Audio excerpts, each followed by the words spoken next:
have an unused patch of Crew Demo 1 from when I went down to KSC 2 years ago. Cool. Did you see the 2 recent Bradley Whitstance videos? No?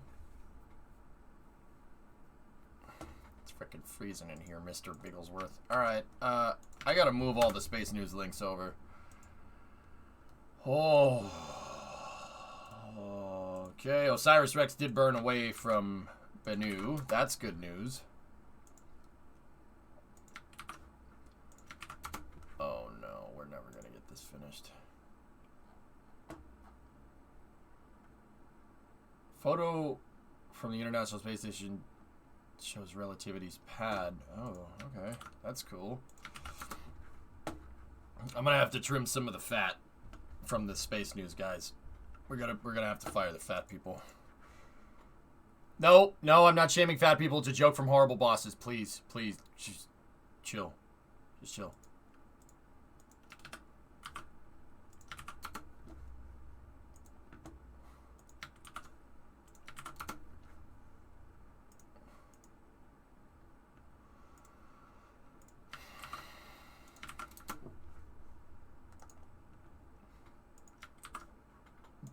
Still transferring links, and we don't even have the Russian news yet. Kem didn't even link up the Russian news, if he's even here.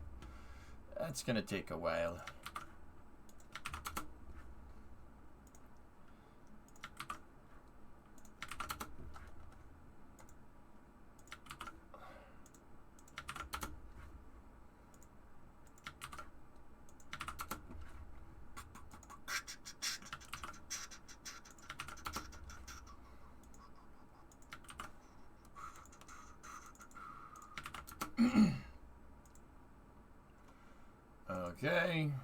Okay. Yep, here's another link. It's just...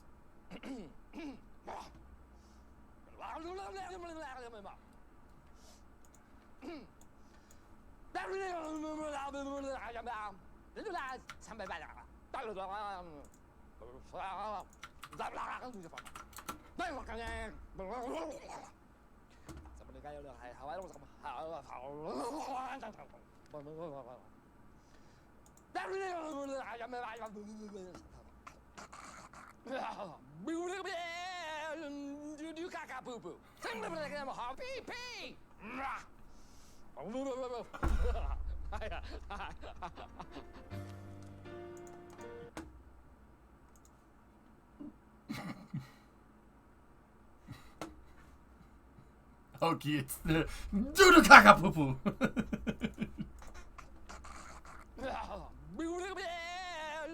Doo-doo caca poo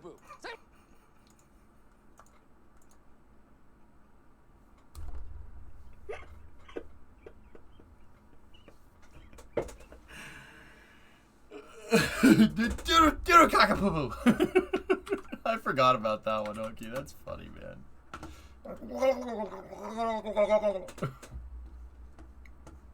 All right.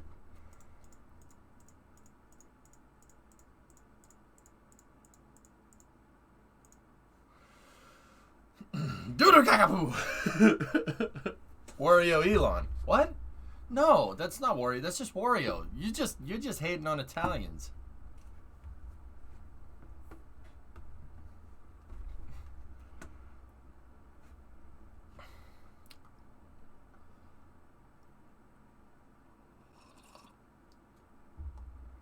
Give Italy the boot. I see what you did there.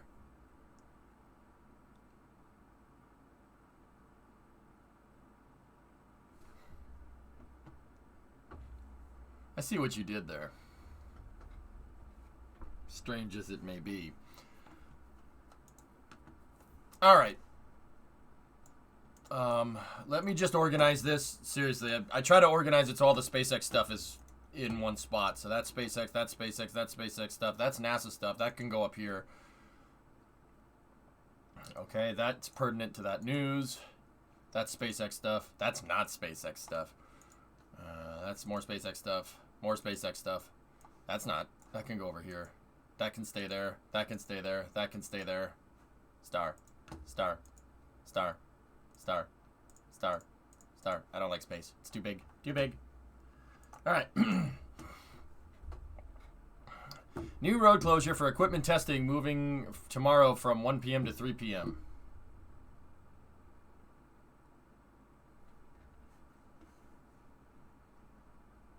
These are at least 5 hours of space news.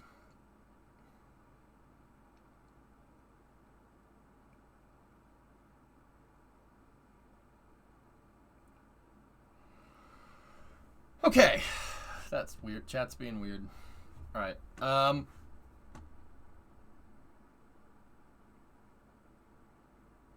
Did I remember everything? Got my coffee.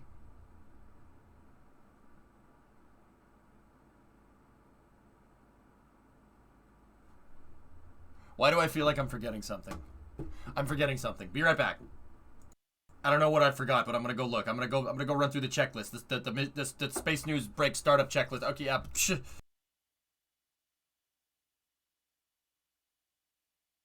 Just here, have this.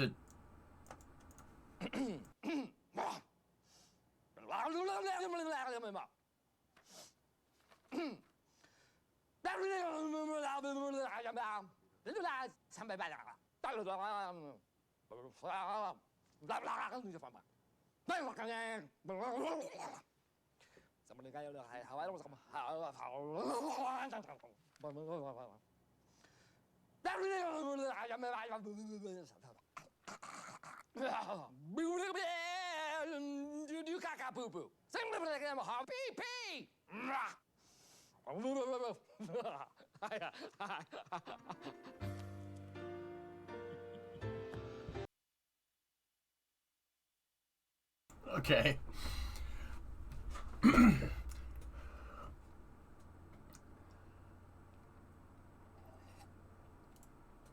You ever think you're forgetting something, and then you're like, nah, I think I got all of it, and then you started the stream, and you remember what it is, like, after you're like, yeah, I'm good. How do you like your coffee? I'm trying to think of a good joke. Nope. Missed the timing. Just dark. Oh, I got water, I got coffee, I got my automatones, the amplifiers are all on in case I want to play the guitar. We got all the Space News links. I gave Brimo a hug.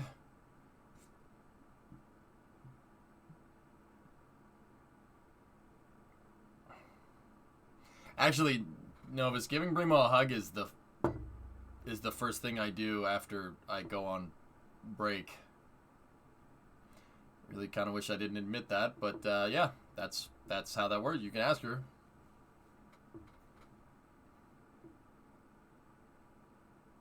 It's true. I'm not going to deny that one.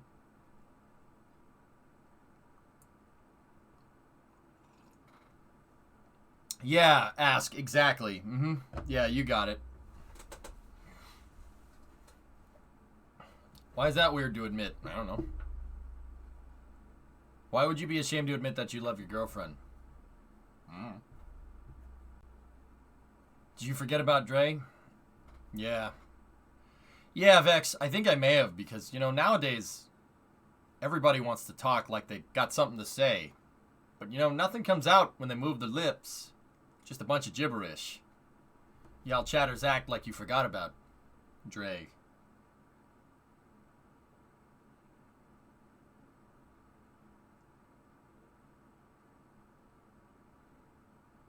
Vex, y'all know me. Still same OG. But I've been low-key. Hated on by most of these... I don't know. Of course, Chief. And DMCA takedown. Have you read this? A lot of new info.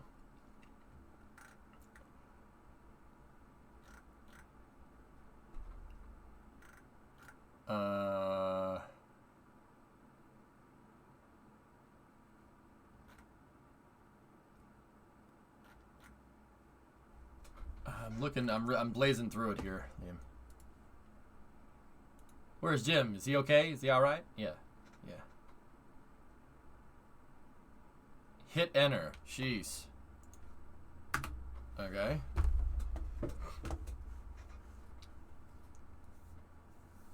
All right.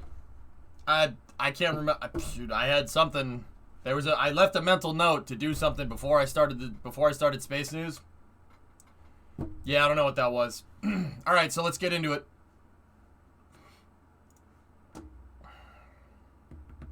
Saiga, you dead, ma? Senga, you dead, ma? Yeah, I'm on. All right, so interesting news here. So NASA announces new associate administrator. So check this out. Bill Nelson announced Monday that Robert Cabana, who served as director of NASA's Kennedy Space Center in Florida since 2008, will serve as an associate administrator effective Monday, May 17th. Steve Jurczyk, who held the position since 2018, announced his retirement on Monday. Yep.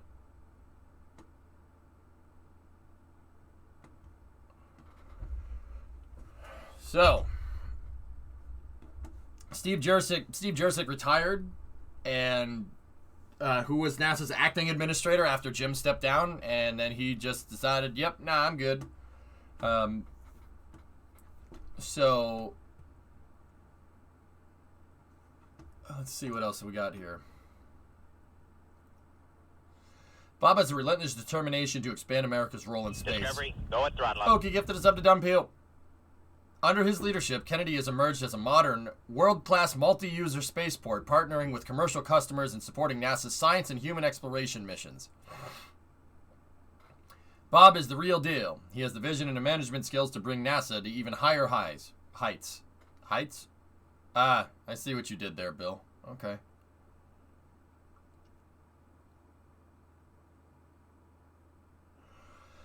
I'm honored to have been selected by Senator Nelson to serve as Associate Administrator of NASA. Bill and I have a shared passion for America's space program, and I look forward to serving NASA and our nation in this new capacity. As much as I'm going to miss the incredible team at Kennedy, I can't wait to take on this new challenge. All right. So, Bob Cabana actually has a pretty long history with NASA. He's a pretty good dude. Listen to this. Cabana graduated from the U.S. Naval Academy in 1971 with a degree in mathematics. He was commissioned into the U.S. Marine Corps and completed Naval Flight Officer training in Pensacola in 1972. He was a designated naval aviator in September of 1976 and went on to log more than 7,000 hours of flight time in more than 50 different kinds of aircraft. Yeah. And then he became an astronaut after that. Yeah. And then he flew into space and he flew the shuttle a bunch of times. Yeah. Janet Petro, who has served as the Deputy Director at KSC since 2007, will serve as the Acting Center Director. Petro was also central to Kennedy's transition to a multi-user spaceport, leading cross-agency initiatives with the FAA and the U.S. Air Force to streamline government processes, support commercial space operations, and increase... What are those two words? Government efficiency? Okay. And limit redundancy. Cabana will join a senior NASA headquarters team, including Pam Melroy, nominee for Deputy Administrator, Margaret Voshaus, nominee for Chief Financial Officer, and Susie Perez-Quinn, Chief of Staff. Bahavia Lai, I'm probably not saying her name correctly, or his. Yep, okay. Senior Advisor for Finance and Budget, and Mark Etkind, Associate Administrator for Communications, and Alicia Brown, Associate Administrator for Legislative and Intergovernmental Affairs. Interesting. So they're shifting a bunch of stuff around. Government efficiency? Excuse me, what the frick? I've never heard those two words together. Yeah. So, alright. Steve Jurczyk is retiring, and Bob Cabana is replacing him. Interesting. And it sounds like it shifted the chain up a little bit. Anyway, so that's pretty cool. I need my spaceport to go like this, or like this, not like this. 3 words, Novus. 3 words. Radio on internet. Radio on internet.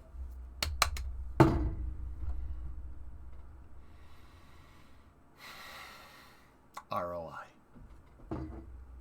Do you know what this means? Do you know what this means? It's Spanish. Do you know what it means? No, it means 3 commas, moron. It's the amount of money I'm going to make when I sell all of these stocks and make that frick ton of GameStop money. We drink to rebillionizing. To rebillionizing. To rebillionizing. I just reminded you. Okay. They came out with a new season of Mythic Quest. You had my hopes up for a second there, Brimo. Mythic Quest is... Okay.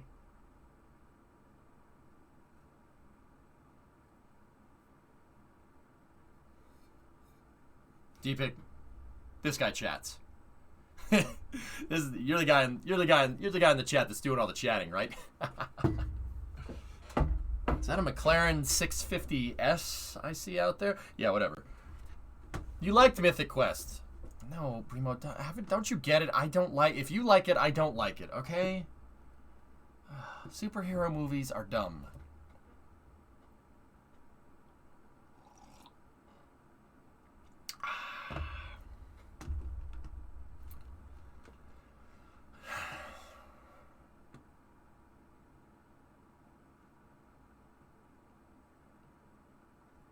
You're dumb! Here, look at Orange Rocket. He just doesn't want to admit that I'm wrong.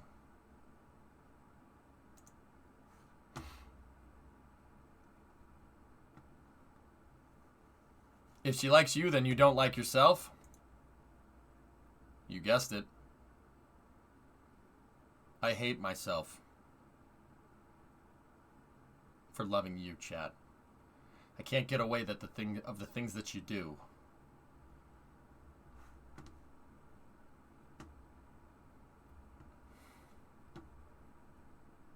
I agree, but don't lie that Iron Man is the coolest. Huh. Alright, so, next space news here. So Dave Willis posted these pictures that are coming from NASA here of the core stage being refurbed inside of the VAB. Hey. Nice.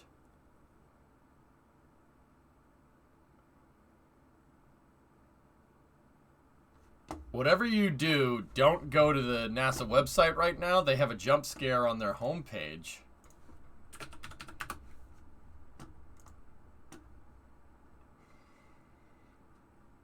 Holy.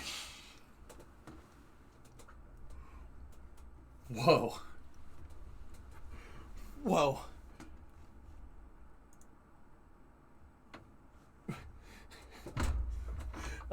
I feel uncomfortable. Steve, stop it. Steve, stop doing that. Staring into my soul. Stop that. Stop that. Stop that. Stop that. Whoa. Whoa. I stared into the trap, Ray. Why is he seated 4 inches from the camera lens? I don't know. I just don't know. Like, it's just strange.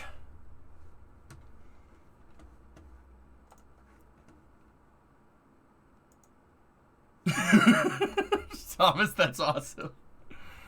Wait, can I zoom in on it? Will it oh! Oh my God.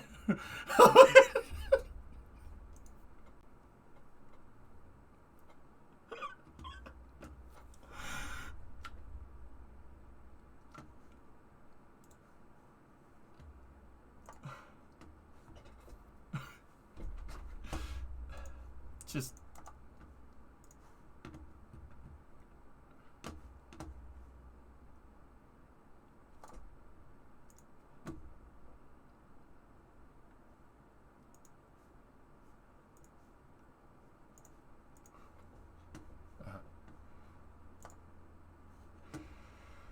all right. That's the personification of chat when it's space news time. Oof. I think we have a new winner for Hide the Pain. All right. Let's see. Boris, what's that? Oh, don't do that. Don't do that. Stop that. Stop that. Stop that at once.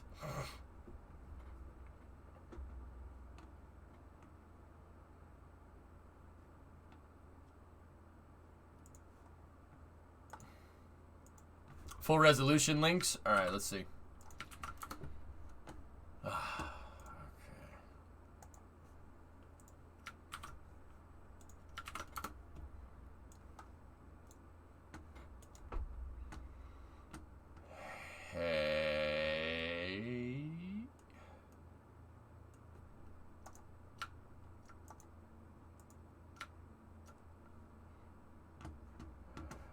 Yes.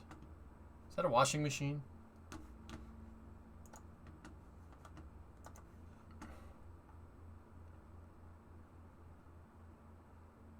Damn.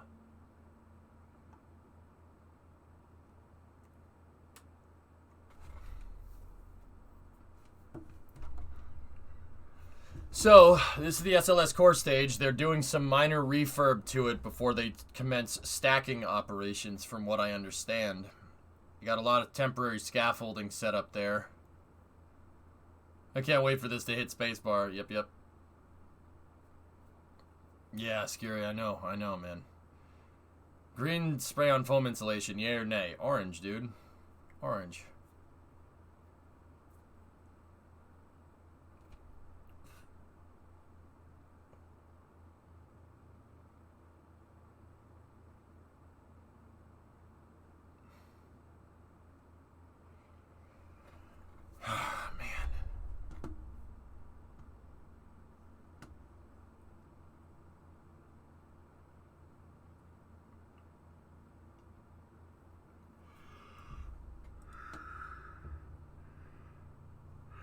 That tenting is for thermal. The tenting is for thermal protection stuff around the inner tank LH2 flange.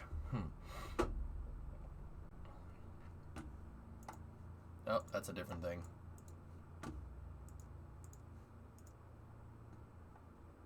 Wow. That's crazy, dude.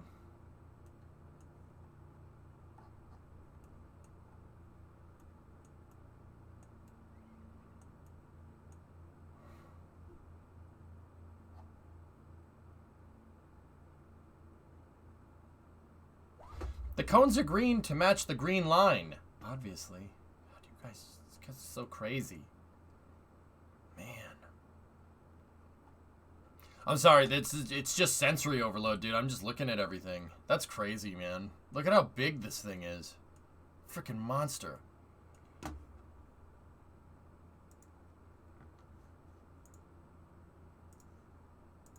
Don't do that again, Unprod.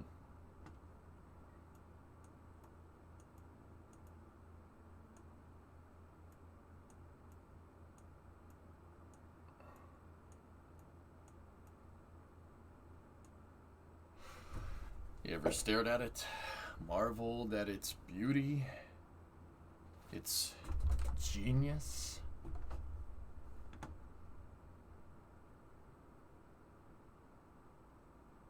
I'm trying to see all the stuff that they have hooked up. It looks like they got some HVAC into the forward skirt right there. See the HVAC, the black tubes? Tubes!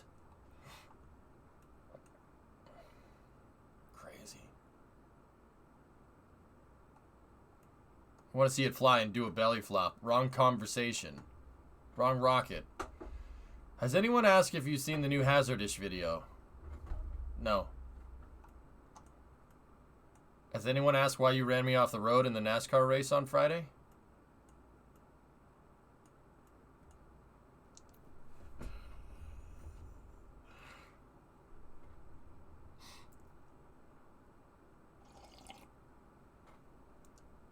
You can also see the gaseous oxygen vent through the scaffolding right there, right? Not my fault! Oh, yeah?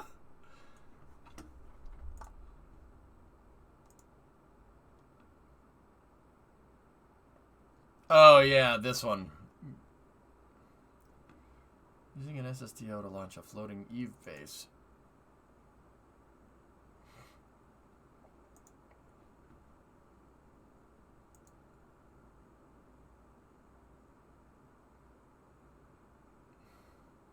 That's pretty cool. Very nice looking.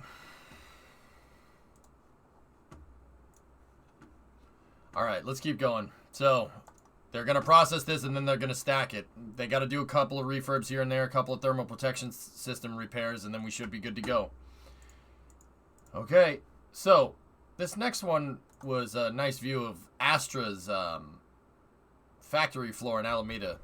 Astra is a small sat launcher where the entire launch pad, first stage and second stage, can fit in shipping containers, and they can move around anywhere in the world, which is pretty cool. We can see there are more barrels from rocket. Which one would this be? 3.2? I want that buggy right there. That buggy is pretty cool. Now it's this new hybrid sports car right there. Looks like they might have issues parking it. Yeah. Looking at this reminds me of something you mentioned a couple of days ago.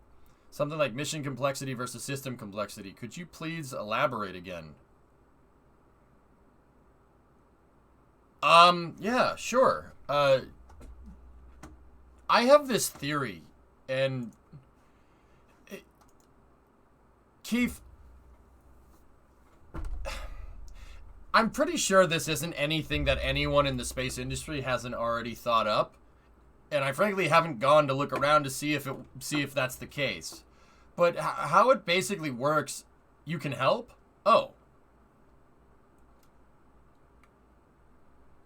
Sure. So how it basically works is what I've like, and this is just from somebody that doesn't work in the industry, looking in at the industry. What I've kind of come to the conclusion is that when you're coming up with integrated mission architecture, so the rocket and what the rocket is supposed to do, long story short, like it gets a little more complicated than that, and I'm sure there's something I'm not considering somewhere. You generally, if you build a more complicated vehicle, right? A more complicated vehicle, theoretically, well, not theoretically, it's just what I've seen in just from looking at spaceflight in the past. If you have a more complicated vehicle, the missions are generally easier to do. If you have a less complicated vehicle, the missions generally get harder to do. So you swap one for the other, okay? I'll give you, like, a case in point here would be like the Saturn V versus the Saturn 1B. Could you have gone to the moon using the Saturn 1B only? Well, not in one launch, right? You'd need multiple launches. Is the Saturn 1B as complicated as a Saturn V? No way. It's way simpler. Much easier to make, much easier to produce, much easier to launch, right?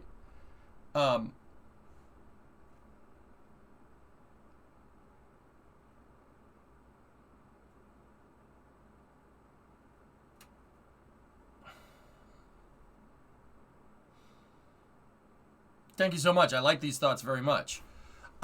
So, like, okay, yeah, PvP, stop, or I'm gonna shut you up. I don't know why you always do this. This guy comes in here, talks normally for a little while, and then just goes off on a tangent about protein ropes.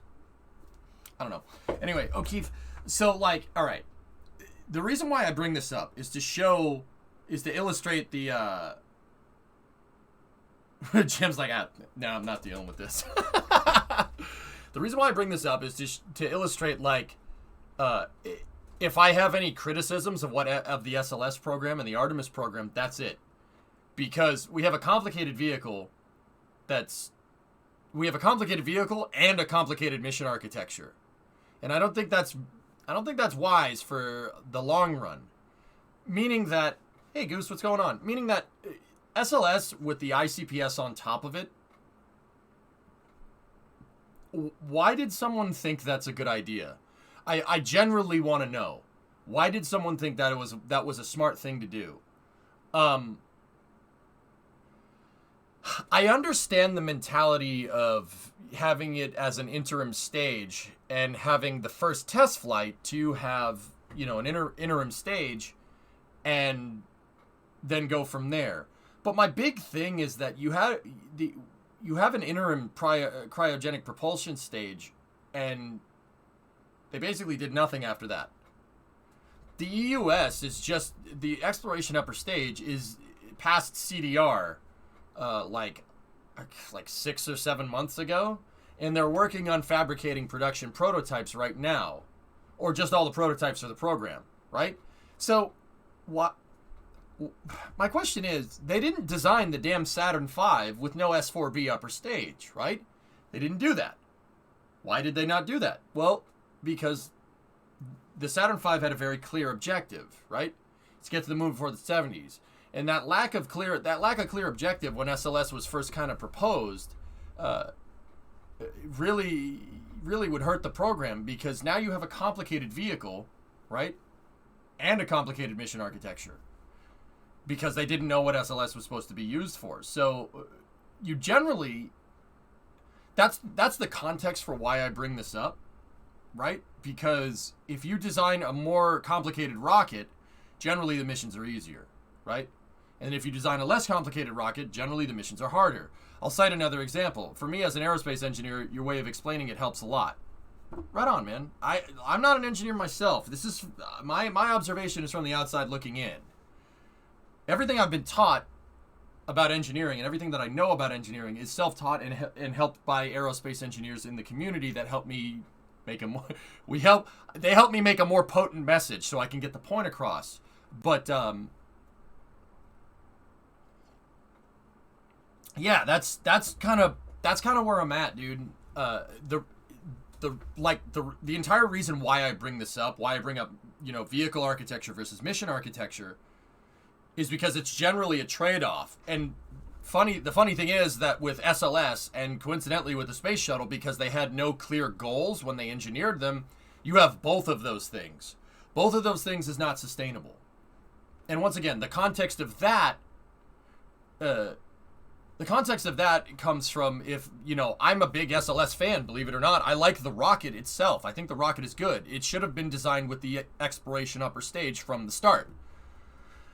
Whoever thought to put an interim stage on there is an idiot. I said it. Like, I don't mean to be mean. Like, that's not good sustainable mission architecture. That's just kicking the can down the road. And kicking the can down the road got us 30 years of low Earth orbit access, which is... yeah. Which is dumb. What would you say right now, or in development, is our simplest lunar orbit capable rocket? Could them not knowing the goal has more to do with Rule 8 stuff to prevent it being canceled by being adaptive in case of the focus of the mission changed? Yeah, some new, I don't think that's right, because if you spread the contracts around and you make the program sustainable enough, then it's not susceptible to being canceled. Like, once the Apollo program hit a critical threshold, there was no way nobody would cancel it. They waited until after, which, it's annoying that they even bother to cancel this stuff anyway, but at least we got something out of it, you know what I mean? Hey, Red Munchkin. Thanks. Designing a rocket with a completely dissimilar architecture for an upper stage, testing it once by launching it into space, sacking all that money into a mobile launcher that you were going to use once and then retool for a better upper stage down the road is terrible. That's terrible. That is both of those things. That's very bad mission architecture and very bad vehicle architecture. That's both of those things. You like that, dem boys? The thought was that they could do a one-off ICPS to do the first stage flight while they designed the EUS and did upgrades to the mobile launcher. I understand the thought process, Novus, but why? Like that's not...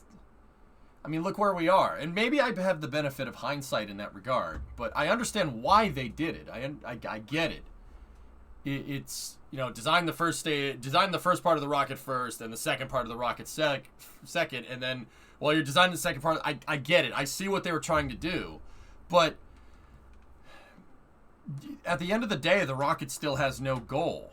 You know what I mean? Like, it's just... There's no goal. It didn't even come with a lander. Designing bits and pieces like in sequence like that hasn't shown to work in the past, man. Like, that is not the way that works. If anything, the way to do it is to come up with a whole vehicle architecture from the start, everything, CDR all of it, and then work in interim steps. But I don't... I mean, that's the way it kind of had to get done. The ICIPS wasn't intended to be sustainable from the beginning, as it wasn't supposed to be man-rated, as they plan to transition to the EUS as soon as possible. Yeah. No, but I'll just go ahead and say it. What? I'm not even looking at that. I just don't... Why not just design the EUS from the start and human rate it from the start? You're literally making more work for yourself. The best example is in the TV show From the Earth to the Moon, where they designed the lander. Yeah, Keith. Yeah, absolutely, man. Well, folks don't like the sticker price for that way. See Constellation.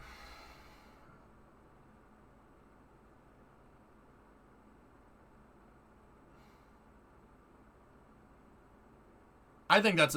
personally, I think Constellation had a bad sales pitch and was a very good idea. Yeah, folks don't like the sticker price. Well, get better at selling then. Like, get better at selling then. But yeah, O'Keefe, generally with vehicle architecture versus mission architecture, it seems like the more complicated the vehicle you have, the easier the architecture is. The easier it is to go do things in space. Like, the space shuttle is a complicated vehicle. It can easily build space stations. Like, that's right in its wheelhouse. On-orbit assembly? On-orbit assembly is tough if you don't have something like that. It's much more complicated, because every module now needs a guidance system. Every module needs thruster systems. Every module needs propulsion systems. Like, it's a big pain in the butt. The space shuttle can take up tin cans and just string them together.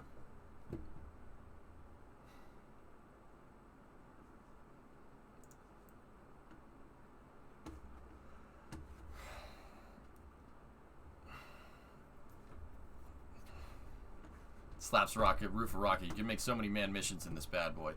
But yeah, no, I understand why they did what they did. I get it, and I'm not that big of a fan of doing stuff that way. And I get it, like, sometimes it's about compromise. I understand that, and I understand the crucible in which SLS was forged and why it is the way that it is. Like, I get it. I just think that that's not... Like that, like if I have any criticism, I mean, like, you know me, dude. I like SLS. I like the Artemis program. I like the path that it's going, especially with Starship in there. It's going to be really potent architecture down the road. You know, it probably would have been better to just do this all from the start. Can you tell me again who are the people in the background? That's Das. Das is a producer for NASA Spaceflight. That's Jim, the former NASA administrator. That's Wario. That's Tori Bruno right there. That's a gnome. That's Peter Beck, and that's Rocket Guy.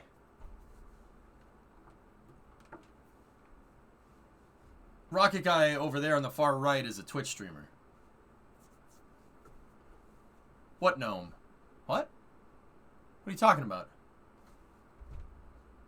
Where did Elon go? I don't know. Wario just took his spot.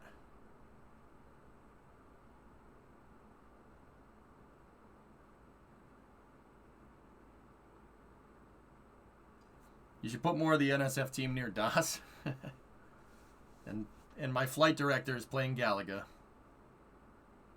But yeah, okay, yeah, there you go. I mean, what do you think, dude? Do you think I'm right in this assessment? Or, like, once again, dude, I fancy myself somewhat of a space journalist at this point, or at least some kind of communicator, I guess, but I always try to dig into the nitty-gritty of things, especially when it comes to space operations. It's really, that stuff's really interesting to me, and it's really like, that, I think that theory, or, you know, whatever, and once again, I don't think it's anything that anybody doesn't know, you know, it's not some, like, kind of new revelation or anything, it's just something I've noticed.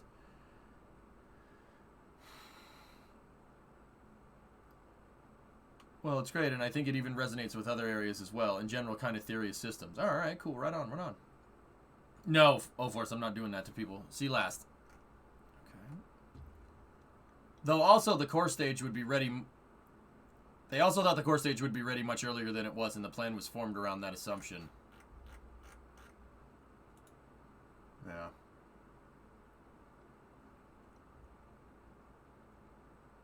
That reference is 12 years old now. Wait, which one, Geeson? Why did you call Peter Beck a gnome? I didn't call Peter Beck a gnome. Last Plox, off topic. Okay. Off topic. I want you to guess what site this is just by looking at the link. I bet you can't. I already clicked on it, man. I'm sorry. McBroken.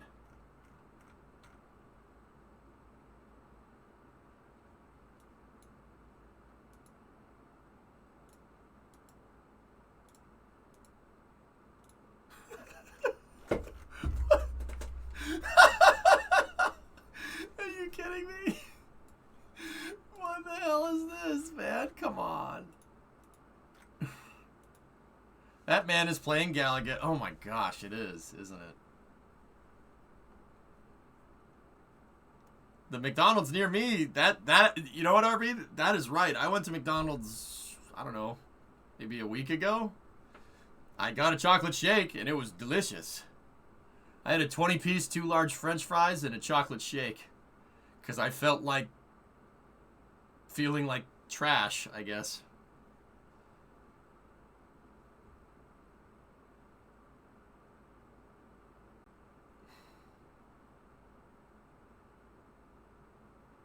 Guys, I'll be honest with you.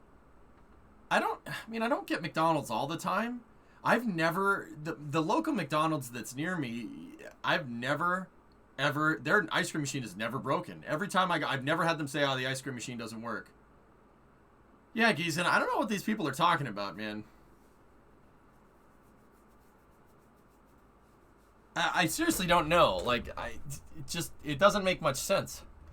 Elon on SNL was a real trip. Yeah, it was interesting. Yeah, no, seriously, it's never been broken, ever. Like, never had a problem with it. Can we put Steve Jurzik peeking over the desk back there? No. I don't need nightmare fuel. Sir, this is a Wendy's. It's the neighborhood that we live in, and I'm not even kidding. The ones where I live in Detroit were always borked. Primo, I always did. Yeah, I don't know what that's about. I don't think I've ever encountered, at any McDonald's that I've ever ordered from, I don't think I've ever encountered a broken ice cream machine. Maybe I should ask more. Maybe I'll order more chocolate shakes.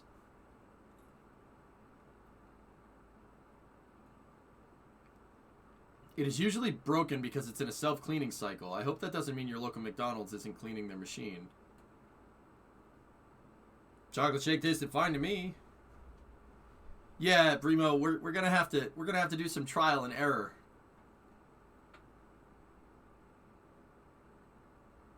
Because people try to get ice cream late at night when the machine is down for maintenance. Doomy, I don't believe that conspiracy theory. I think that conspiracy theory is stupid.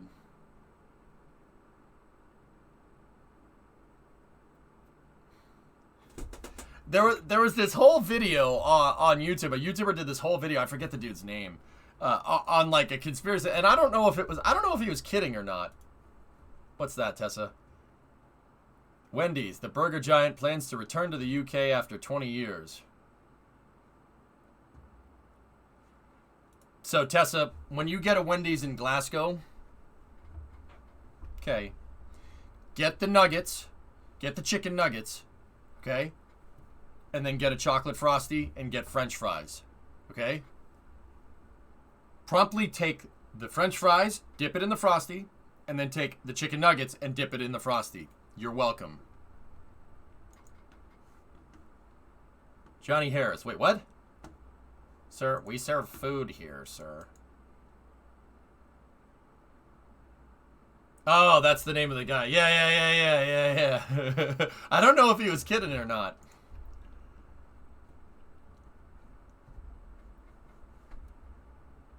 First, I wouldn't go to Glasgow, wrong side of the country. Second, no. All right, you're not doing yourself any favors.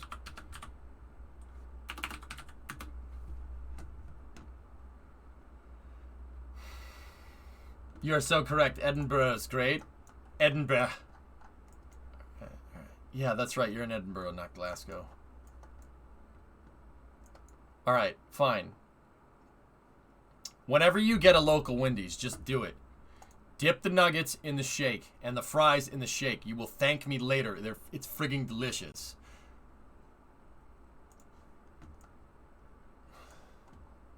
But Sean Connery was from Glasgow. Sean Connery was from Glasgow. How would you not want to move there, mate? Aye, Wanda Gemmelon. 40-month resub, thank you. Thank you very much. I'm just mixing accents now. You're welcome. Are you guys mad yet? Dip the nuggets into the frosty. Trust me. Frosty nuggets, dude. I'm very infuriated. That's the same, right? I've never seen such styled hairs on the EJ. It's pretty good, isn't it? Never mind the fact that you could see through it. It's not thinning, I swear. I just cut all of it. Sean Connery was from Edinburgh, you muppet. Billy Connolly is from Glasgow. Who cares? You all look alike anyway. Are you pissed? I, for one, missed the mullet. It's funny. How are you going to tell a Scottish person from an English person? That's the funny part. So, who finished up your hair? Vanilla Ice? All right, Audrey. All right. I'm sick of this. So, all right, stop. Collaborate and listen. Sorry.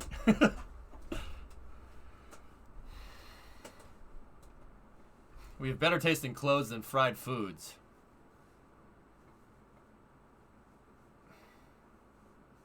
Edinburgh is where Camelot used to be. Yeah, on second thought, let's not go to Edinburgh. It is a silly place.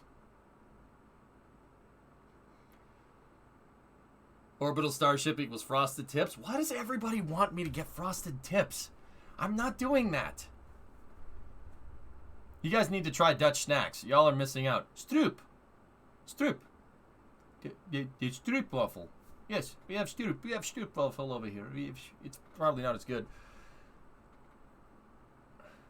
Dutch snacks? I don't miss the mullet. This looks way more professional. You look like a 50-year-old southerner with the mullet. That was kind of the point, yeah. Dude, there's definitely an air of amazingness with this, though. Like, it's pretty good, man. It's pretty good. No frosted tips, then go hot pink. I'm not changing my hair color. I'm not doing that. Yeah, it's very low maintenance. It's nice.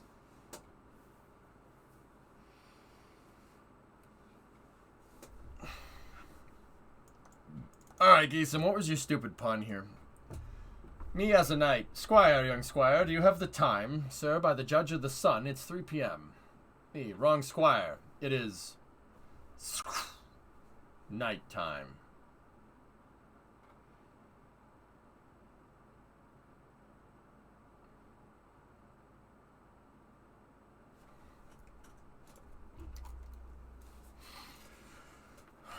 On to the next space news. Alright, so, last month, Megan Macarthur piloted SpaceX Crew 2 to the space station, and on board with her is a coin from Union Pacific's Steam Crew. When you return to Earth, Megan, we look forward to seeing you and your family trackside. We love trains in my family. One day I'll take my son to see the reenactment of the Golden Spike. And we're definitely going to chase down 4014. Yeah! When I get back on Earth, cheers to the steam crew that restored the big boy locomotive 4014 and the 150th anniversary of the UP. Dude. That's awesome. Oh.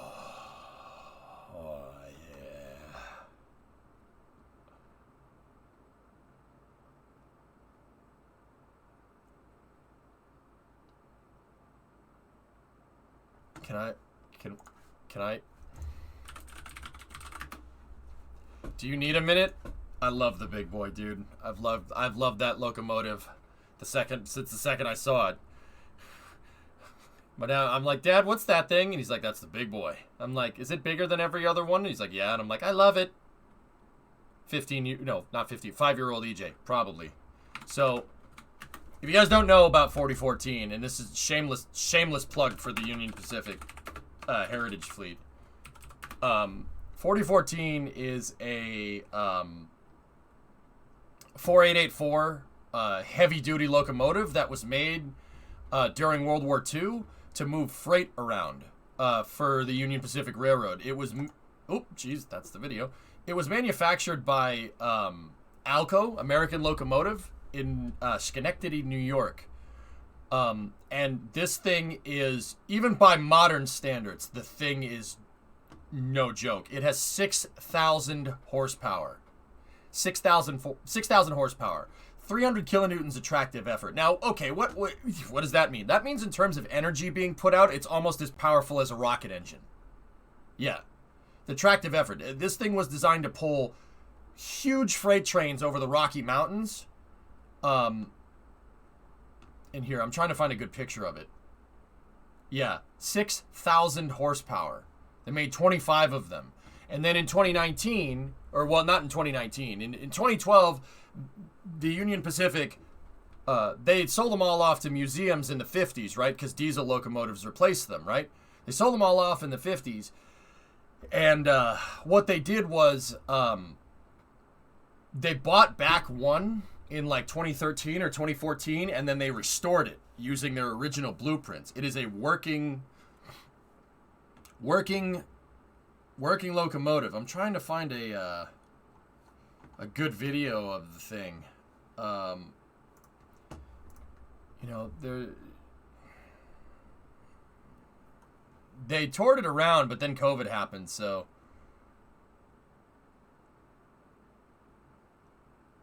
How much tractive effort on an oily rail? I don't know. Not a lot.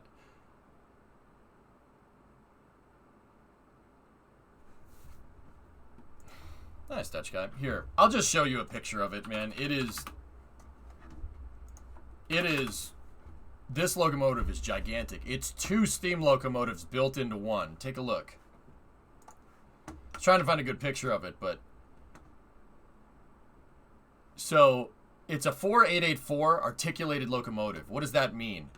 That means that this entire front drivetrain is on a huge hinge. It's on a bogie and it pivots. This one is fixed. The locomotive is frigging gigantic. All right, it's a 4-cylinder external combustion engine. 1, 2, and then 3 and 4 are on the other side. It's crazy. It's 6,000 horsepower at full blast. The thing can tow like a... By itself, one locomotive can tow, I don't know, 2-3 mile long freight train, which is insane. How many boilers does this train need? Yes. Yeah, right?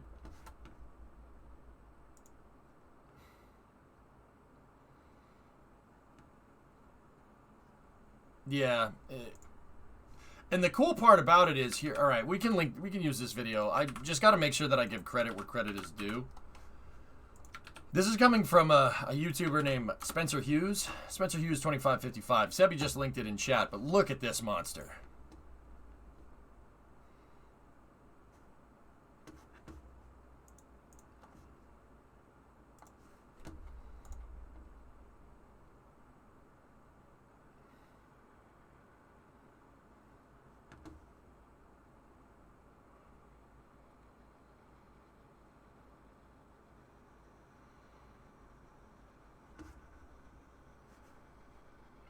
Oh yeah, I turned the sound off from before. All right, check this out.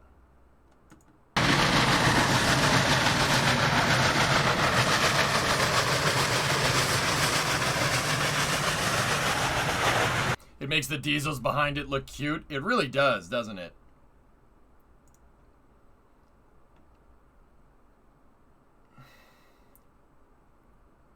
So, if you're wondering why the diesels are there, they are not powering the stack. These things, the driveline isn't engaged.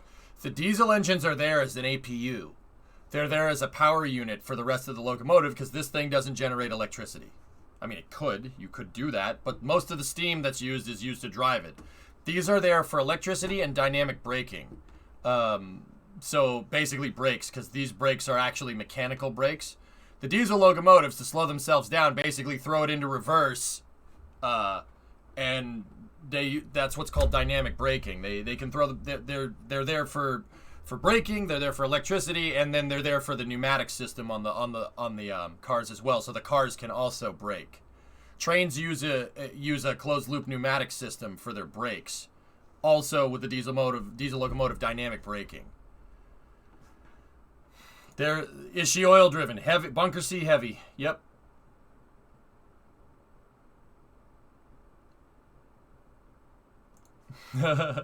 Nice, Thomas.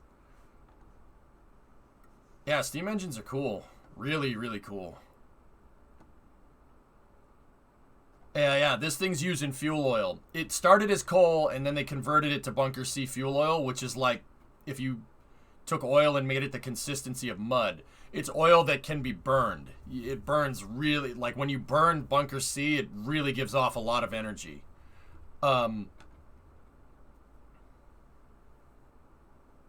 Yeah. This thing has pneumatic brakes, but I actually forget. I know actually this thing has mechanical. It might be partial pneumatic, but they have the diesel locomotives on there for a lot of reasons. For braking, for electrics, and the pneumatic systems, which definitely feeds into the brakes. But yeah, it's crazy. I mean, that thing is monstrous, and it's really, really freaking cool to see, you know, the 4014 Steam Crew pin up on the space station. This is looking outside of Kibo. This is the Japanese experiment module, looking at the open platform experiment deck right there. Yeah, you can see all the dinner plates. No, those are latching end effector grapple hooks. So that's where the robotic arm could mount to, or it can pull it off. I know, Van, it is pretty cool. What do you think about the battery electric locomotives? A few companies were working on them. If we're going to go on to that kind of tangent for a steam locomotive, here's what I think is a good idea.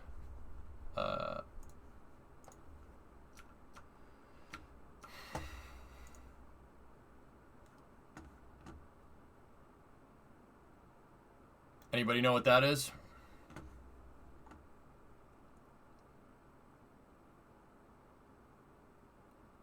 No, it's not nuclear. You're half right.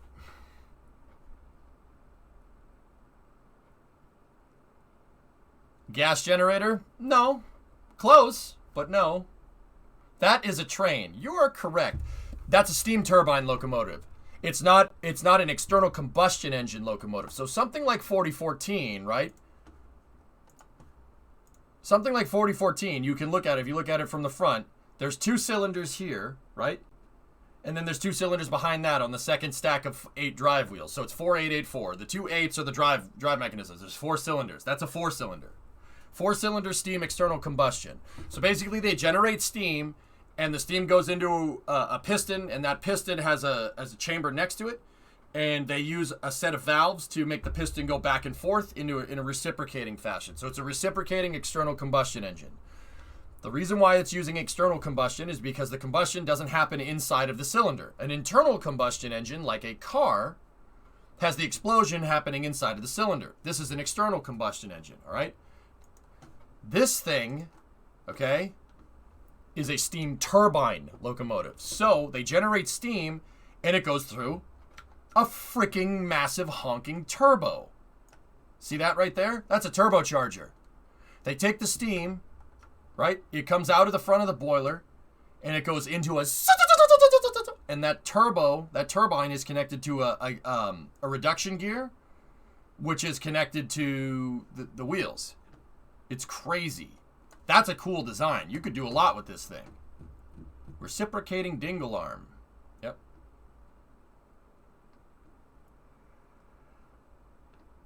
If you got fire in your piston, yeah, your steam train's doing something wrong. Yeah, it's a big snail, dude. That snail is, I mean, look at the dude. Look at the dude standing next to it. That turbine wheel is like 5 feet tall, man. It's beast mode. I'd say we could do something useful with this. You just got to find a way to heat up that damn water.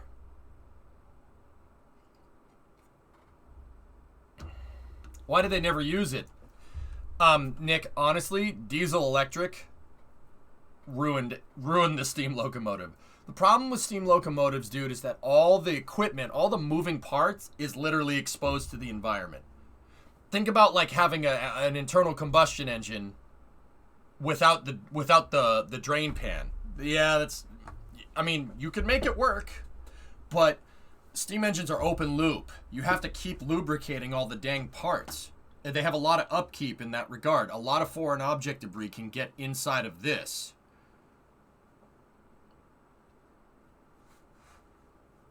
The coolest part is he actually ran the rails doing work, not a test locomotive. Yeah, no, that thing is awesome, dude. So, I mean, it sucks, but yeah, I mean, dude, look at the radiator on the front. Like, diesel electric is too easy. I mean, Nick, I'll be honest with you. Like, steam turbine electric is good enough for a power plant, so why not turbine electric for a locomotive, right? But then again, that just shows you diesel fuel, the power of diesel fuel. Diesel fuel is... Yeah, we'd be screwed without diesel.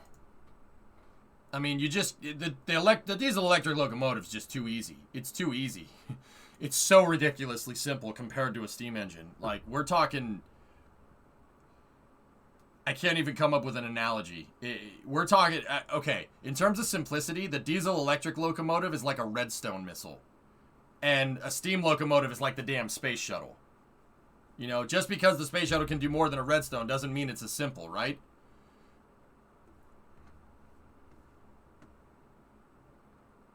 For future trains, we could probably see a hydrogen fuel cell.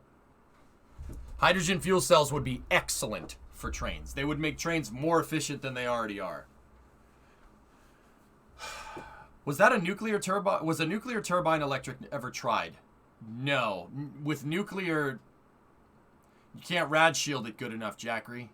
That's the problem. You can't miniaturize it enough to be safe for humans. Anybody that walked near that dang thing would get an X-ray.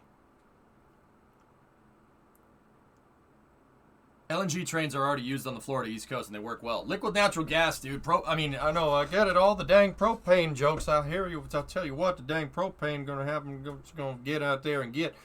No, propane's really good. Yeah. How much work is it to just start a steam locomotive versus a diesel locomotive? Okay. With a diesel locomotive, you go into the cab. I'll use a GP38. I know how to start one of those. Don't ask me why. It's just some stupid knowledge that I have in my head, but it does come in handy. So if you have a GP38, which is a small light-duty locomotive, it's like an F-150 for train locomotives, as opposed to an F-250, F-350, F-450.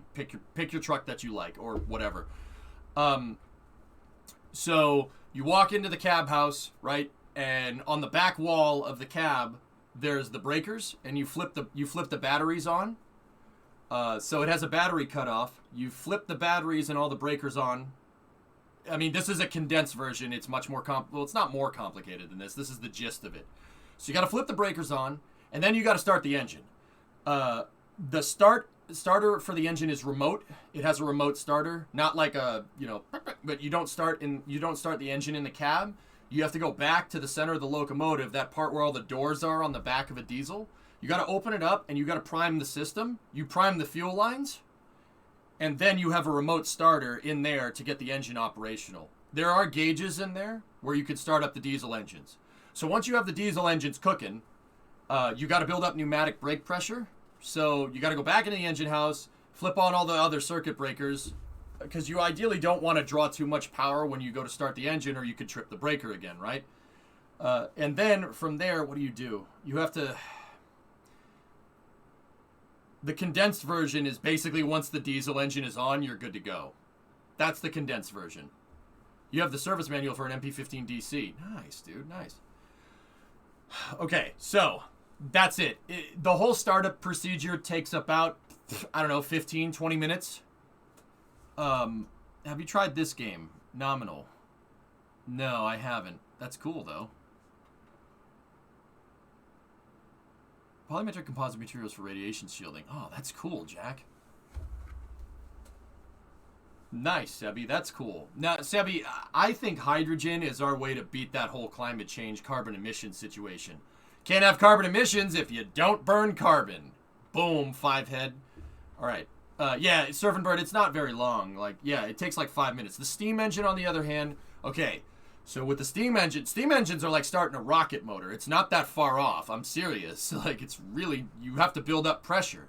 You have to build up pressure in the boilers. So start a fire in the boiler, right?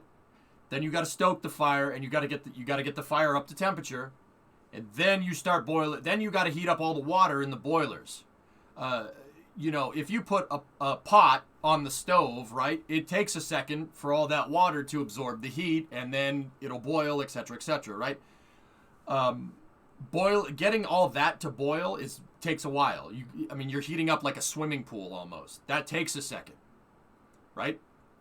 So you got to keep stoking the fire. You got to stoke the fire. You got to stoke the fire. You got to stoke the fire. You got to build up boiler pressure. And then once you build up the boiler pressure, then you start opening the valves to the pistons, right?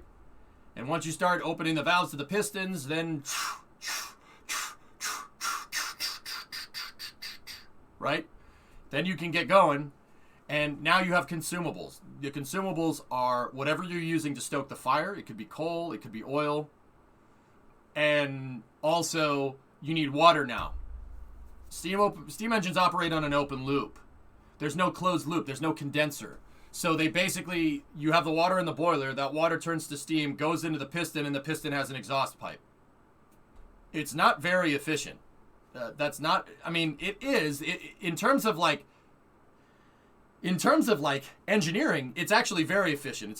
Steam is a very efficient way to use energy. To make energy. That's why all of our power plants, no matter what heats it up, they all use steam turbines. That's the best way to do it. Turbines are very efficient, but that's a very inefficient thing to kind of keep track of.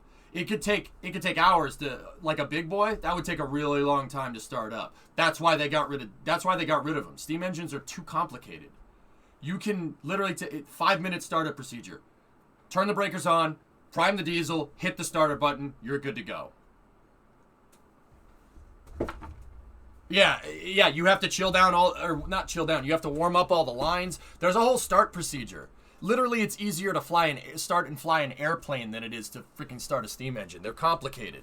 You want to see the dash? You want to see the dash from 4014?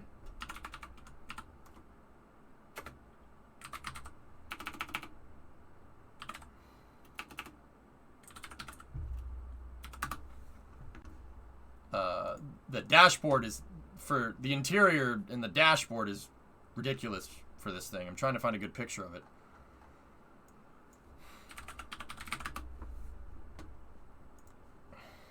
Here we go. Boop. It's plumbing. It's all plumbing in steam, like a rocket engine. I'm serious. How steam engines work and how rocket engines work is about creating a lot of pressure and then using it to do something. So there's your boiler. Well, that's the firebox. There's a firebox down here, and then the boiler's up here. This is the top of the boiler.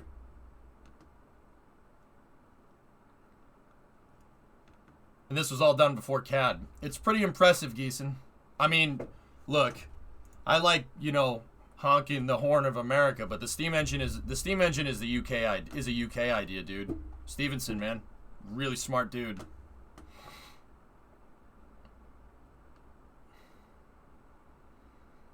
Space news is going to take forever today. Also, EJ, go on a tangent about trains. I play off you guys, Dead Crew. You guys want a long space news, you get a long space news. You guys want a short space news, you get a short space news. Wondering if you could recommend me a CAD software to learn. I'm at the beginning of my mechanical engineering major to hopefully enter the robotics industry. That's cool, Minnie. Awesome. Need it for a 3D printer I just got and thought I might as well learn industry standard. Inventor. Autodesk Inventor. Or Autodesk Fusion. That's a good place to start. If you want free, something that's free, Blender is free, and that'll teach you the basics, but I'm not sure you can use Blender for CAD.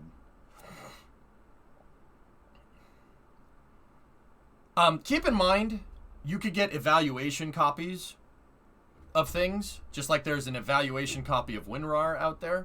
You can get evaluation copies for things and use them, just don't use them to make money. So, like, for instance, I have Maya on here on my computer. I have a subscription to Autodesk, and I have Maya 2018 on here. I pay for this, therefore I can use it on stream to make models. What's going on with SLS? They're refurbishing the core stage in the hangar in the VAB right now, Ryan, and yeah, they'll start stacking operations.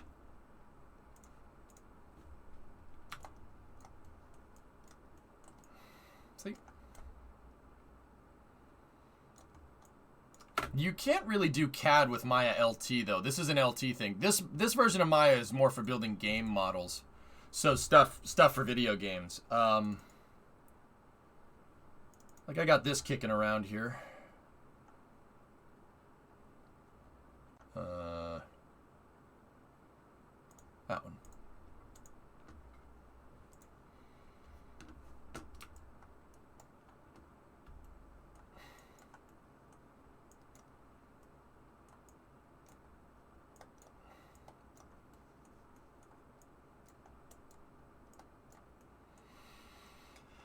There's my baby.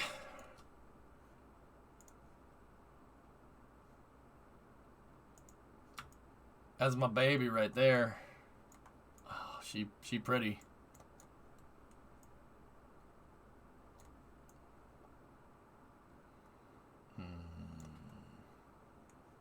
Ship like no other. Its place in history secured.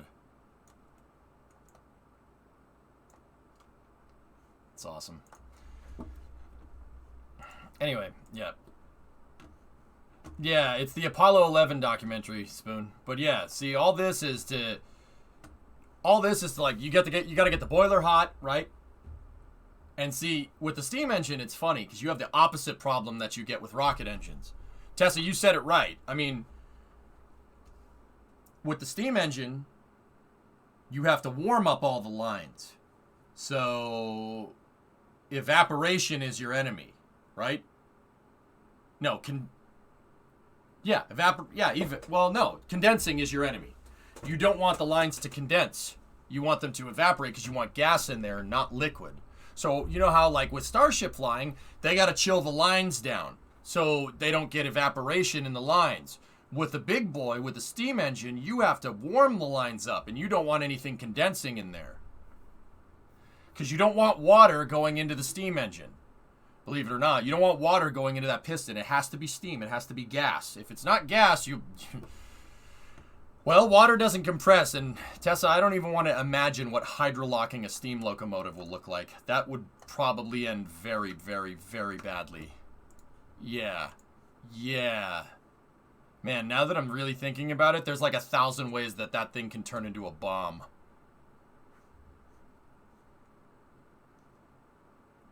Can you imagine if you let's think about this for a second. If you hydrolock the piston and water starts getting in there, right? You can't compress it. So you'll get an immediate buildup in pressure inside of the boiler. Oh, yeah, that's bad. Oh, dude. Yeah, if the boiler goes, you're done. If the boiler goes, you're about to get fried. Literally deep fried. I mean, because it's going to spew oil and hot water everywhere. That would really hurt, man. You ever pull a radiator cap off when it's hot? Yeah, like that, but bigger. One of my favorite nuclear books started out talking about steam train explosions. So Rocket Lab just tweeted this. Looks like they will be launching 2 photons. Cool. Yeah, you want to end up looking like a lobster, Everest. It's a real good way to do it.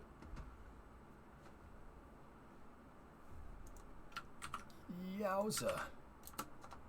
Look at that. It blew the rods right out of the boiler. That's creepy, dude. Holy balls. Look at it. It blew. Like I said, this thing is basically a pressurized rocket. I mean, like I said, the way that this works is not that far off from a steam locomotive. This is like, you know what this reminds me of? Starship Mark 1. It failed right at the bulkhead. Just like a rocket would. That's creepy, dude. That is some creepy stuff right there. Look at it. It blew the stack right off. Sheared that frigging iron. They used iron for the boilers. Oh, and here's a playlist for you. Yeah, at least it blew up away from the people. Yeah, if the boiler fails at the back bulkhead, you die. You become a boiled lobster real quick. Well, now we know where Cthulhu was born. I've often thought about that. If you had a hydrolox steam locomotive, or conversely, just a steam locomotive, could you...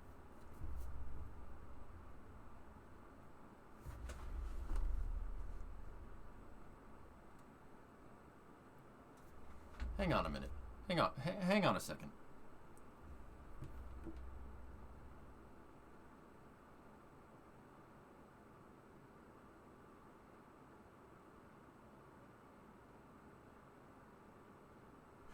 Could you theoretically, like, have a steam locomotive that used autogenous pressurization to keep the boiler pressure up? How would you use autogenous pressurization? You'd need a water tank, right? And you'd need some of that gas that goes in to the external combustion engine. You'd need that going back into the boiler. You'd need a tap off. I don't see why you couldn't tap off a steam locomotive. It's putting gas out as... I mean, all it does is shoot steam out the sides, right?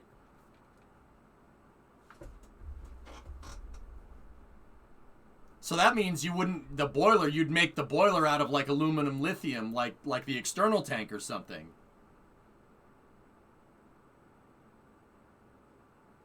Discovery, go at throttle up. I highly recommend this book for anyone interested in nuclear incidents. See last. No, I'm good. I saw the boiler explosion here. Let me take a look.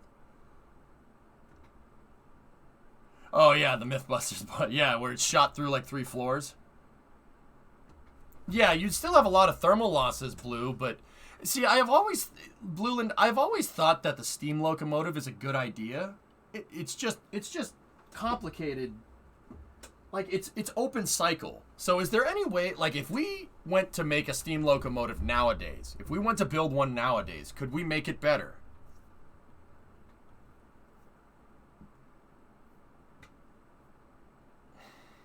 Like, can you imagine all I can picture is like a big boy, but instead of the big boy's boiler, you just have a Falcon 9 there instead. And no rocket engines. If you did like a closed cycle steam locomotive, man, geez, you'd need a condenser. That condenser would have to be huge. And the power that the condenser would take up, you'd need it to generate electricity. So you'd need a steam turbine. Steam turbine electric.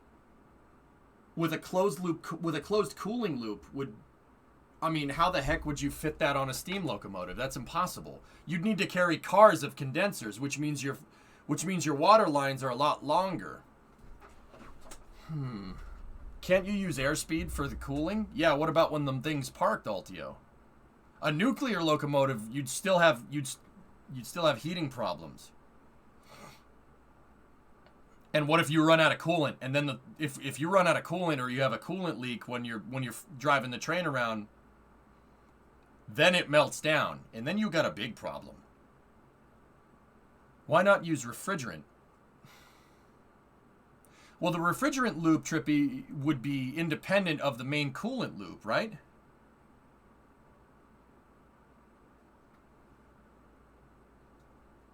Nuclear can be like a nuclear sub. A nuclear train can be like a nuclear sub. Well, Apocalypsis, the reason why we use nuclear reactors in boats is because you have an infinite amount of coolant in the form of the ocean if something ever goes wrong, right? Why not use cold fusion? Because why not use hyperdrive? Could deuterium be a real rocket fuel? Deuterium? Heavy water?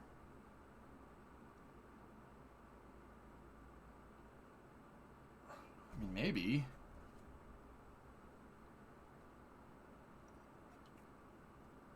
Yeah, what if you run out of coolant, Apocalypsis, on the nuclear train? Yeah, okay, I see why they didn't do that. Yeah, yeah, I see why they didn't do nuclear trains. Yeah, that would be bad. Yeah, okay, you said that crossing the streams was bad. Yep. Yeah. Yeah, that would not be preferable. Yeah, if the train melted down, one, you'd break the train tracks. 2, those train tracks would be unusable. 3, you'd have to clean up a nuclear mess. 4, if that's near a farm or something, that's game over for the farm. 5, people and radiation don't really mix very well. We learned that once. Americans learned that once in '79. That's not a good idea. And then the Soviet Union learned it in 1986 too. Yeah, we got to be careful with that. Yeah, okay.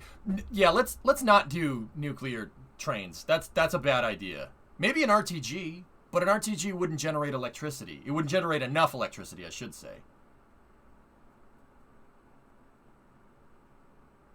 Unless you took the steam generated and used it as coolant. Yeah. Yeah, Japan also learned that. That's right. Keep the power source in a stationary location.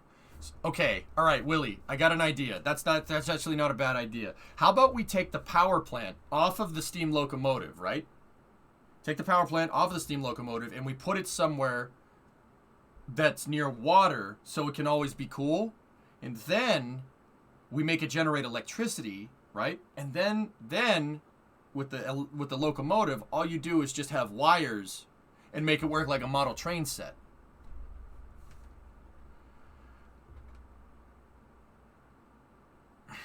We're good. I feel like that idea can go far. See last, you idea thief. I thought of it first. Yeah, right. That's genius. So electric trains connected to the power grid.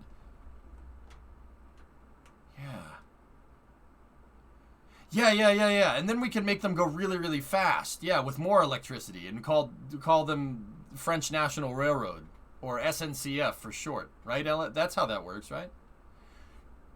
Something tells me this may have been done before.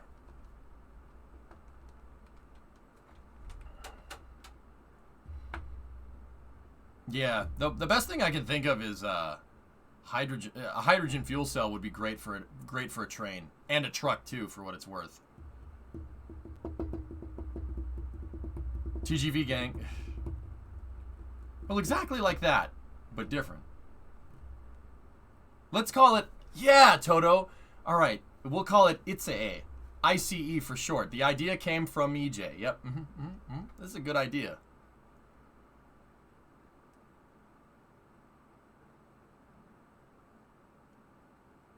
Yeah, I agree, Miles. Hydrogen for trains and trucks would be a really good idea.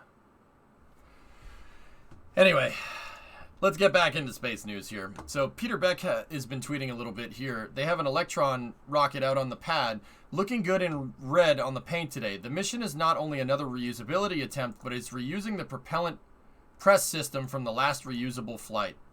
That's cool. The propellant pressurization system is a reused component on that rocket. That's pretty neat. Then we can follow up with Ice-T. Did you watch the video, Bram? It's pretty cool. You got Jimmy Oakes up in there, man.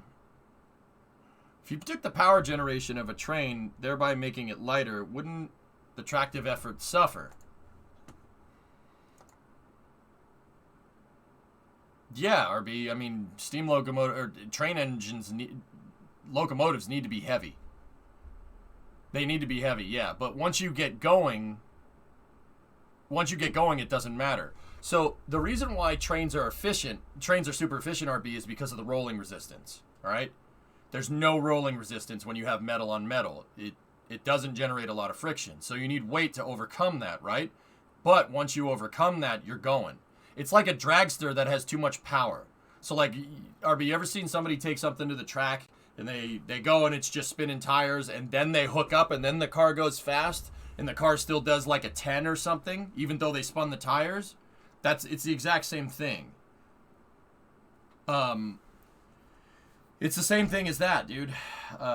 Locomotives, you kind of have to get a slow start to build up that track. And of course, the heavier your locomotive is the better. But also at the same time, you take a hit for efficiency, the heavier it is. So you have to find a good medium right there. Your locomotive should be heavy, right? But it also you want to be light enough to be able to not have it be wasteful, right? Yeah, the rolling resistance from metal on metal is what makes trains so damn efficient.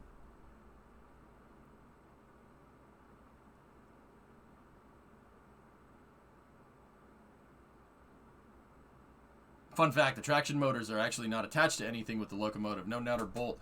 Just sit on top of them and attach to wires. Yeah, why? Well, Willie, here's the thing. Yeah.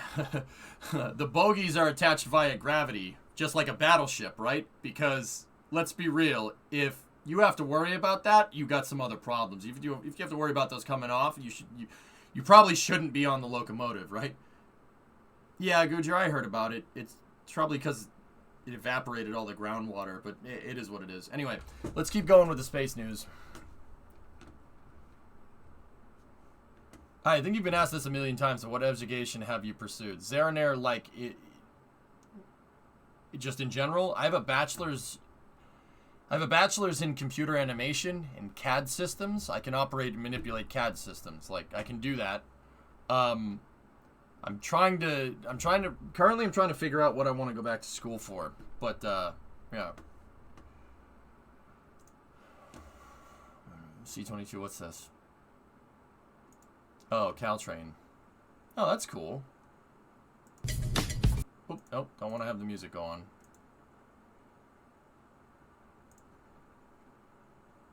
I love that testing loop out in the desert, dude. The Acela is tested there as well.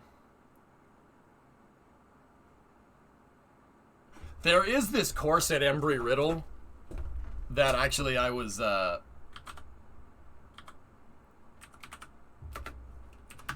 there's this course that Embry-Riddle offers, and it's a certificate, but it might be a good way to get back into things. Let me take a look. Where is it?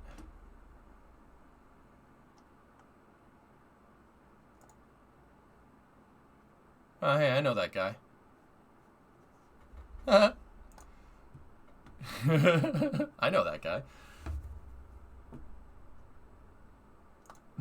Oh, hey, I know that guy. Yo, it's that guy. Yep. It's here. Let me find it.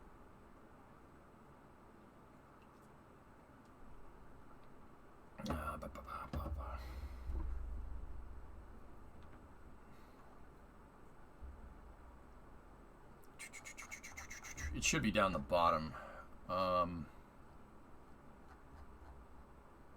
So there's this thing I was looking at that I thought was really cool. Space operations. Okay, I'll just load up the curriculum for the masters, right? For space ops, but there's a certificate in it too. Check out the name of some of these courses, dudes. You can't tell me that this wouldn't be right up our alley, right? Like, this would be perfect. Like, look at some of this stuff. Develop and operating the space enterprise, the launch industry, satellite communications, Earth observation and remote sensing, space mission and launch operations, space habitation and life support systems, cybersecurity applications in space, space technology, space law and policy, concepts of practice and project management.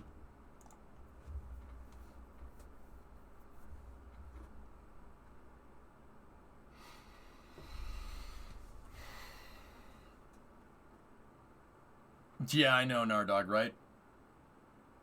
Yeah, some Rocket guy recommended this to me. I can't help but think that that's kind of like, that's like, yeah. See last, okay. Why take this class when, I guess maybe it's probably going to be the textbook for reading all that. Just read that. Yeah, I know, right? I mean, I'm not going to sit here and say that I probably wouldn't go in there and take a dump on all these classes. It'd be easy. This flew over my house. It's a B-29 Penta. Yeah. I mean, that, yeah, some of these though, something about you though.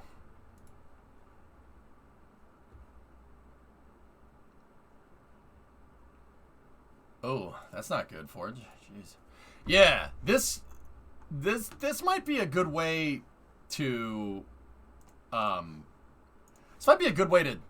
kind of dip my toes in the water and see how well I can balance like schoolwork with the stream. What KSP reputation do you get with the class? I don't think anything. Wario. Yeah. Yeah, Wario. Mm-hmm.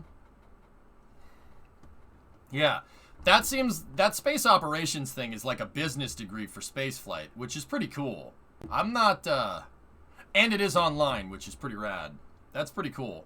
So like that online degree, I can balance with the stream, and I could basically, with the exception of a couple of things here and there, and I could basically do it on my own time, which is, that could be useful. I mean, I've looked into the other stuff. He's a fine, upstanding Italian-American. Yep. Just test out all of that and get the cert. You play KSP, you got this already. Yeah, Torby. Then there's the... See, I don't know if computer animation will translate much to a Masters of Aerospace. I don't think I can get enough credits to transfer there. So I might need to start off with this. Which is a little bit more expensive. But, yeah. Figure it out.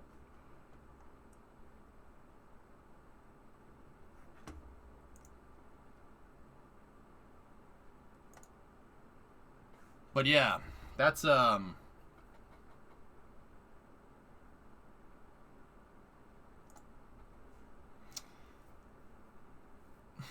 be pretty cool. Sounds like a new tip goal. I wouldn't do that to you guys. See, Matt, the reality of that situation is that if you give me a tip goal to go get, if so, like, okay, let's just play off the contingency that somebody came along, a benevolent benefactor, okay, came along and freaking said, like, just go do it. What I would probably do in reality is pay off my already existing student loans and then go from there, you know?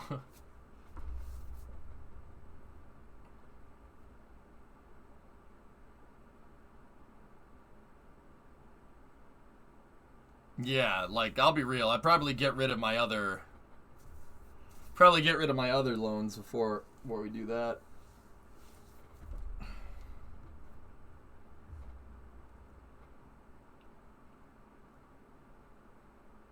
Yeah, Brim. Because then I could just pay as I go for the rest of the degree, you know? I use loans to repay loans. Yeah. I mean, Vasya, that happens all the time. That's called refinancing. All right.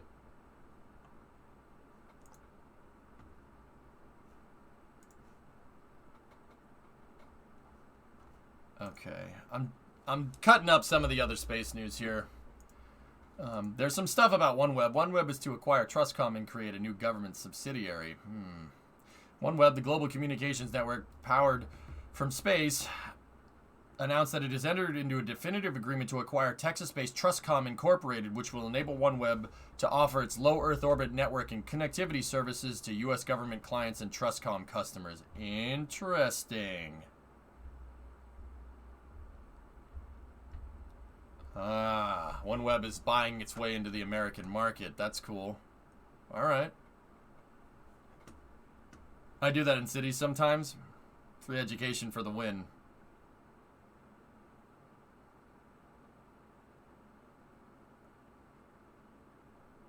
I mean, that's fine, Sebi, if you want other people paying for it. I don't. I want to pay for my own education. It's fine.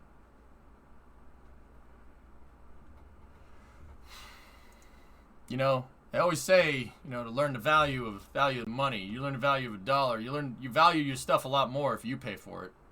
Just putting it out there. It's gonna piss off a lot of people. I'm kidding.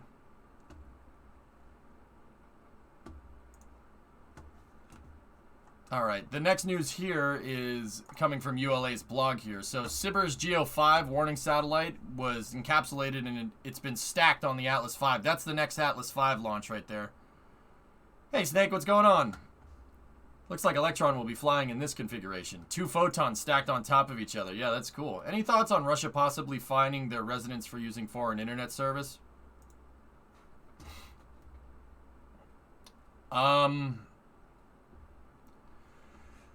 Any thoughts on it? I didn't know that was happening, dude, to be honest with you. So Sibir's, just let me get back to this real quick. Sibir's is a space-based infrared system.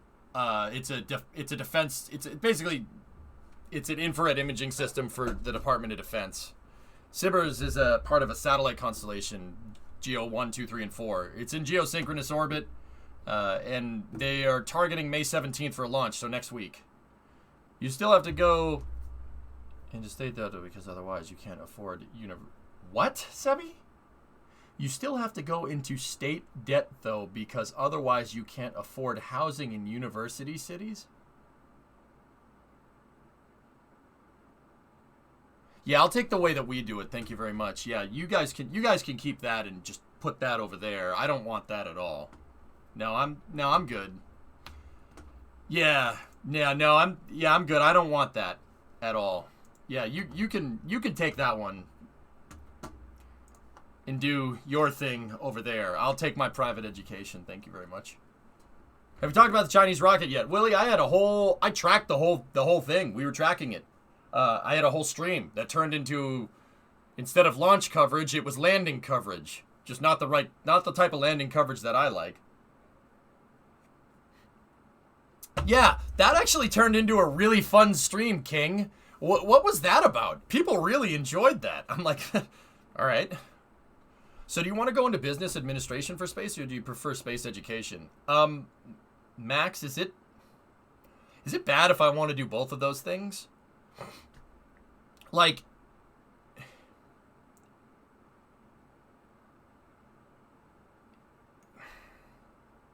Max, what? Honestly, you really want to know? I want to do all of it, like, because if I go and get an aerospace engineering degree, you're damn sure that I want to. So okay, Max, this is just how my stupid brain works. I want to know the whole thing. I want to know how to do all of it, and I know that sounds like really, man. Yeah, I do. I think. In order, and dude, people, oh god, this makes me such a hard person to work with, like in a regular job. I like seeing the macro picture, okay?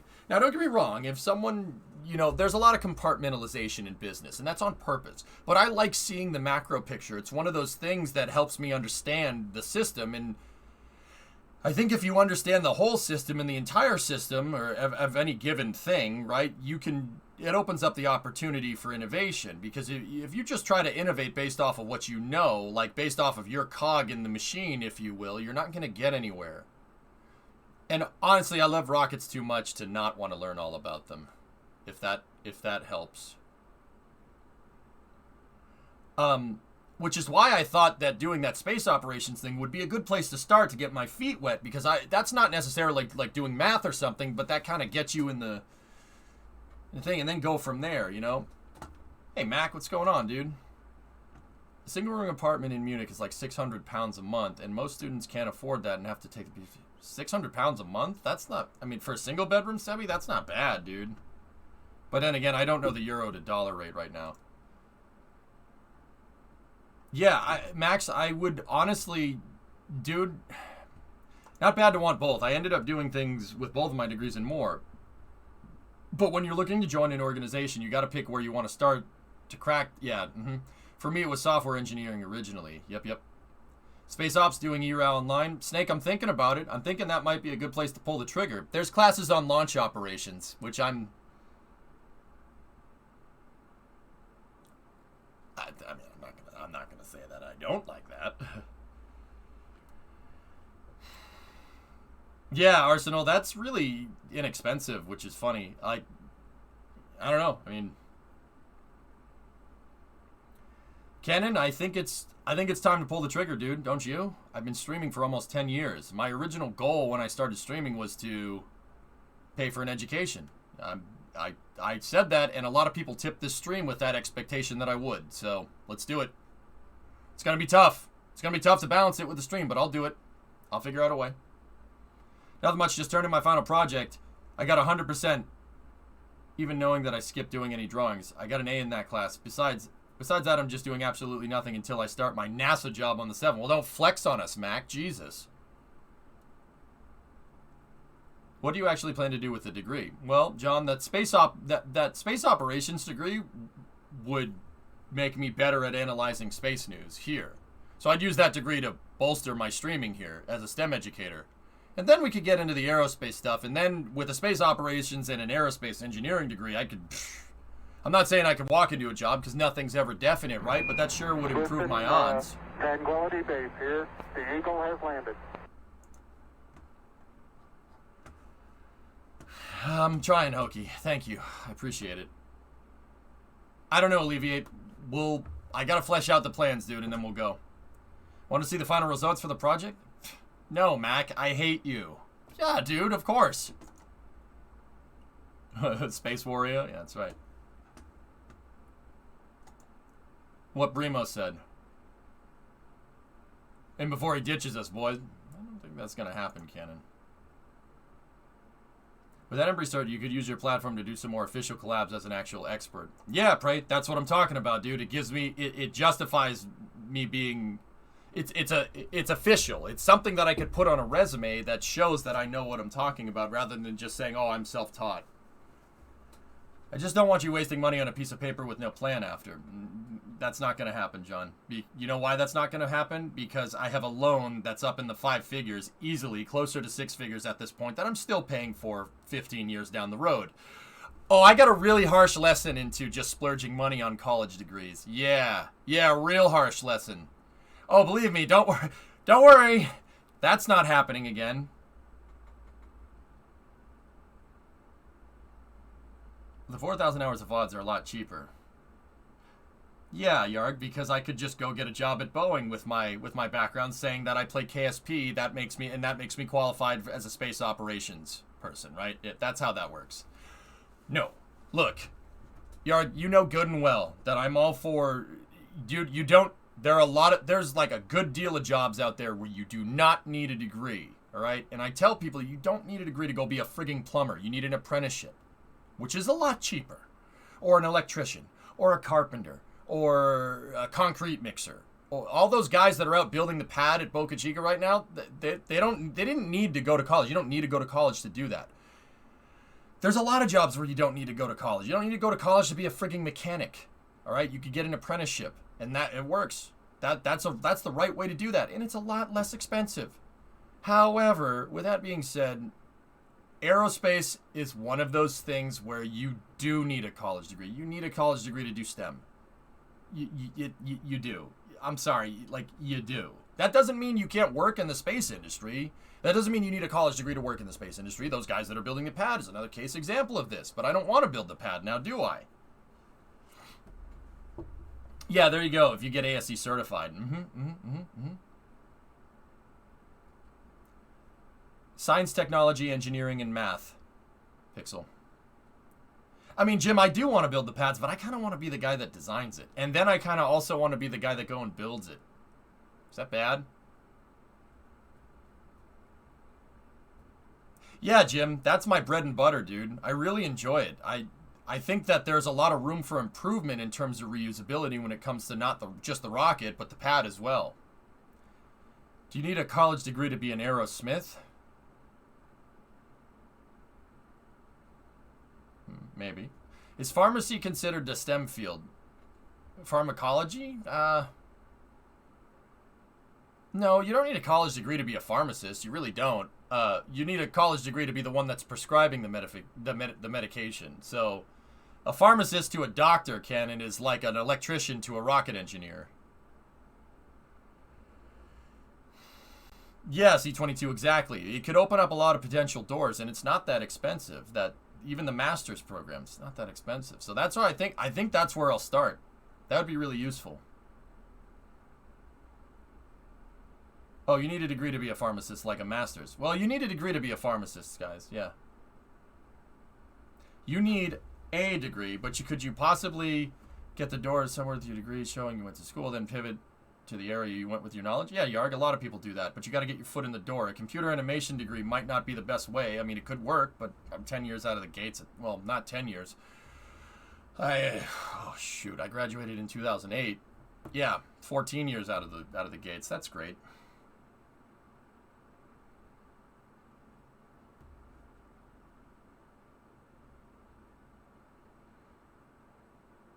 Yeah, there's a lot of pharmacology experts and doctors in chat that know more about this than me, so I'll just default to your judgment. Lot of medical experts here in chat. Thank you.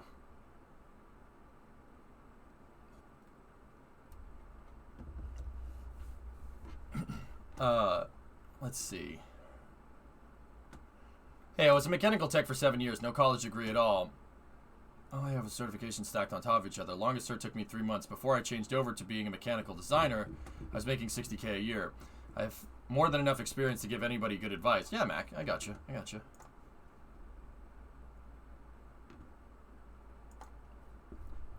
But a computer animation degree plus 10 years of practical teaching knowledge could get you in the door a lot cheaper. Then maybe they'd pay for you to get the master's. I suppose. I just sent you 2 images. You could just link in chat, Mac. Your sub. You sent me a BMP? Really? A BMP. Bro. Bro, we gotta talk.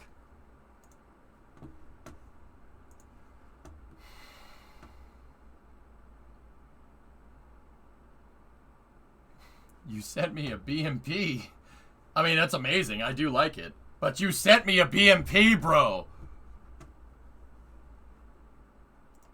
That's cool, man. You did a good job. It looks really nice. Bro.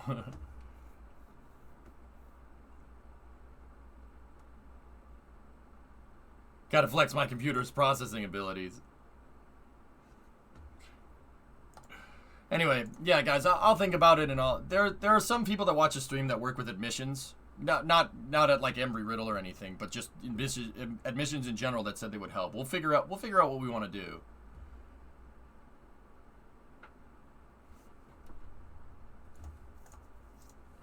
All right, 6 o'clock.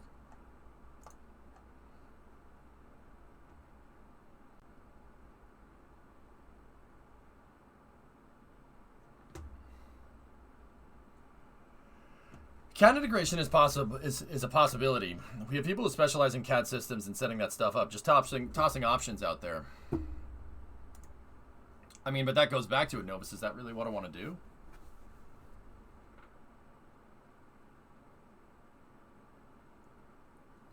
I don't know, man.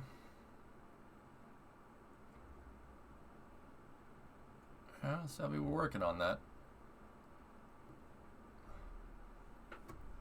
Car Buddies and I have a line on a demilled Russian BTR. Alright. Will you join Roscosmos afterwards? They probably would not want me to do that. Yeah. I don't know. If it is, it's a way to get your foot in the door. It really just depends on what you want. Yeah, I don't know, Novus, and I think that's what I need to figure out, dude. Do I just want to go get an AE degree, or... like, what do we want to do? I mean, the expectation, I suppose, with the stream was always to just use it to pay money to get an engineering degree and then go get a job in the aerospace industry. But that question has since changed. It's not go get a job in the aerospace industry. It's what do I want to do in the aerospace industry, right? Like, yeah, that's the hard question, I suppose.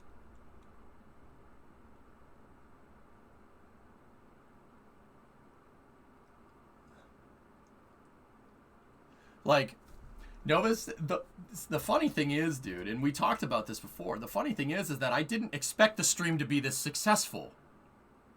I'm dead serious. I did not expect the stream to be this popular. I really didn't. Because why? Why would I take that into account? Nobody starts streaming with the expectation of success, right? Nobody does that, right? Like, that's bizarre.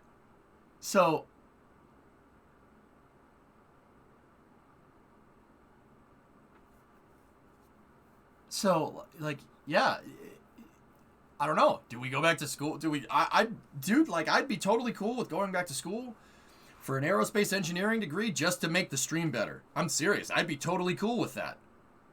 You know? If you made a space company, what would you bring to the table? It's a good question, isn't it, O-Force?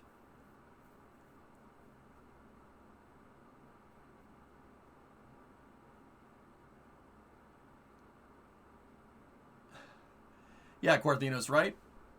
I know people that do that. Yeah, and they fail.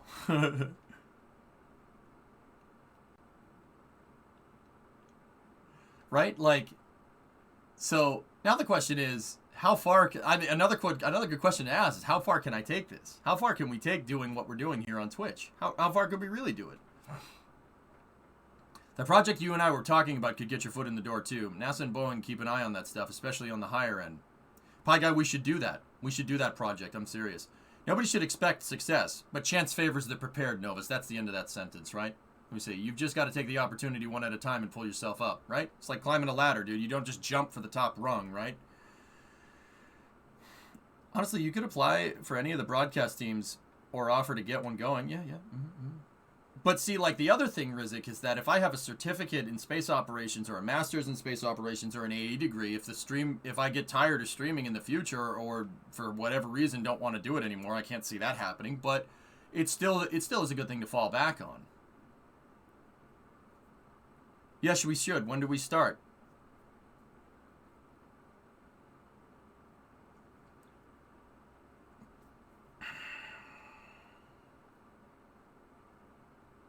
I mean, let's start now. Seriously. Start now. Let's design something.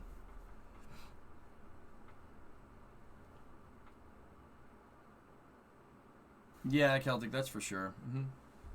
What is this mystery project? This is not a mystery project. Pi, we can tell them this. Pi Guy, me, and Rocket Guy want to build model rockets. You guys sold me on it. There wasn't any. I didn't really get. It wasn't really like model rockets didn't do anything for me, and then. You know, I watched a couple here and there, and I'm like, okay, that's pretty cool. I mean, don't get me wrong, I still like the bigger stuff. I mean, but who doesn't? Like, duh. So, yeah, Pie Guy, me, and Rocket Guy are gonna probably throw some into the mix here. Like now, I got time today. Well, Pie Guy, to start with a group chat with Rocket Guy. Let's go from there.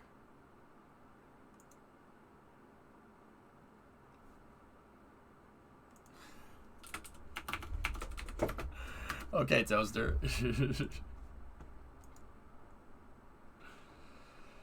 you think we could launch them from 39C for the memes? We'd have to ask NASA.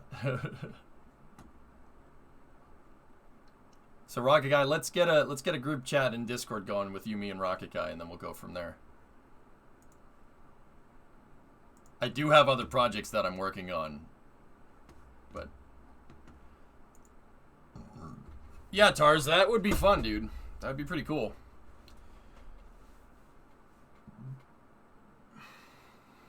Yeah, Nardog, of course. So is this like the Rocket Club? I don't know. Yeah, Thomas, exactly. Start by getting the truck running. Like I said, Rizik, I have other projects that I need to finish. So, Pie Guy, we can start officially on this project, and we'll see how far it takes us. But I do have other things that I need to work on. And then there's also the stream on top of that. That's the other thing that made me want to, like, it kind of clicked the other day. It just got, like, it was the day where we were watching, it's the day where we were watching Starship. And it just kind of clicked on me. It's like, you know, Elon had, like, okay, so Elon Musk has the Falcon 9, right? And the Falcon 9 is amazing. And then he has Starship. Starship's just, like, it's not a side project for SpaceX by any means, but Falcon 9 is still the priority, right? Like, and then I thought, I'm like, you know, the Starship is like his pet peeve project. Like, do I have pet peeve projects? And then I just kind of clicked. I'm like, yeah, of course I do. I have all this other stuff that I'm working on.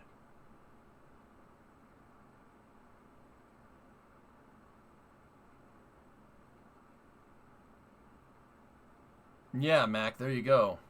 Right on, dude.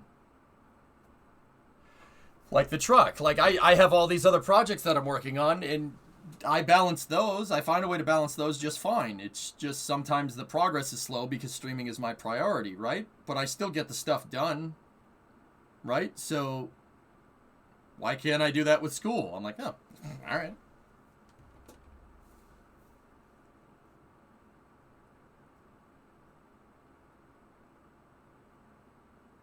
Did my first voyage to the moon in KSP, science mode. Got there and got plenty of science. Managed to get a re-entry to Curb and then realized I forgot a heat shield. Oops. Could you check Discord, please, real quick? It's related. I'm not related to you. Yeah, drummer, we could... Yeah. That's kind of the whole thing that spurred this project. I know enough people that actually make rockets to actually make that happen pretty easily. You live in Mass. Any community college near you will have an MET program. What is that? MET program. All right, Mac. We'll think about it.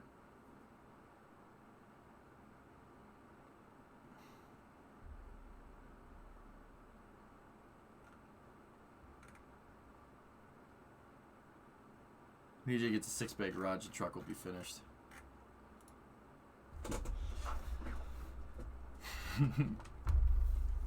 Alright, anyway. Let's see what else. What other space news do we have here? I'll put this up in the background. SpaceX updated their Flickr with pictures of 15 landing. 40% probability violation, John. I got it. Negative. I'm a meat popsicle. Either way, guys. Yeah. I mean, how many projects do I have now? There's that project, and then there's that project. I can't tell you those ones. One of them for a good reason. The other one, I don't want to tell you what it is. And then there's the Pie Guy Rocket People project. And then there's the school project now. That's enough to keep me busy for a little while. Yeah. And then obviously the stream. Yeah, no, see, I like doing this. Go at throttle up. There's the VOD stuff. Oh yeah, we're working on that as well.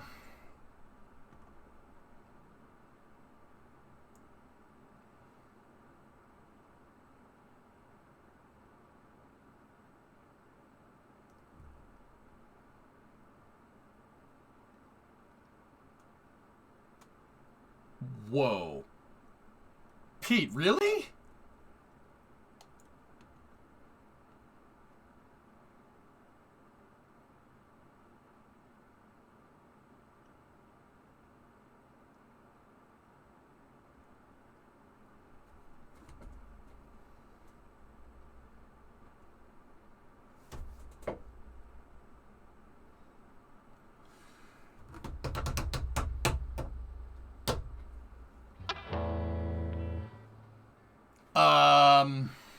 Yeah.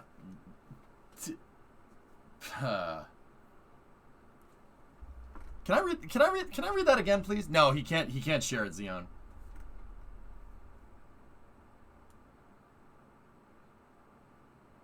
Discovery, go at throttle up.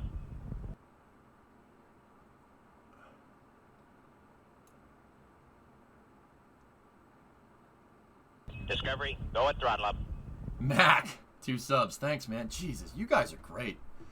The best community. You guys are the best freaking community ever. I don't give a crap what anybody says. We got a real good thing going here. Holy balls, Pete. You never know who's watching, dude. Pete, that's the other reason why I'm very careful what I say. I try to be very fair in my analysis. Because you never know who's watching.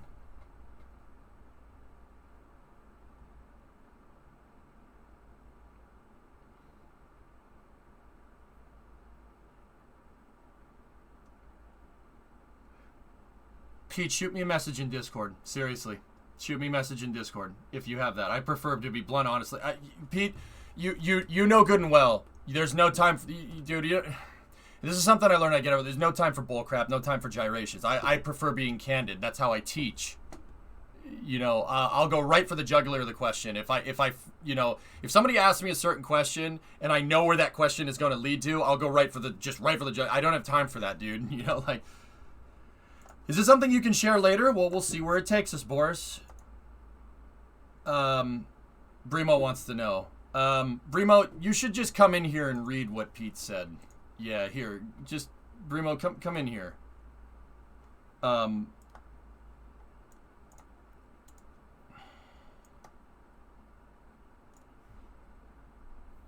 I need Brimo in here real quick. Here, you guys look at pictures of Starship landing. So... Brimo, we can see through you.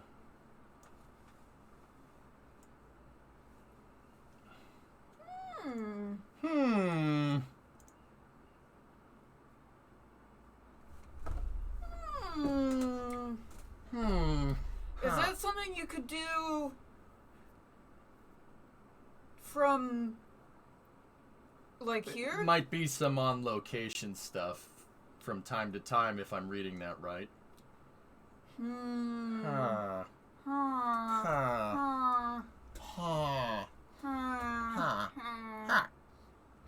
Look at the reflection in her glasses, Chad. Mute the mic to discuss. There's nothing No, to discuss, no. dude. Also, Chad, I have a bone to pick with you. Stop telling him to go get his foot in the door instead of getting a master's, okay? You dum-dums? She's talking about you, Yarg. God! Huh. You dummies! You... Enhanced. Alright. Yeah, Pete. Here. Yeah, Pete, if you don't have Discord or something, just shoot me an email that I can send something to and we'll go from there. Huh. You guys, he has a job right now. Do you want him to quit this job so that he can go get another job? And then it takes him another 10 years before they'll pay for his master's? Or do you want him to keep doing this job and get a master's at the same time? This is why I like her. You dumps! Yeah, Toaster, that's basically what we're trying to do with that's what I'm trying to do with Pie and Rocket. Yeah, no, we gotta do that. Yeah, that's Nar and Tripoli Toasters is exactly why we're doing that project, because that's another way to get your foot in the door. Okay, Pete. Yeah, sure, will do. Alright, I'm gonna go now. You dumbs! You big dumbs sometimes, Chet. Alright. Alright, love you. Yep. Love you too, baby. Oh, Toasters don't. Yeah, no, it's fine, dude. It's fine. It's all good, man. It's all good. There might be ways to do. All right. Okay. All right. Well, we'll see where this takes us, dudes. And that's, guys, that's what I mean. Like, Maximal, if you're still here, like, dude, I don't. Discovery, go and It throttle might up. sound very arrogant of me, okay? But I want to know everything. Is that bad?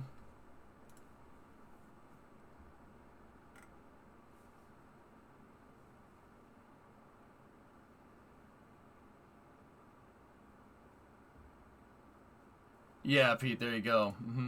You dumbs.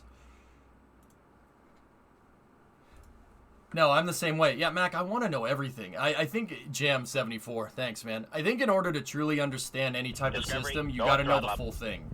Especially if you want to teach it. Teaching someone something, if you're good enough to teach something, in my mind, that's when you truly know something. Like, that's how I look at it, man.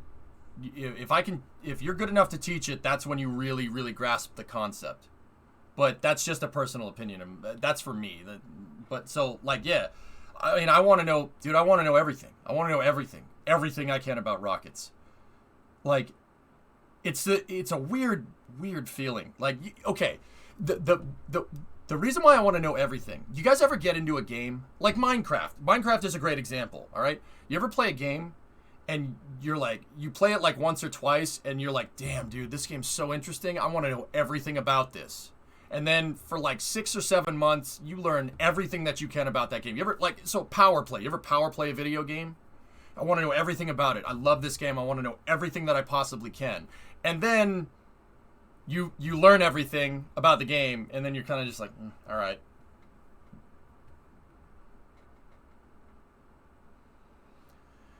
I don't know what you're talking about, Forge. Do you want to know everything or acquire knowledge on public information? I don't know, Boris. Like, yeah, exactly, Chief. Like, that's what I want to do with rockets. But the problem is with rockets is that rockets are, I just picked literally the most complicated thing that you could want to rabbit hole. This is like Smarter every day. Investing his time into supersonic baseball cannon. A ton of work, but the experience and the final product paid dividends. Yep. Yeah, Evil Rays, that's you and Factorio. That's me with rocket science, dude. I do not know why I'm into it. I just do it, and I want to know everything. It's so freaking cool and so damn fascinating. I want to know everything. I want to know it all. If I could matrix myself right now and just download all that, I know Kung Fu. I know propulsion systems. Show me. You know, like, That's how I look at rockets, dude. I want to know everything, dude. And it's not... And you know what the weird thing is? It's like... If you're playing like a multiplayer game like Tarkov or something, you want to learn to get better to beat other people. I don't care about that. It's not about... For me, you know, it's never about being competitive and knowing more than another person. It has nothing to do with that. It's very much self-improvement. You should really try RO and RP1. I know why you play stock, and that makes sense, but it's well worth applying some of your more real-world knowledge to the modest... Yeah, Kamir, I don't compete against other people. It's something that I've learned. Ironically, Kamir, I've learned it from playing a lot of first-person shooters. Don't compete... When you're playing a shooter, you're not competing against other people. You're competing against yourself. Right? Because you can get better at the game. And you can get to a point where you're better than the other person. But I think improvement comes from self, right? Abso-frigging-lutely. You don't compare yourself to other people. You compare your past to present and see if you can get better. That's how you compete. When Tarkov, I played Tarkov on April Fools, believe it or not. You know what? I actually liked it. All the weapons customization, and I can inadvertently use it to educate people about firearms, believe it or not. Which is, I'm not sure if that would fit, but I have talked about firearms in the past in chat, and there's a lot of gun nuts in here. Let me just say that. I agree, Laserman. Yep, you're either growing and learning or you're dying. There ain't no third direction. Tommy Boy quotes. In business, you're either growing or you're dying. There ain't no third direction. Man, how spot on was that movie? I totally understand this. For me, it's the same with drawing. Yeah, Rebdol, drawing is cool, man. Take it from an art student. By the way, a few months ago, I linked you to the Design a Liquid Propellant Rocket PDF from the NASA Online Library. Do you manage to have a look at it?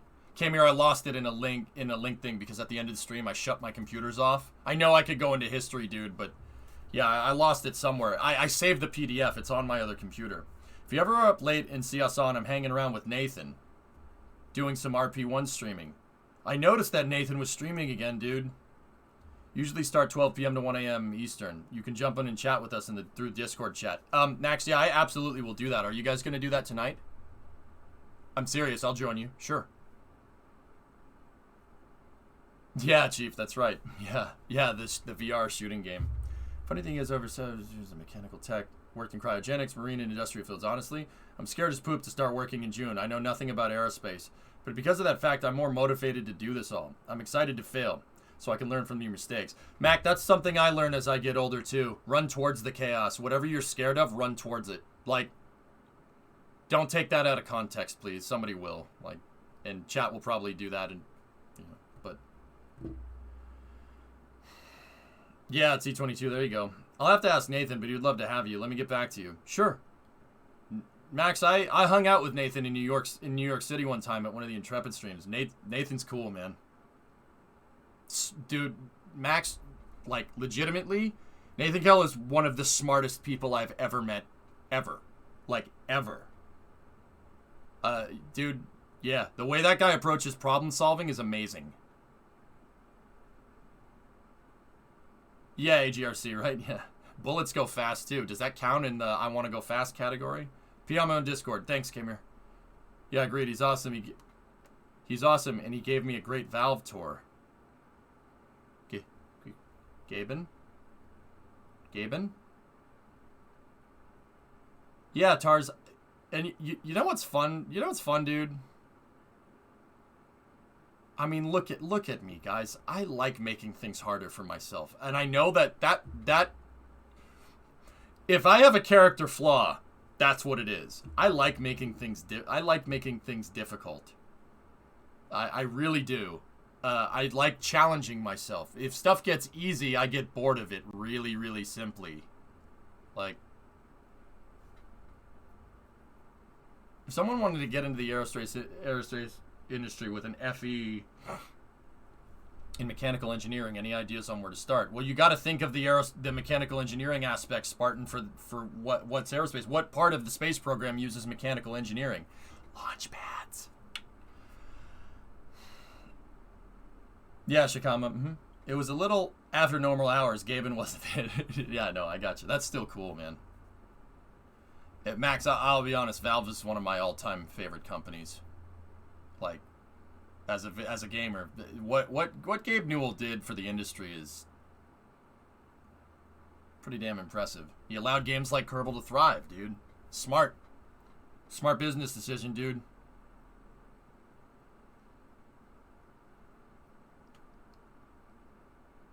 That's why we work. Are we doing some SSDO development tonight? Yeah, we got to figure out cost structuring and go from there, King. Yeah, exactly. Raising the Bar, Bram. Have you ever read that book? Good book. Anyway. Good conversation, guys. The Act Man just put out a video on the rise and fall of Valve. Fall of Valve? Fall of Valve?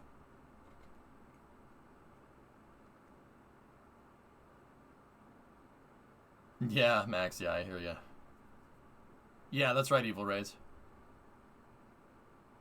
I think Valve didn't fall, they beat the system. Yeah, Nardog, there you go. The fall may be more so in respect to Valve actually developing games in-house. I mean, yeah, Storm, but... Yeah, I no 3 at the end. Yeah, I get it in that regard, yeah. But, I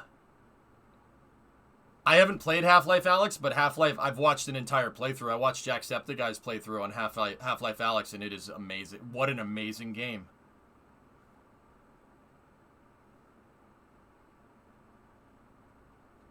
Yeah, no, that just...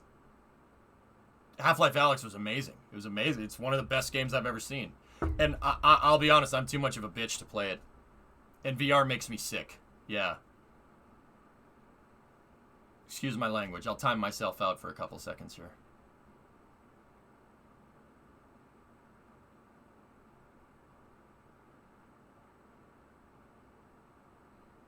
Okay, now we're good.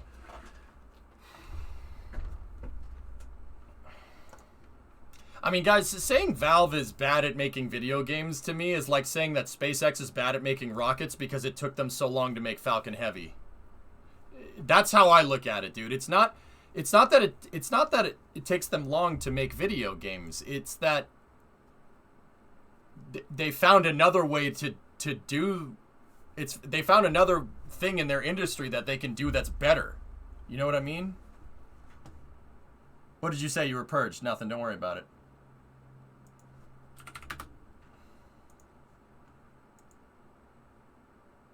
Valve still makes video games? Kenzuko? Ken, I don't know if you're kidding or not, dude, but they played, yeah, Half-Life Alyx was awesome. It was such a good game, dude. Half-Life 3, when? Yeah.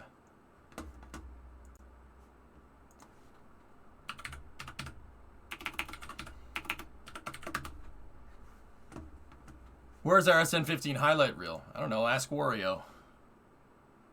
Can I get an engineering license without a degree? I mean, can I take the test? I don't know, Shikama. I don't have the answer to that.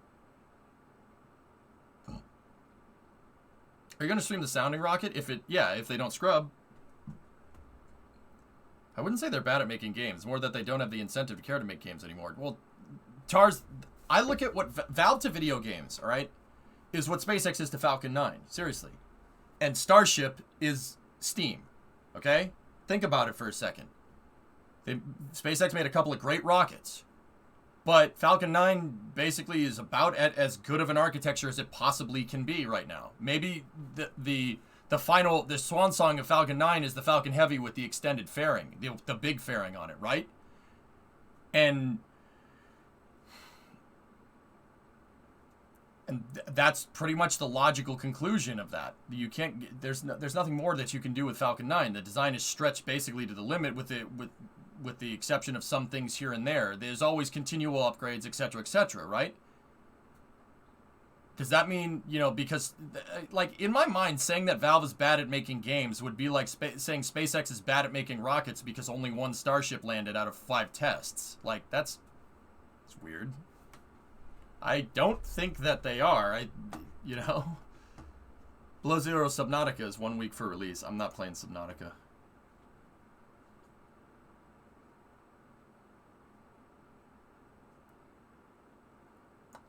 Yeah, I can, right?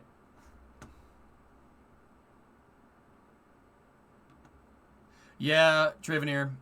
Yeah, Counter-Strike, man. Counter-Strike's awesome. Take it from a 1.5, 1.6 source and go player. Yeah, your boy wasn't always a nerd.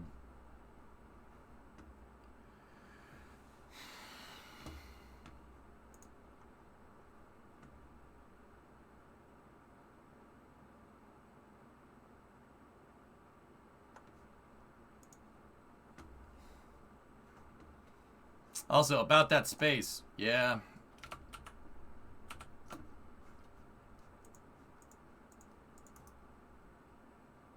Alright, let me find it. Here. So, let's take a look. Also, I just want to point out how impressed it is that you're able to keep up with chat. Yeah, I've gotten pretty good at speed reading things, Mac.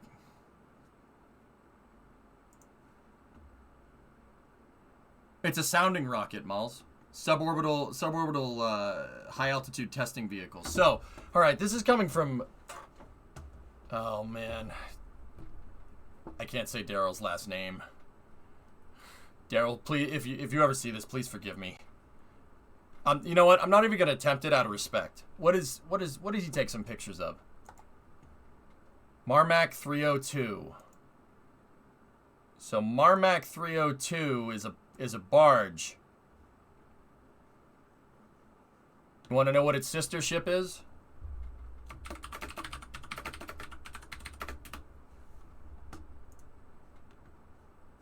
That's Marmac 303 right there. It's just sauce for future reference. Oh, okay. Yeah. Yeah, see, that's Marmac 304 right there. You guys want to know what Marmac 303 is?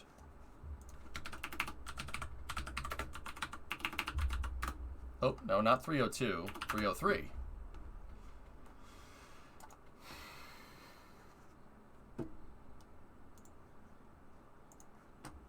See? 303.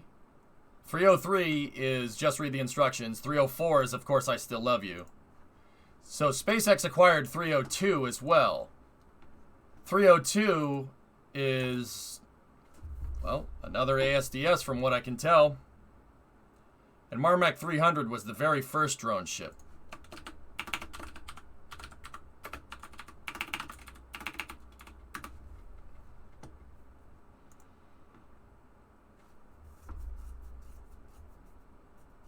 Yeah.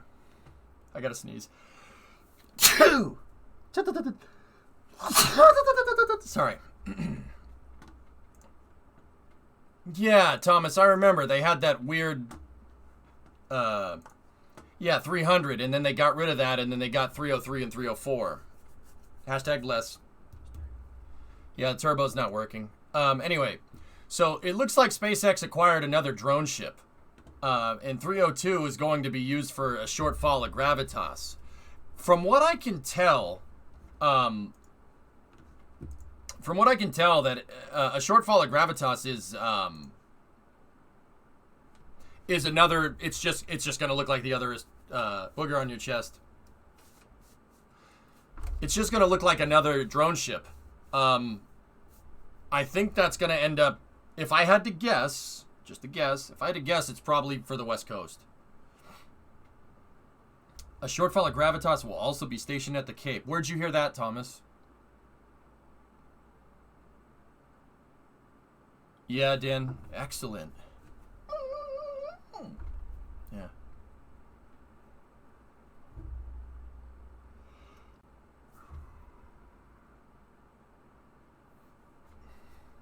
Yeah. Dan, I guess he is. Whoa. How will they do the Polar Starlink then? Launch it out of the Cape?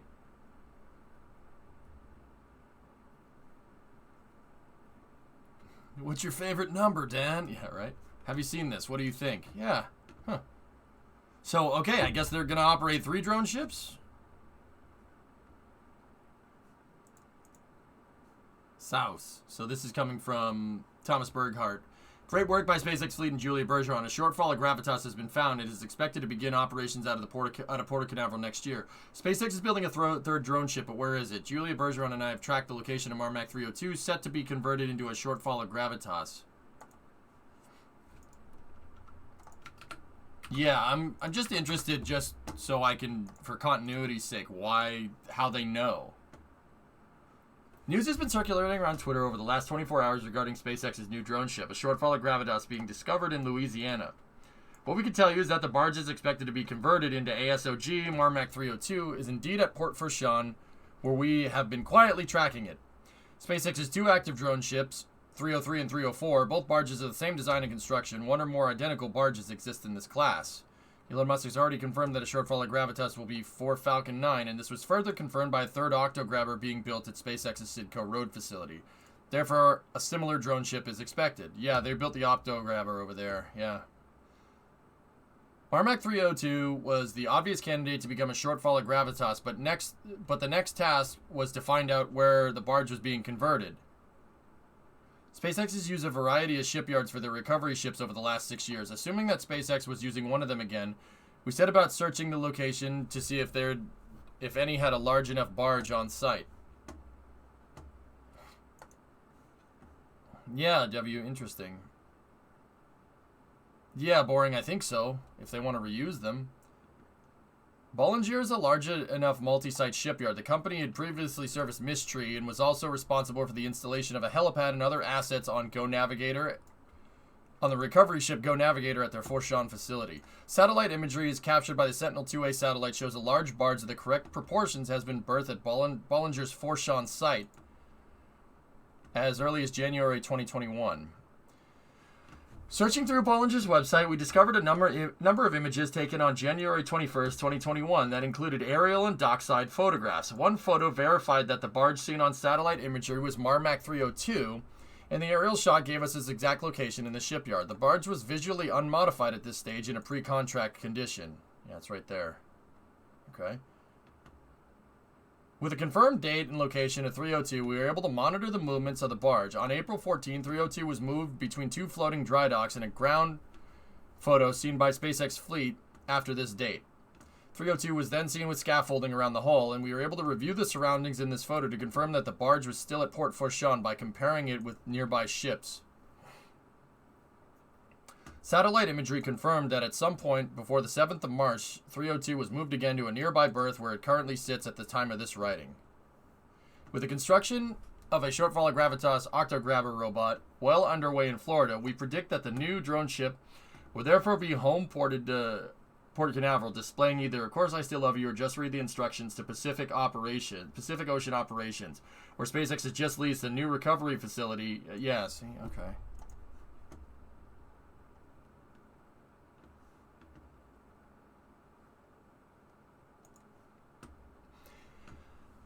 I mean, did I miss something there, Thomas? And once again, I'm pretty sure they're 100% right. Gavin, I'm pretty sure Gavin is 100% correct there. Did I miss something that says that they connected it to SpaceX officially, like in any official capacity? They just looked at it from some satellite pictures. Like, I'm not saying they're wrong. I mean, that makes sense. It's confirmed. There were pics of it with "Just read the instructions" style thrusters. Did I miss those?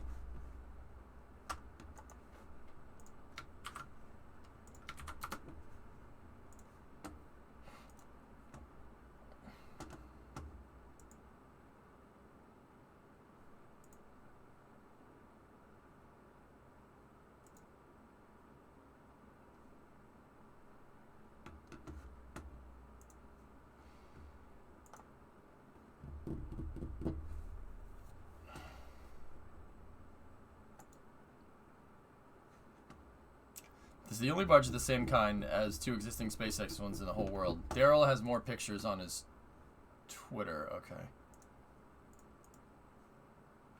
Guys, I believe you. First of all, I believe you. I just want to see it for myself. That's all.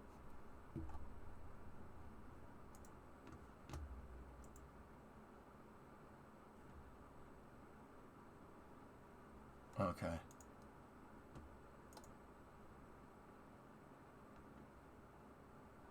All right. Yeah.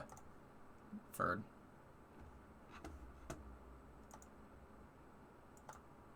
There's tons of United rental stuff. Definitely SpaceX.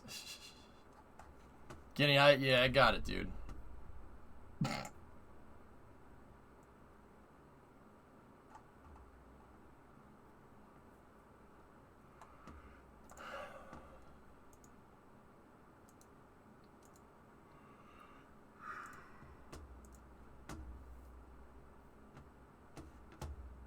This guy is the SpaceX overlay for the sounding rocket. Let me see.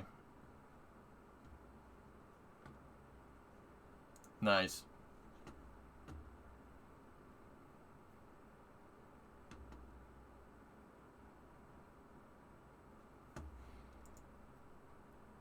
Yeah, Thomas, that makes sense. That's the thruster. I see it. I see it right there. Yeah, yeah. It looks like the thruster has some other subcomponents attached to it, guys. Like what's this thing?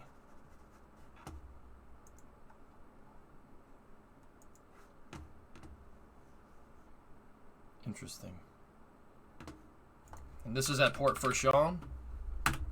Port Fourchon is at the very, very southern tip of Louisiana. Let's see what we got down here. And yes, you can see it from space.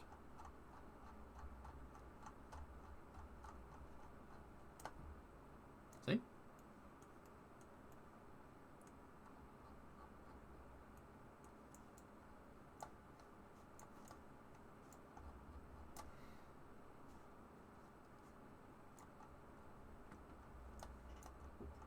One thing I do not miss about the Army is working on boats. Well, maybe because the Army's watercraft field is from World War II and it breaks. Savage.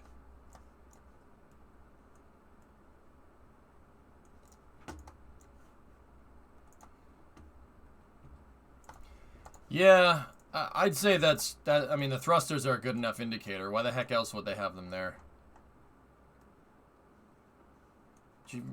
How's the stream? I'm laying down because my head hurts pretty badly. Are you all right?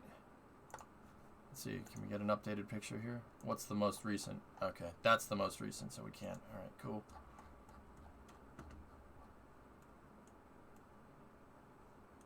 Yeah, Port Fourchon is, yeah, it's a big shipyard that services all the oil rigs. These are all rig tenders, dude, which is what Go Searcher and Go Navigator are. They're rig tenders. Oil rig tenders are basically a pickup truck for the water. That's what it is. This is a water truck. That's what it is. The ones with the big open flat back, because you never know what you're gonna carry. These are all oil rig tenders. Just of varying sizes, just like there's pickup trucks that are different sizes. The weird ones have the helicopter pad mounted on the front. But yeah, see, those are tugs. Those are harbor tugs right there.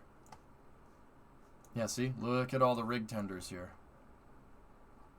Rig tendies, yep. Look at they even have a little garage.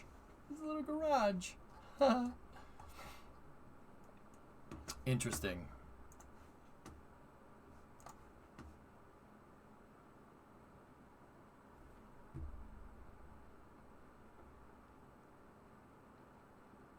Oh yeah, Nardog? Cool. Alright, dudes. That's cool. So yeah, I mean, that's concrete enough. I believed you. I just wanted to see for myself, that's all. Well, it depends on the length of the beam, Geeson.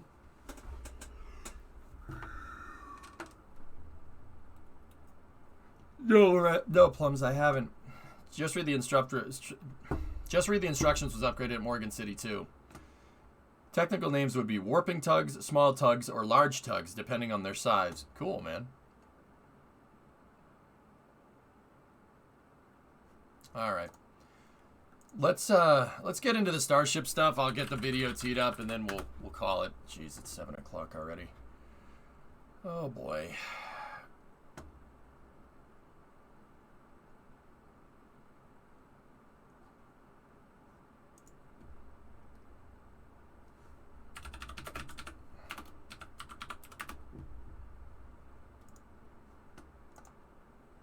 Yes, I just nerd flexed on you.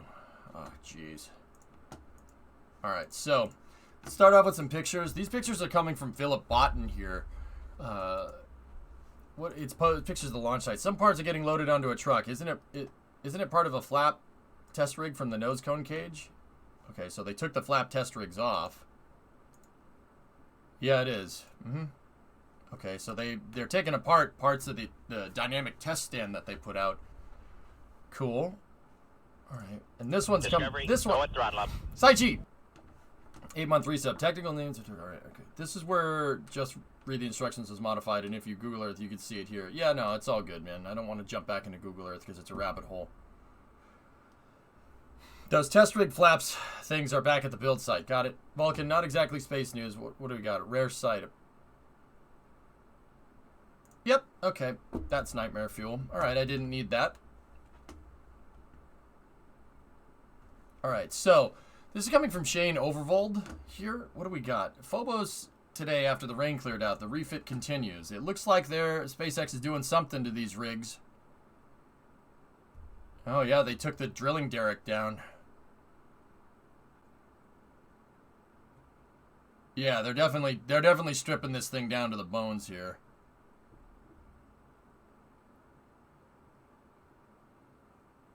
Interesting.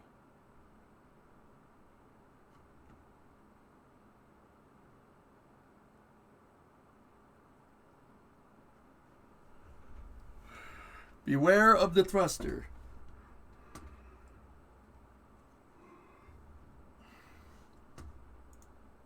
Sorry if this got linked a bunch of times.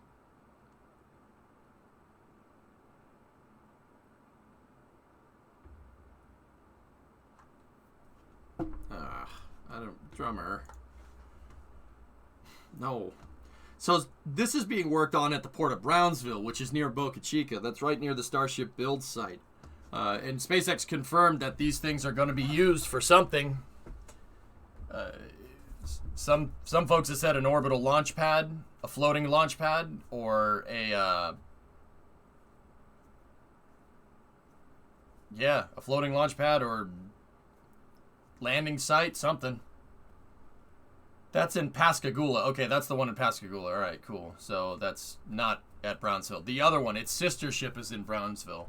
What's the difference between the oil rigs and the orbital launch facility in Boca? One's on land and the other one isn't? Could they fit a tank farm on that?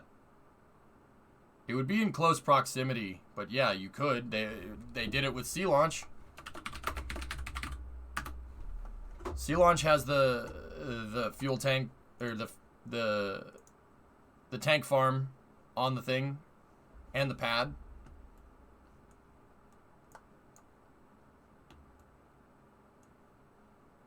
GMOS can't start the refit yet because the dredge work isn't completed. Got it. No swimming pool. Shaking my head. Yeah, so I would imagine it's probably going to look something like this, but Starship is going to need a high bay, right? Because the Zenit booster is horizontally integrated from this picture, and it's a lot smaller for what it's worth. And Starship is a vertically integrated, vertically assembled booster, so you're going to need something with a huge high bay on it. Sea Launch just looks good for some reason. It's pretty damn smart. It's a pretty smart idea, Awesome. I don't know why we didn't do this before. Honestly, you could just... Why don't we just take our launch pad and put it over there? You could tow it right to the equator. Okay, it takes a week to tow it to the equator. Is a week that big of a deal in space flight? No. And you could leave the pad out there, no problem. And you could, because this is just the integration chamber. That's just where the rocket gets put together on the transporter erector. They built the rockets in here. There's a horizontal integration facility inside of the Sea Launch Commander. And what the Sea Launch Commander does is it drives up to this, and then they take the assembled rocket and they put it on the transporter in here. It's pretty nuts.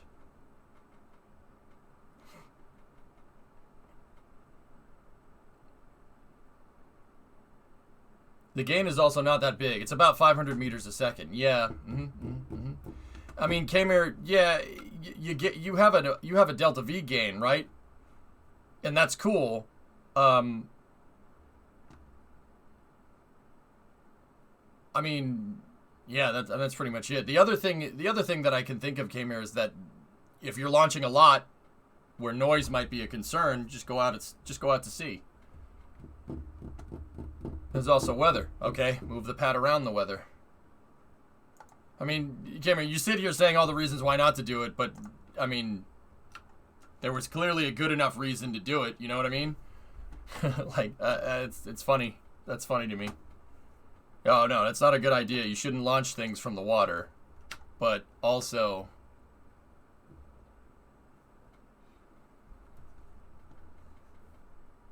Oh, the weather was the reason to do it. Oh, okay, I misunderstood. Yeah, no, exactly, right? Like, I'm like, okay. I got confused there for a second. I'm like, wait. What are you talking about?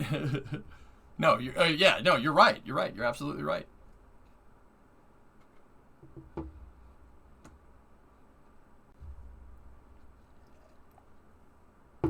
Lathe challenge. All right, let's watch the video, see what we got.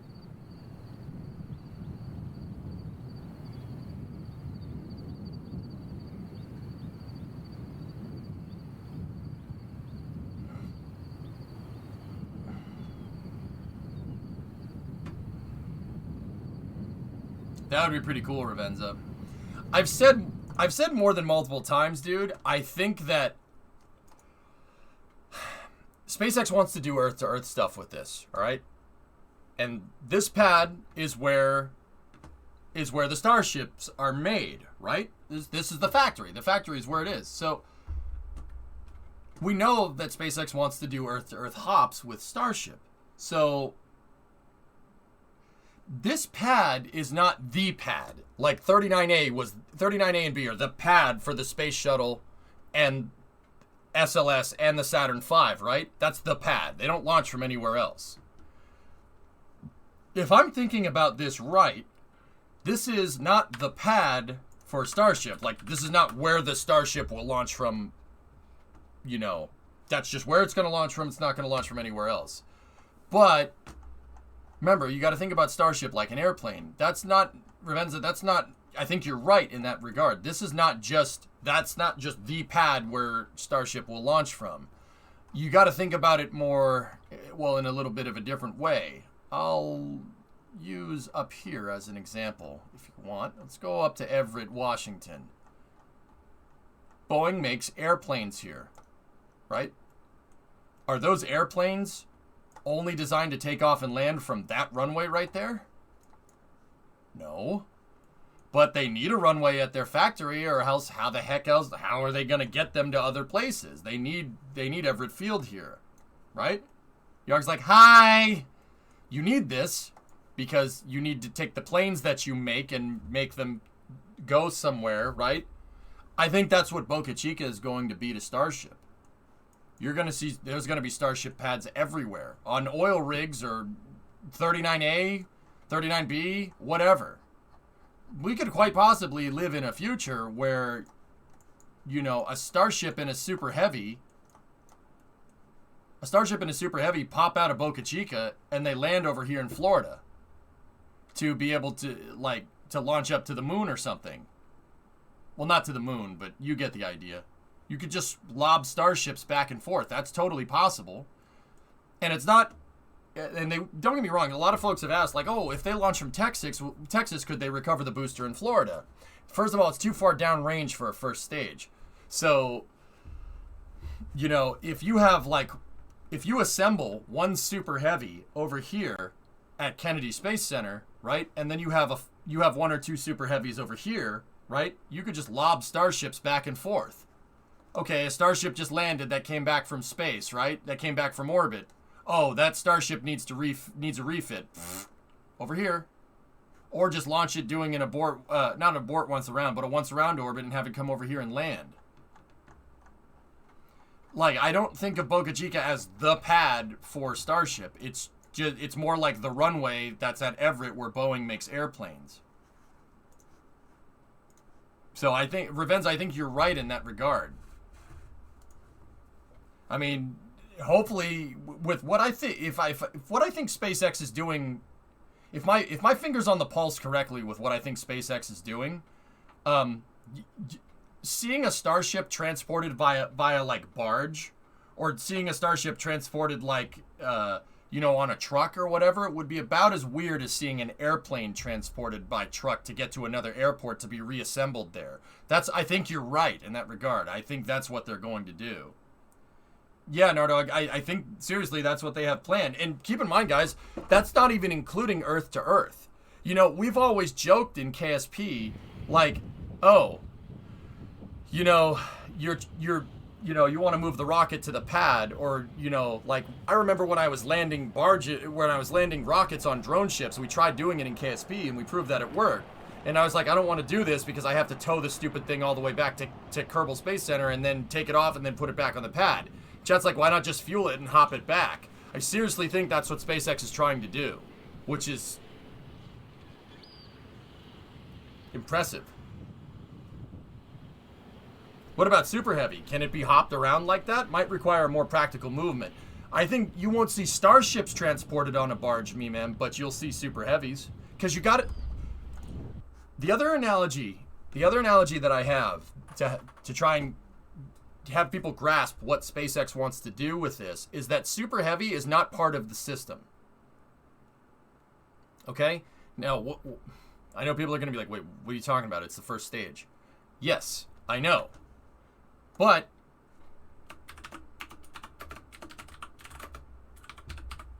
it's not part of the system. It's about as much of the part of the system as...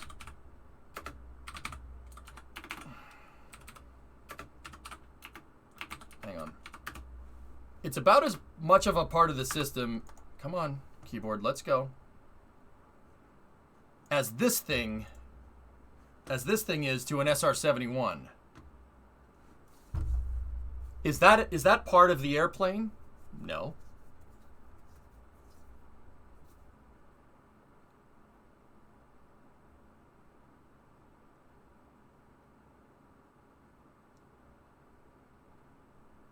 Or they could come up with a nose cone for Super Heavy to transport it. It's possible, Yard, but then if you want to hop a Super Heavy booster, for instance, from Texas to Florida, you need a thermal protection system, dude. Too fast. Too far down range, too fast.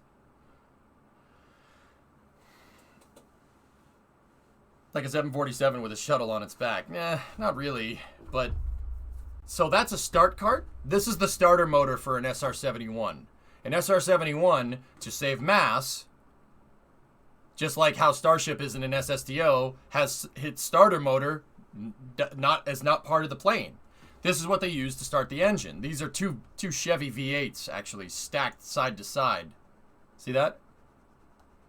And they have a common drive shaft, and the drive shaft comes up out of the top of the start cart and connects into the J58. It's ground support. Super Heavy is ground support equipment, even though it leaves the ground. Interesting, right? You got to think about Super Heavy as basically the runway, and Starship is the airplane. So in that regard, you might see a Super Heavy factory at Kennedy Space Center, and you might see a Super Heavy factory at Boca Chica. Because Super Heavy is, we say it's the first stage for the rocket, but if I'm thinking about this the way I think SpaceX is thinking about this, you will see the Super Heavies moved around by barge, but the Super Heavy is the runway. The Super Heavy and the launch pad's just the runway. That's it. That's part of the reason why I think SpaceX wants to land Super Heavy right back on the pad, or just grab the thing and land it and bring it right back down onto the pad. Were you ever in Seafarers International Union? I don't know what that is, Mac. Why multiple factories? Probably cheaper to produce Super Heavies in Boca and ship them to launch sites. Maybe Entropy, yeah. Astronaut safety. Oh, drones around! Our parachutes are triggered and deployed when the Mach 2. This last phase is key for the astronaut's safety. Oh, drones around! No, it's not DOS. Oops, I accidentally tagged you. Okay. So, yeah, guys, I think that Starship... I think it would be more prudent to build super heavies wherever you need a launch or a landing site, or you could transport them on the oil rigs to a point where, or you could transport them on the oil rigs to a point where they can get close enough to a landing site and land back on land. Ah.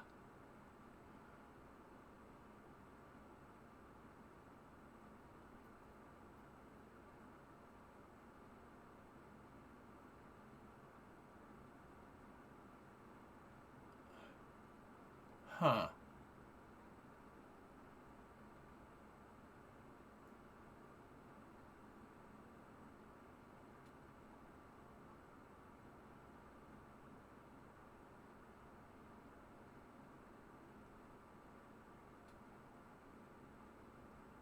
How does an oil rig move so fast? Does it have some kind of thruster? It depends on the type of oil rig, Boris. Some of them do. Some of them have thrusters.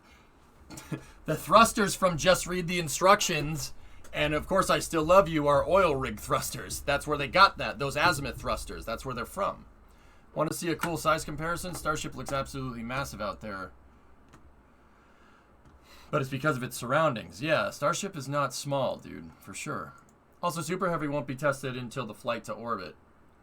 Yeah, Thomas, sure. I mean, I don't know where you're getting that information, but yeah, I mean, I believe you once again. I just, you know how I feel about, dude, trust me.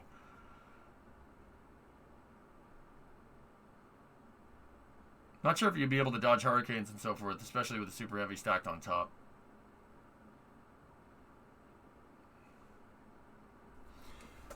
Yeah, see, even then, bouncing Super Heavy boosters off the oil rig and then to a pad doesn't really make a lot of sense to me. Guys, honestly, if it was me, I would just build a Super Heavy. Like, you got to think about Super Heavy as part of the runway. Moving a Super Heavy from Boca Chica to, like, Kennedy Space Center, in terms, at least if I'm thinking about this right, in terms of what I think SpaceX is trying to do, moving a Super Heavy to from Boca Chica to Tennessee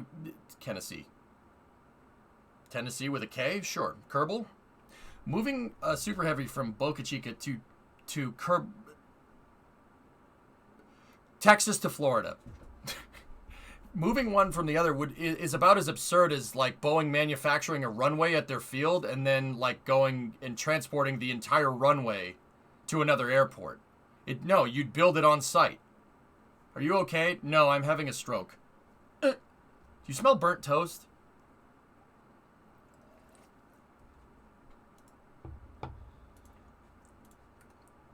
I feel sad a next space flight manager.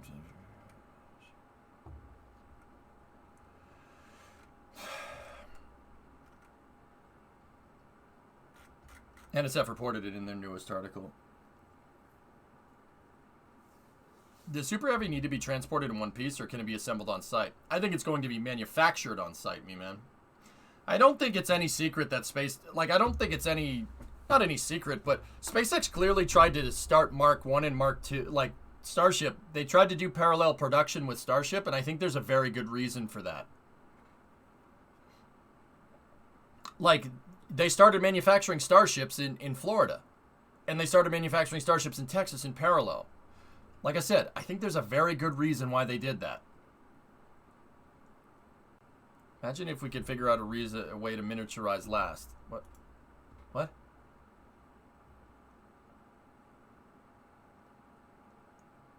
Oh, Scott built an A-Pass. Let me see.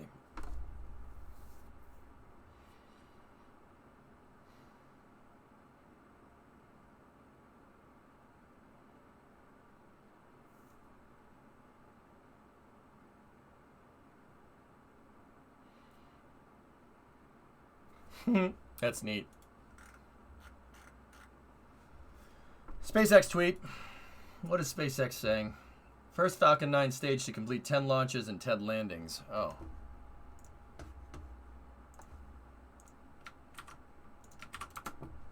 We'll check that and then we'll go back to the Starship footage. Florida people were better. You had to go and save Texas.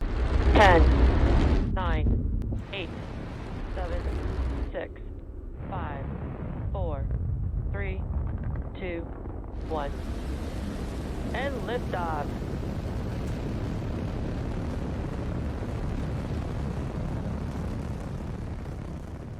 It's pretty cool, man. 10, 9, 8, 7, 6, 5, 4, 3, 2, 1. Man, that was the Demo 1 booster. That's crazy, dude. That was 100% DOS. Could see the Falcon 9, the part of it that survived, slam into the water. That was so cool.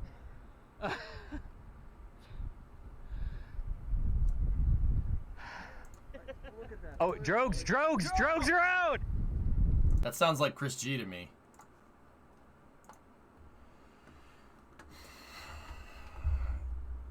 Anyway. Yeah, the shot through the clouds is pretty rad, man. Yeah, this one. That shot doesn't suck. That's a real picture, too. That was radar sat. The reason why there's such low cloud cover is because it's Vandenberg. That's not the Cape. Can you imagine? Wait, hold on. Let me just go back and look. So, Starlink 10 was the flight we saw the other day. 9 was a launch out of the Cape. SXM-7 was pad 40. 6 was... I'm not sure what 6 was, but I know 6.5... 4 was out of 39A. I don't know what 3 was out of, but I know it was at the Cape. Radar Sat was out of Vandenberg. Wait a minute. And Crew Demo 1 was 39A. Wait, Radar... Hold on.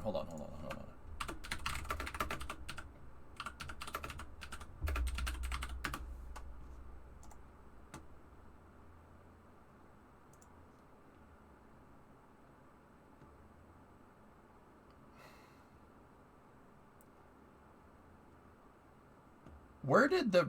Okay, Radar Sat... Did Radar Sat land on a drone ship? There's 1050.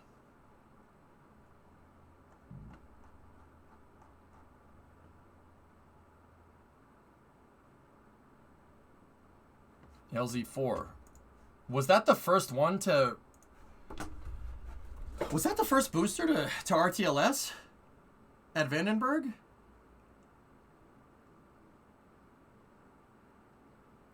I don't think it was the first. The first was at night. Yeah, I forget which one that is. Salcom 1A was the first. That's right. I'm just trying to think of all the places that booster launched and landed from. It's launched from all 3 Falcon 9 pads.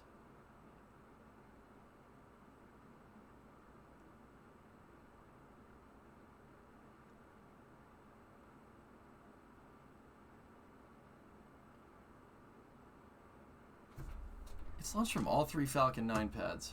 That's pretty crazy.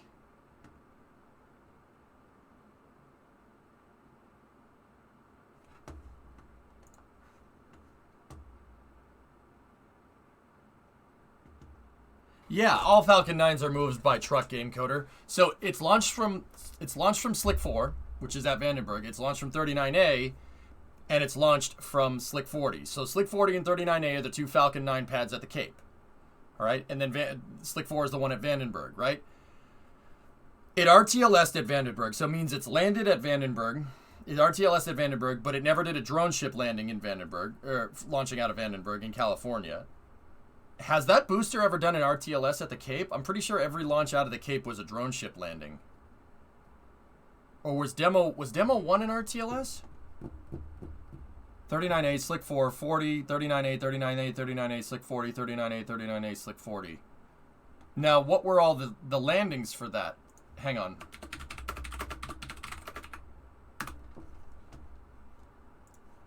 Only the drone ship from the Cape, yeah.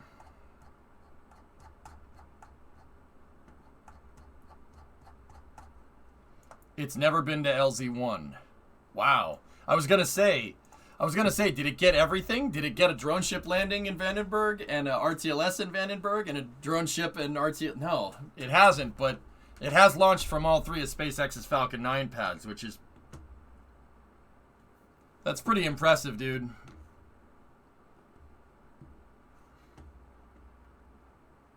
What do you guys think? You think they'll fly it again? I think they're going to fly it again, seriously.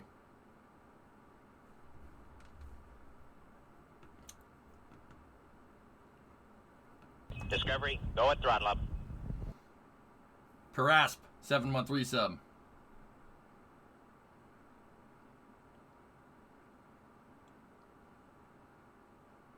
I think they're going to keep flying it, to be honest with you. It's just, and I have no way to, that's a source, dude, trust me. It's not really a source. I don't have a source for that. That's my gut. I don't see any particular, like, okay, SpaceX has pushed the boundary here with Falcon 9s. They have 3 Falcon 9s that have flown over 9 missions, right? That, you know, the one we just saw with 10 missions, and then 2 others, and then I think the only real hiccup that they had with reuse was that heat blanket on one of those boosters on the 6th flight, and then 1050, which dipped into the water, and who knows what happened to that thing. They probably scrapped it, right? I think that, yeah, Thomas, you really want to stretch reusability. So, yeah, guys, I don't see any particular reason. Like, is there any indications that Falcon 9 isn't performing correctly? Even the ones that have, like, over 5, 6, 7, 8, and up to 9 reuses? I didn't see anything. I mean, don't get me wrong. We don't have access to SpaceX's, like, internal documents. There could be something. But I don't...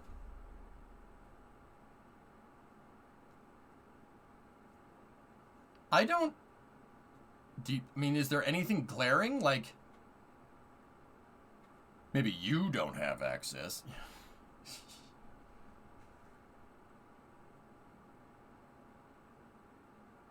I don't think that, yeah, I think that we're not going to,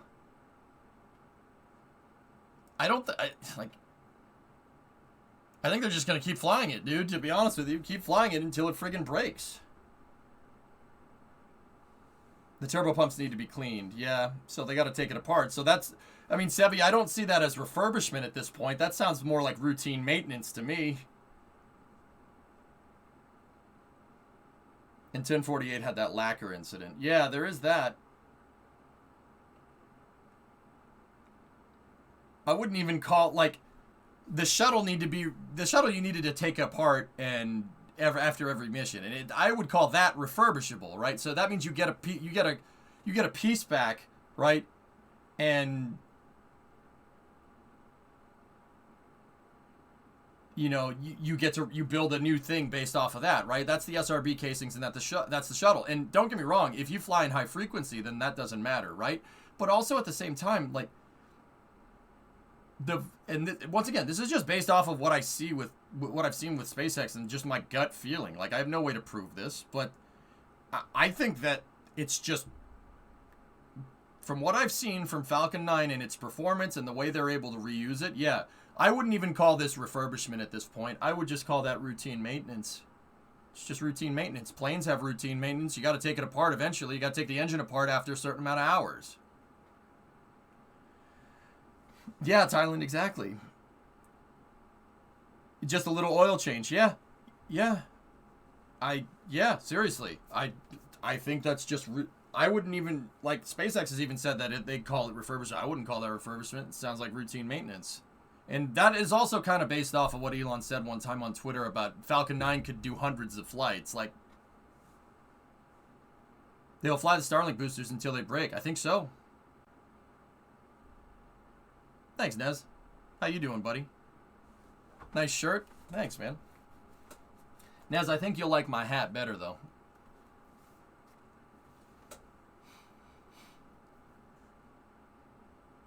No? Alright, cool. What's up, man? How you doing? They were conservative for the 10 flights. They might turn these Falcon 9s into DC-3s of space. I agree, Kyron, yeah. How many Starlinks can Starship bring up? A lot. More than Falcon 9, that's for sure. The 60 Starlink... Dude, honestly, with Starship's payload bay, Boris, it's not going to be... I mean, if you had an infinite amount of cargo space on Starship, you could...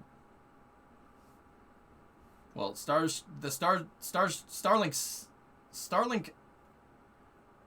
I'm having a stroke again. Starlink satellites are 15 tons, or give or take 15 tons, and Starship can move 100 into orbit. So do the math out. I mean, you could move a lot more, but I seriously think that volume is the bottleneck at that point. In terms of weight, they can move a lot, but from what I understand, the COPVs also have an expiration date or a certain number of times they can be loaded. Yeah.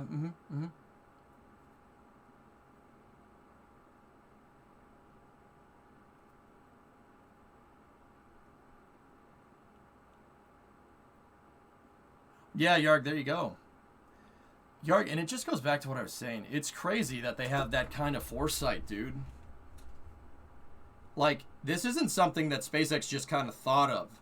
Like, just out of the blue. Like, oh yeah, we're just going to keep using it. No. No. I'm pretty sure Elon, Gwen, and the rest of the guys at SpaceX had these ideas basically figured out and fleshed out completely by, like, 2016, 2017. I'm pretty sure they had these ideas completely figured out.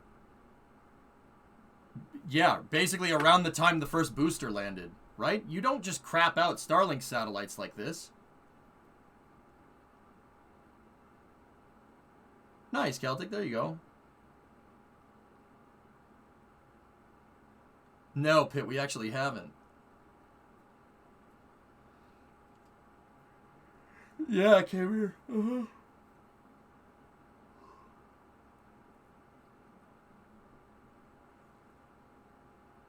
Maybe you don't crap out satellites. Well, Forlorn, that's what I'm saying. Like, Starlink satellites didn't just come out of nowhere. You had to scale the production of satellites somehow. 619, that's where my mind's going, dude. And that's where I try to connect the dots. It's very clear that SpaceX had this stuff figured out. SpaceX had this stuff figured out at least 5 years ago, at the very least. Yeah, they had this stuff basically solidified. These plans solidified for at least 5 years ago. Dude, what the heck do they have slated out for the next 5? That's unbelievable. Like, I can't even think of it.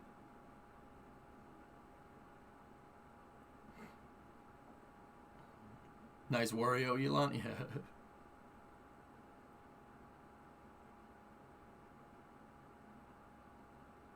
Wonder how SpaceX's financials are to be able to commit to this stuff. The NASA funding definitely helps them do some of this crazy stuff.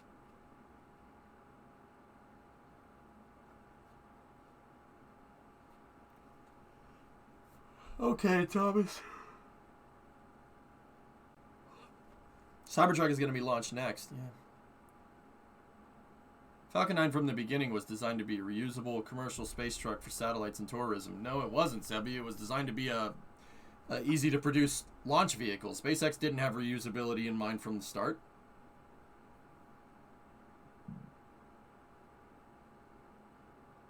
Tintin-Sats were only launched in 2018. And that was a prototype, K-Mir, which means they, like, that's what I mean. It was on their mind, which means, they must have had this stuff figured out 2016, 2017, easily. And all the signs were there, right? Like, we saw the job postings for the Starlink factory in Washington, right? We saw, like, all this was, we saw all of it. You know, all the signs were there.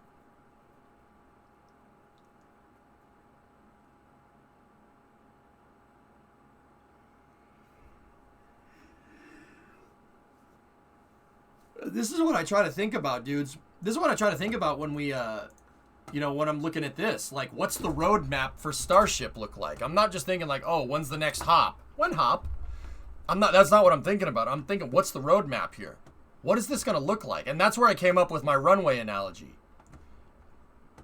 Like, scalability is what Elon always talks about. It's always about scalability. It always has been, right? It's always been that way. Falcon 9 1.0 with legs never existed is the end of that sentence. Do we know roughly the cost of refurb on a Falcon 9? No, Barrelicious, I have no idea. But that we know that price is in flux. There's no fixed price for that. It really depends on how many times you fly Falcon 9, right?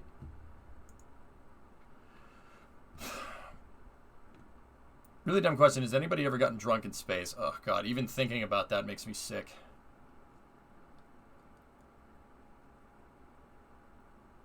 Grasshopper was a 1.0, so it did exist.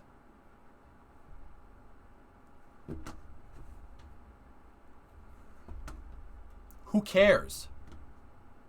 Yeah, Sebi, my answer to that is who cares? You might think, well, technically this. No, well, you're technically incorrect. Yeah, how about that?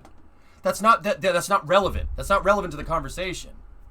That was a test article. It never had the Falcon 9 landing legs that they had. You can't say that Grasshopper's landing legs led to Falcon 9 landing legs. That's completely incorrect. The designs are completely different. Like, I mean, it's not right. And Grasshopper was 2012. SpaceX started flying Falcon 9 in 2010, right? Like, what I think is that they made Falcon 9 1.0, right? And they were like, okay, well, let's just make something that's easy to mass produce. And then they figured out that there's ways to be able to recover. And that's when they took leftover Falcon 9, scaled up to 1.1, and went from there. Because if they had reusability in mind from the start, dude, they would have just made Falcon 9 1.1. It makes no sense. The timeline doesn't make sense if they were designing with reusability from the start. They tried parachutes the first time.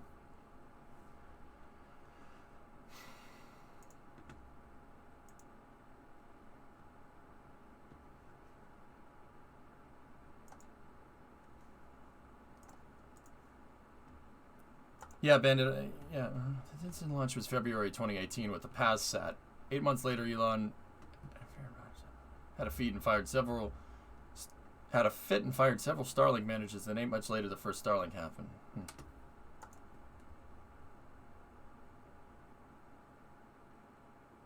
A Lunar Falcon 9 has to be expendable. Lunar Falcon 9? What does that even mean? I don't... You lost me. Wait, what? You guys are jumping all over the place. I'm confused now.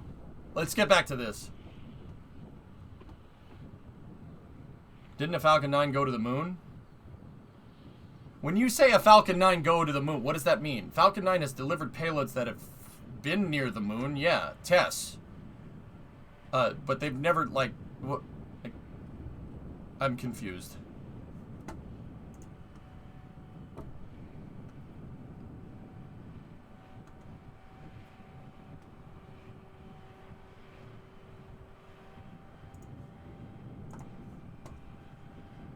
This is clearly a 1.0. Yeah.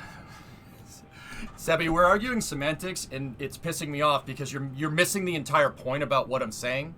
But it's fine. You could just go miss the point over there. I'm gonna keep watching this, okay? You're like, the metrics that you're trying to argue is it. Never mind. They're not pertinent to the discussion, but whatever. It's all good. All right, let's get back into this.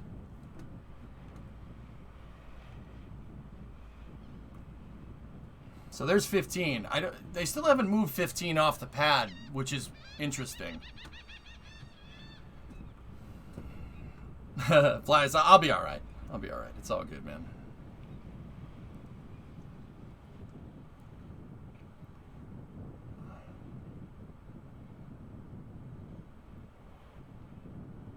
All right, chat's getting too technical, guys. Dial it back a notch. Let's turn the page. All right, come on.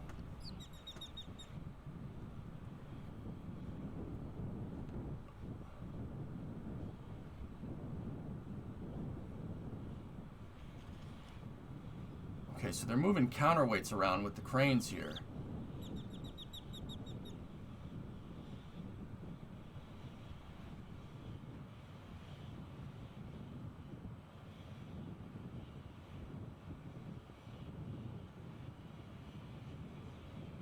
This is at the launch site.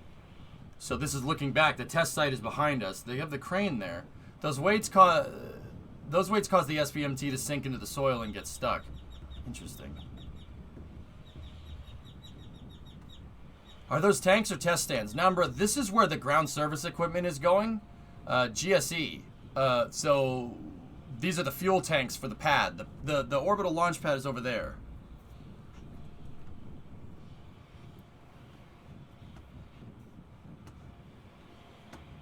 Remember, there's still the Wallops launch. Yeah.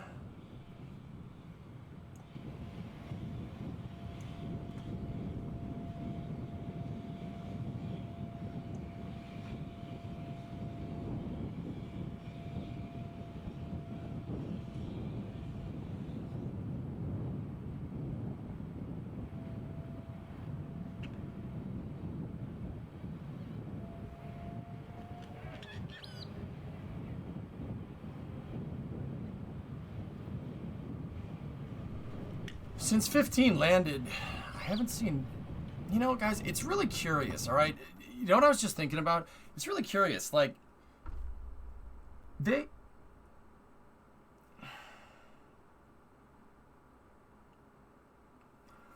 haven't moved 15 off of the landing site.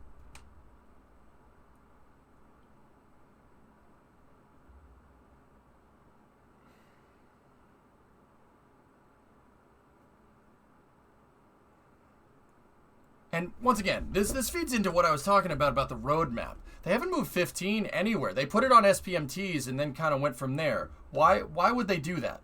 Now, like I said, so they have the modular transporter, right? And the modular transporter was able to get underneath SN15, lift it up, and then move it onto the pad, right? I'd imagine they haven't decided if SN15 is destined for the scrapyard. I read they were going to try for number 2. Well, Elon hinted at it, Denny, but he said they might. There are also no road closures for it because of the weekend. I must bet they will put new legs right on it and put it back onto the launch pad. But don't you think if they were going to do that, Hellfish, that they would already have like everything figured out? Like, I don't mean to sound like a jerk, but I think SN15 landing, something changed, to be honest with you. Because don't you think that, like, if they were going to have a road closure, right, they would take 16 and 16 would have been moved to the pad and 15 would have been moved somewhere else, or they would have just left it there or something, right? Like, if they wanted to do this, my gut's telling me they found something. They found something. You know, we saw this. This was the same kind of vibe that happened after, like, SN11. You guys, so, like, very recently. And the same kind of thing that happened after SN6, right? 5 and 6 did the same thing. And then SpaceX kind of stopped, right? They stopped doing that, and they scrapped both of them, right? And then 8, 9, 10, and 11, right? After, dude, it seemed like they just hit the go button on 11, and whatever happened, happened. Screw it, right? It seems like they didn't even care about it. And then, okay, just go pick up the pieces. We need to clear the pad for 15, right? Like, that's the vibe that we got there. I think they found something. They learned something new. Because you started to see, with 15, they moved the recovery vehicle right there. It's right at the landing site. They moved it off the concrete. They got 16 ready to go. Fully integrated it. 16 is waiting in the wings, and then nothing. No, not in a good or necessarily bad way, Drummer. Like, yeah, you know, I mean, heck, they may have gotten all the data that they needed. They may have been satisfied with the data set that SN15 gave them, dude. Like, I don't know. Okay, something else. We're seeing what data analysis and such looks like. They are reviewing everything before they make a definite decision. Yeah, Hellfish, and you know what that tells me? That tells me that this thing taught them something they weren't anticipating. Straight up, dude.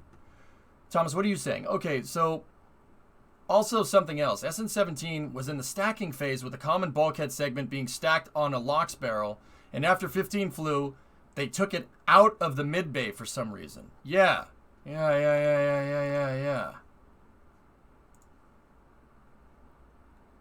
Phil, I have that NSF article, dude.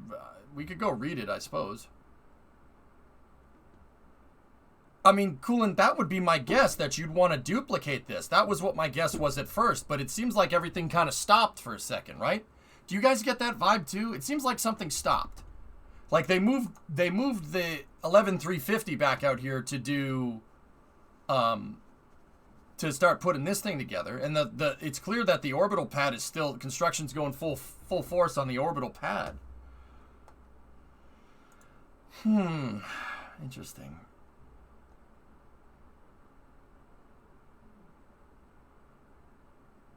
What's that question? So somebody asked Tori Bruno a question. If you were to make a modern version of the Saturn V, what would you change? Tori Bruno said, nothing. It would be sacrilege, not unlike changing the color of Steve McQueen's fastback Mustang. Highland Green, dude. Yep, I'm going to like that tweet.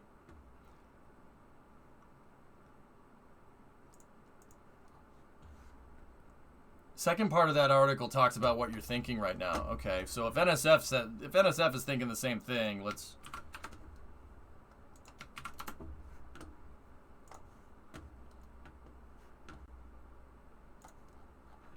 Is BN3 in production? Second half of this, all right.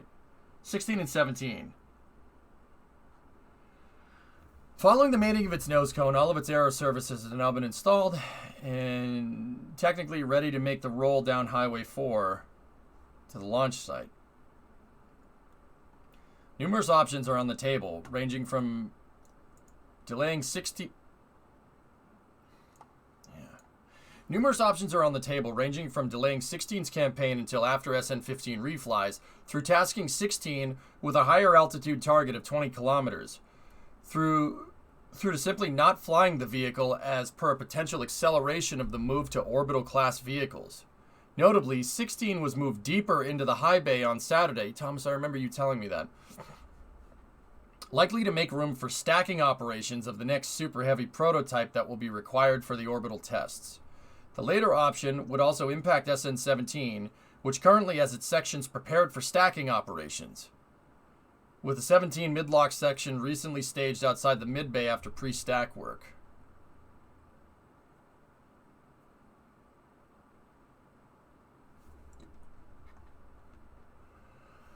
While opting against flying at least a few more Starship hops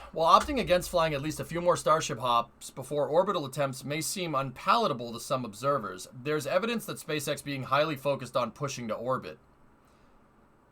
As previously reported and confirmed as "that's our goal" by Elon Musk on Twitter, the first orbital flight was cited in documentation as launching with a goal of getting to orbit by July 1st. What'd you say, Prey? What's that? From an engineering perspective, they're at a crossroads. If SN-15 validates their predictions, then they have to decide to push the scope harder and go straight into building orbital ships or keep making prototypes. If 15 has an unexpected anomaly, they really need to stop production now and fix it. Either way, it makes sense that there's an awkward lull. I mean, yeah, it's always going to take time to analyze data and stuff, right? They know how to walk, so I think they could start to fly now. Yeah, Sebi, it feels like something changed. Something changed, dude. And I'm trying to think of, and NASA spaceflight seems to, like, it's heavily implied in their article that something changed. You know, like, I don't know if they found, see, like, 619, yeah, we could sit here and say they found something, but you could take that two ways. They may have found a design flaw with SN-15. But also, if they found a design flaw with SN-15, don't you think we would have seen, like, it would be different, right? Because if they found a design flaw, that means they know what to fix, which means you would see 16, you would see 16 wouldn't have been closed out and ready to fly. You know what I mean? Like, it wouldn't have just been pushed to the back of the high bay as which it was, right? My guess is that they're weighing their options for the most valuable test campaign. Yeah, Pray 15 taught them something. Repost Wallops is live, okay?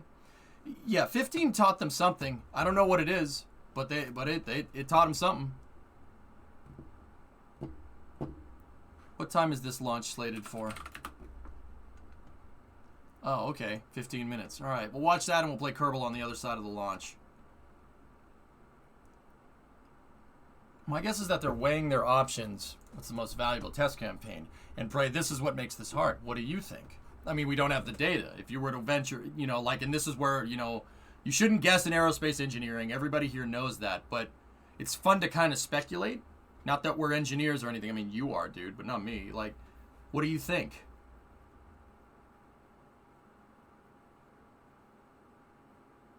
Wallops declared a hold at T-minus 15 minutes for weather. Okay, they're holding. It could be to do with the landing burn. During the webcast, John said that they would light 3 engines, but only 2 were lit.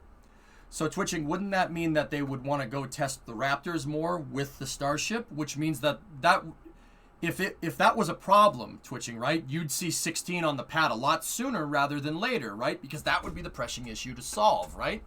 Whatever caused that Raptor engine to not fire, my gut's telling me that SpaceX SpaceX saw it as inconsequential.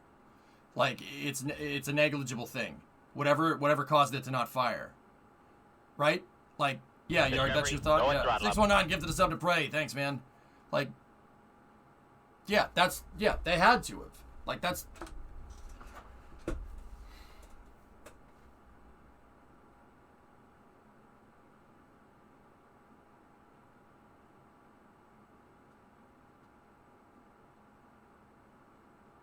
No, Yarg, no videos from it either.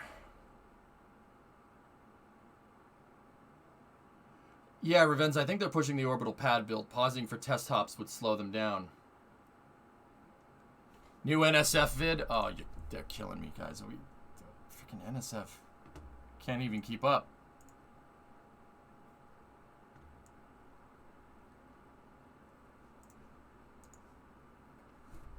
Maybe they found and confirmed the flaws that they already knew about, which would have been fixed in 20, and they did not find any new issues with the vehicle.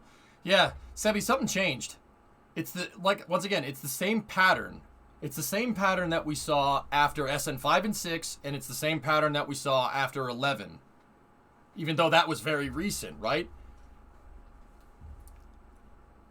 Now, see, Sebi, what I'm trying to do is I'm trying to connect this to what Elon said about pressing for orbital flight, right? Like, this is how I'm thinking about this. I'm not thinking about what's the next test thing, right?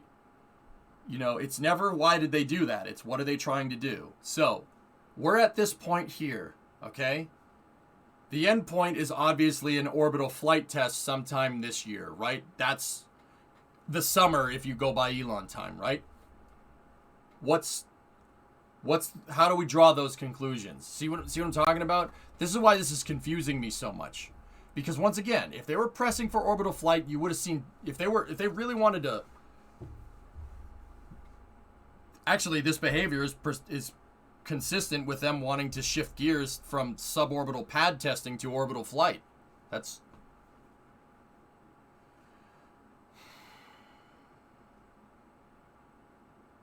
per next space flight. The orbital attempt is next month and was pulled forward a month. How? How would you don't have a pad to launch stuff into space from?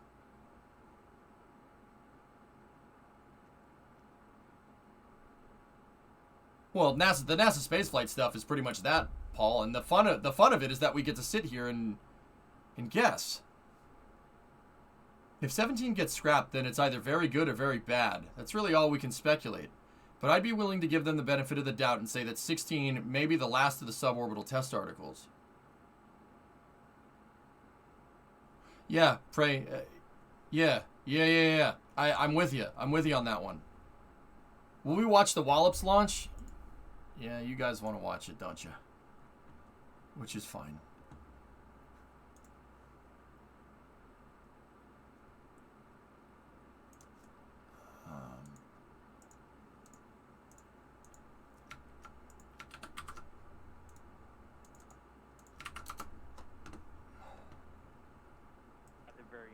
Barium releases. All right, let's see what we got here. Small sub-payloads, also called nicknamed Bobs, each about the size of a 2-liter soda bottle, make measurements of the space environment through which the barium vapor-induced disturbance travels. Yeah, Katra, that's true. The barium vapor is not harmful to the environment or public health and is expected to form highly visible clouds common to past missions. It's not expected to form clouds common to past missions. Debbie, that's what I'm saying. Something changed here. Something changed here. The vapor will be released about 9 minutes and 30 seconds to around 10 minutes after launch at about 217 to 249 miles altitude over the Atlantic Ocean. So it's just north of Bermuda.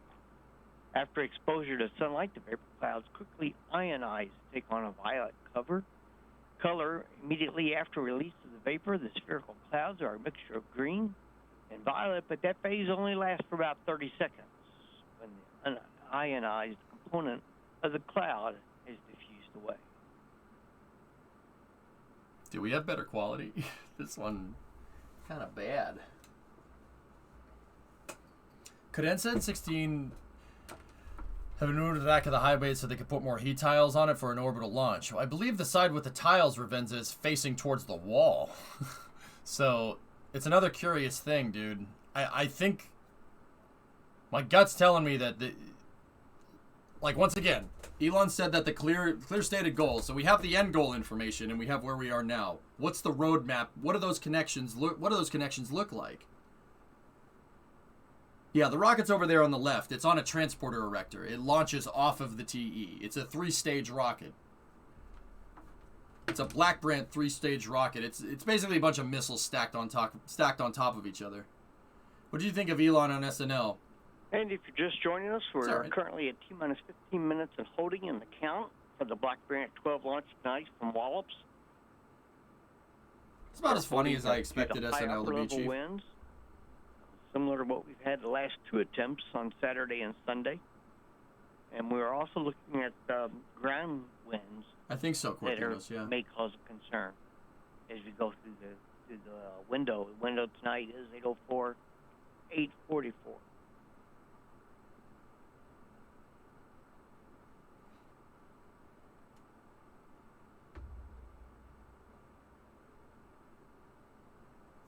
Does it let you change the quality with the HD button? That's it, guys. That's all.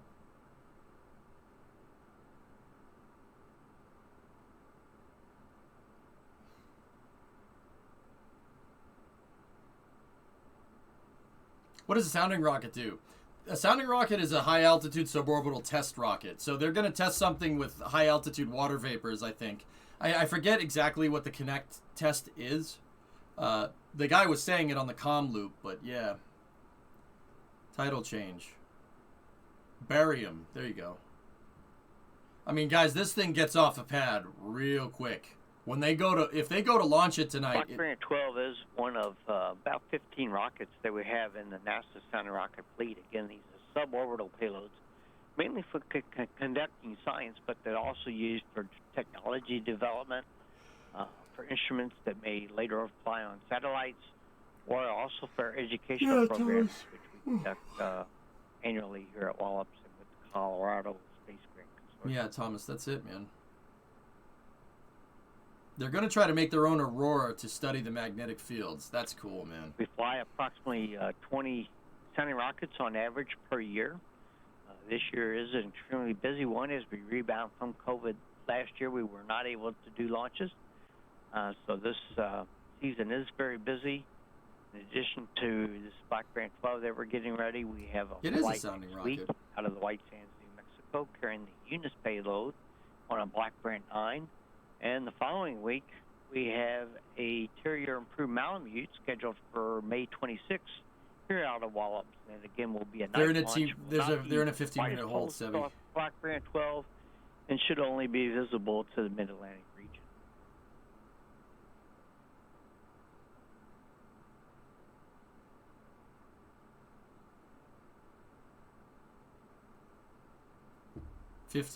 T-minus 15-minute hold right now.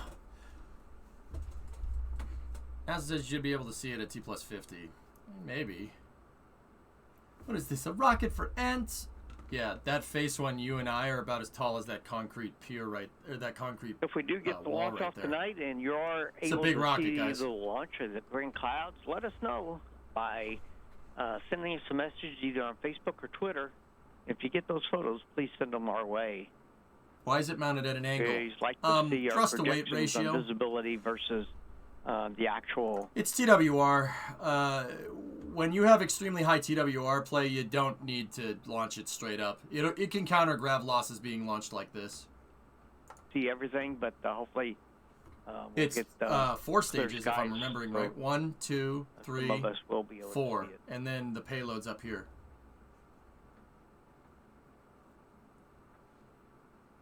It has, guys, the payload has something to do with messing with the not messing with the magnetic field.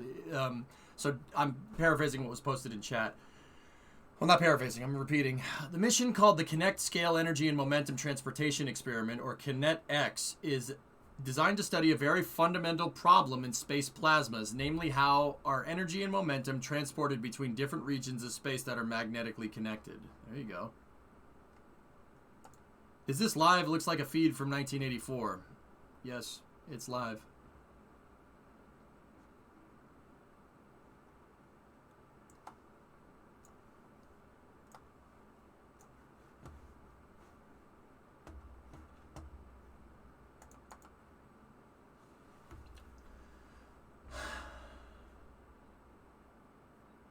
Yeah, guys, welcome to how rocket launches used to be covered before, well, this is how rocket launches used to be covered pretty much for anything that wasn't a space shuttle launch. What was the last launch of this type of sounding rocket? A couple of years ago, drummer? Yeah, guys, when I was in high school, this is how you did it, only... streaming live was very rare at that time. Like, you'd usually see a video, and the video was about this quality.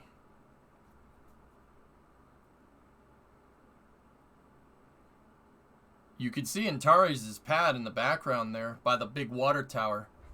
It's about a quarter mile down the road. Oh, you can very much see it in this picture. There's Antares' pad. Well... thanks for changing the cameras. So all these little things are different launch pads. They're all small rocket launch pads, though, except for Antares. Antares is the big one. There's a big pad right there, and then Electron's launch pad is right there, and then Minotaur's launch pad is down there.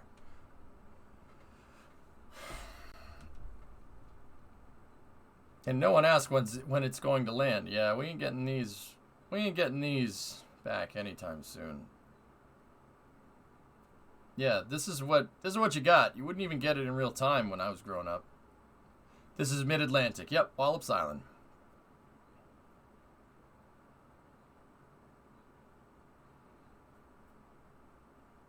Chad, if you can find me an Estes rocket that breaks the Kármán line, the man that made that has some cool guys in suits showing up at his house. That's right, Frey. Yeah. Yo, you can see this, though, from Boston. Yeah. They're still in a 15-minute hold, guys. We'll see. We'll see what happens here.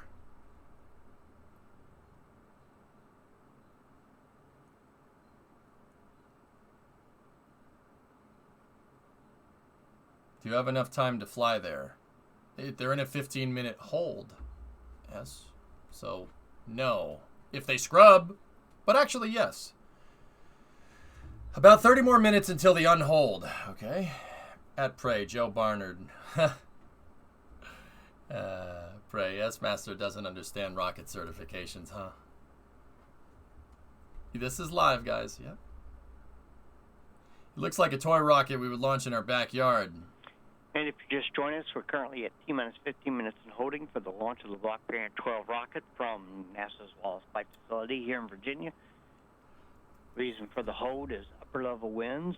Same issue we've had the last 2 nights. That they are going to exceed our safety criteria. So we will not be able to have a safe launch if we were to launch the rocket with the winds the way they are. And then we're also looking at ground level winds that seem to be variable and also are of a concern. However, we do have the window does go until 8:44 tonight, so we do still have some time, and they are constantly launching It's solid rocket weather fuel. balloons Yeah. or small balloons that allow us to measure the winds, or track the balloons and measure the winds. That way, that goes Yeah, into a computer that we have program, and that tells us the whether or not it will be safe to launch the rocket.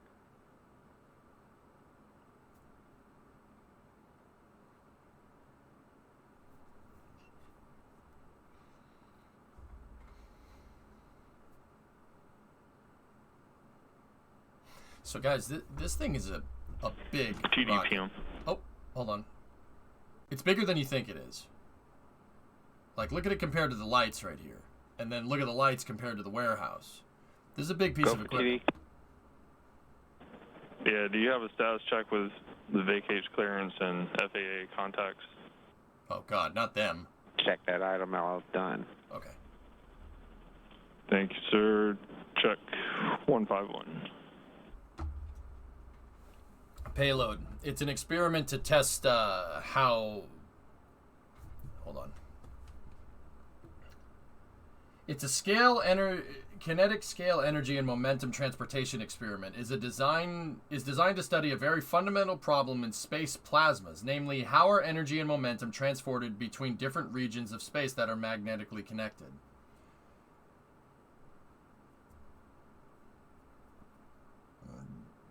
The mission includes the release of a barium vapor that will form two green-violet clouds that may be visible for about 30 seconds. The barium vapor is not harmful to the environment or public health.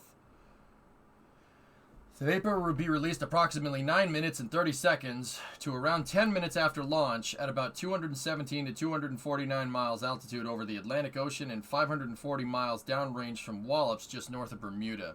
Immediately after the release of the vapor, spherical clouds are a mixture of green and violet, but that phase only lasts about 30 seconds when the unionized component of the cloud is diffused away. After exposure to sunlight, the vapor clouds quickly ionize and take on a violet color. The ionized portion of the cloud becomes tied to the magnetic field lines and diffuses parallel to the field lines but not perpendicular to it. In the mid-Atlantic regional latitudes, the fields are inclined by about 45 degrees to the horizontal, so violet clouds stretch out in a slanted orientation and look more like short trails than a cloud.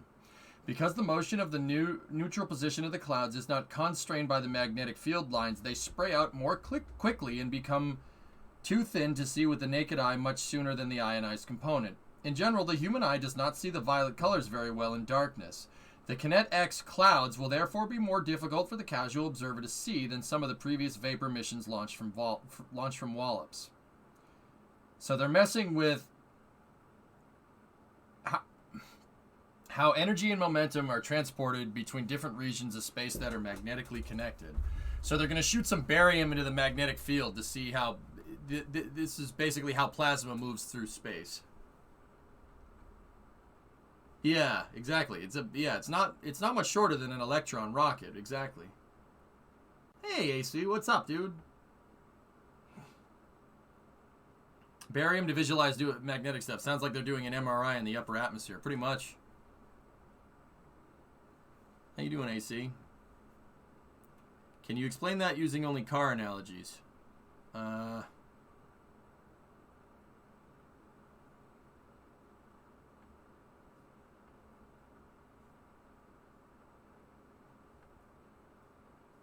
No.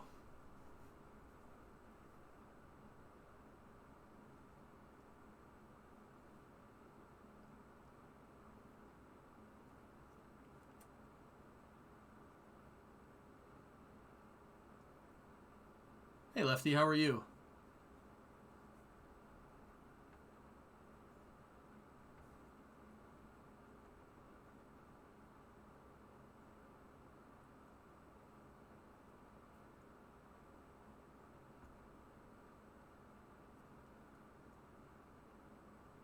When is this launching? They're in a 15-minute hold right now. Pilot.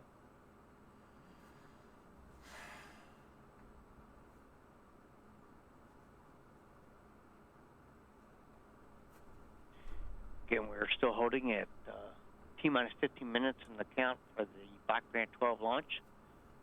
There you go, Lefty. Concern this evening is the upper level winds. They were slowly going down, and so we're seeing way past the dark sign about double, no, even triple. At least the end of the window runs to 8:44. 217 miles, dude. That's so the Kármán line is 62 miles, which is about 100 kilometers. So this thing's going up there, dude. Way up there. And just like where's the rocket? Well, it's over there on the left, on the launcher. Look at the winds in order to hit that target in space that we need to get to release, in this case, the vapors and all the sub-payloads to do the measurements. Well, the water tower is where Antares' pad is, Bellum. Where is from right now? on one. Go ahead. Is from beach. Hey, the word from the network, guys, is that the issue is a connection between us and Greenbelt. Copy.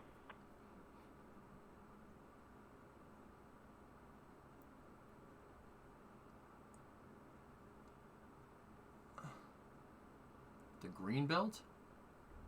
I don't know what that means.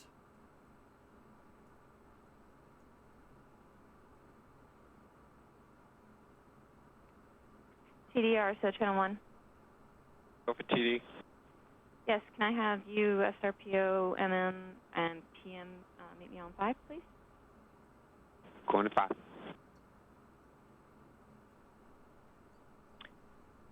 And that was the range safety officer calling for the test director. Sounds right, project Cortinas. And payload- John. Or the project manager for the range and also Santa Rockets, basically doing a powwow, getting the latest updates on the winds. So we should have an answer here soon as to whether or not we'll be able to continue. This is a Talos Terrier Black Brant Nika rocket, 4 stages. Our usual is a Terrier Black Brant rocket, and it still goes up to 500 kilometers. Yeah. Cottage is essentially the Houston Control Center for Wallops. Yeah, Hellfish. Yeah, I got you. Why is the picture small? I don't know. AC, can you talk to somebody about this, please? I'd like to speak to your manager.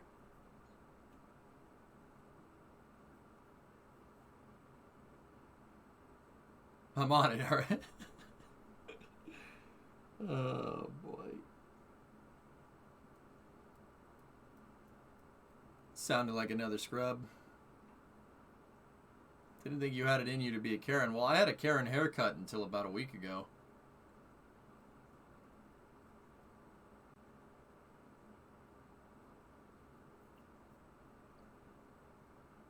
What's up, Jetred? How you doing, bro?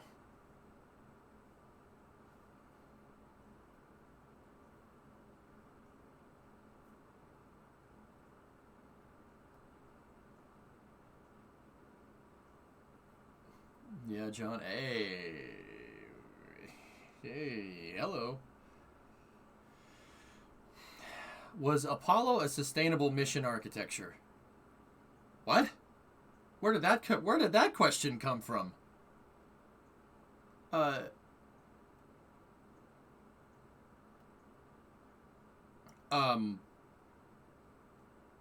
In what aspect?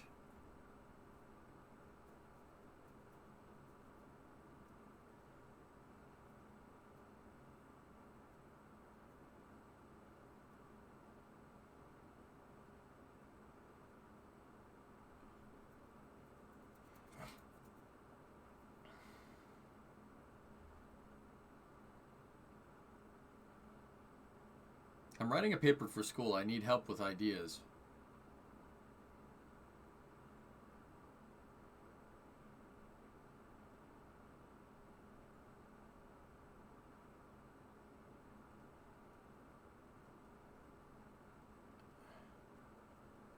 How many 5th graders do you think you could fight? How many do you need to play dodgeball?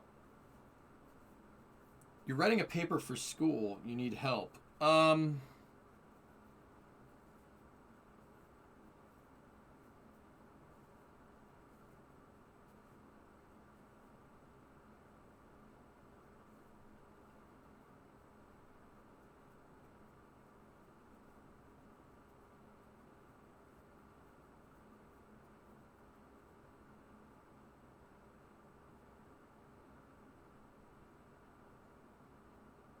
What is this rocket? It's a suborbital sounding rocket, Funky Flex.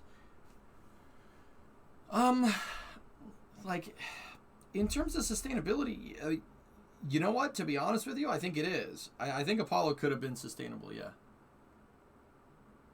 Absolutely. How the heck else are you gonna? How the heck else? Like, and you know, to answer that question is how the heck else are you gonna make a sustainable lunar program if you don't know how to get to the moon?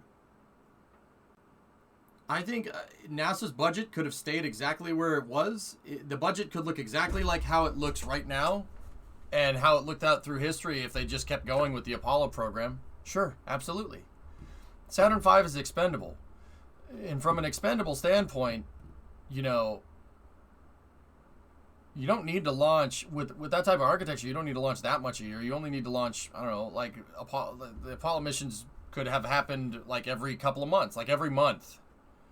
Like, if you did every month, that's 12 Saturn Vs a year, right? And then you could use those Saturn Vs for other things, too.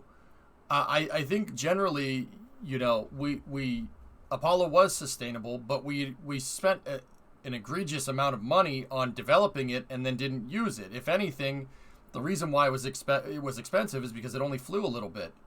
If you go and buy a car, right, for your work, say you want to be an Uber driver, right? You go and buy a car, you spend 30 G's on a car to go and Uber people around, right? If you only Uber some people once, right? Like maybe you do Ubering for a week and then you're like, nah, this isn't for me after you bought the damn car. Well, guess what? Maybe you only made a couple grand back. Say doing Uber for, a week, 2 weeks gets you $2,000. Well, guess what? You're $28,000 in the hole, right? But on the other hand, what's the source of revenue for the Apollo program? Every single rocket launch is a loss, because you don't measure what NASA does in monetary return on investment. You measure the science and understanding. That's your benefit. That's NASA's benefit, to go and do things that it doesn't make sense for a commercial company to go and research. That's why they exist, right? Because I was thinking it was not because of public perception. Yeah, pretty much. Well, public perception is a social component, rocket science. You're asking about mission architecture.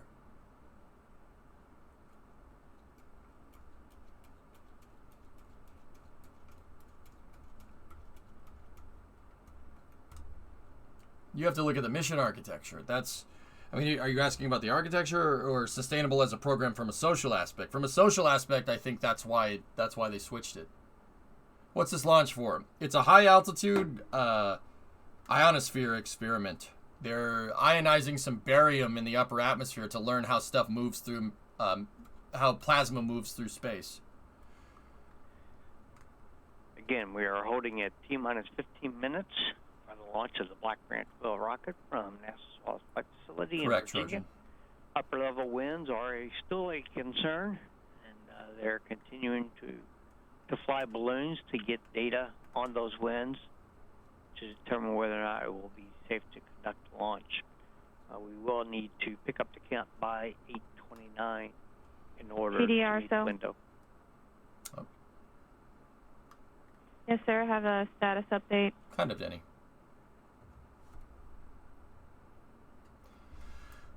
Copy. Hold it over time, SRPO, PM, MM, Channel 5.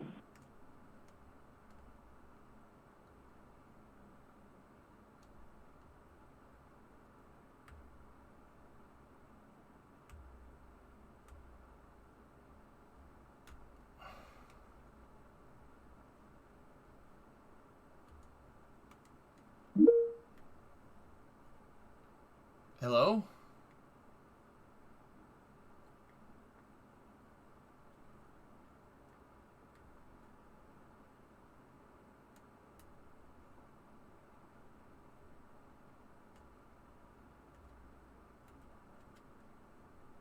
This is a sounding rocket test, Ismic.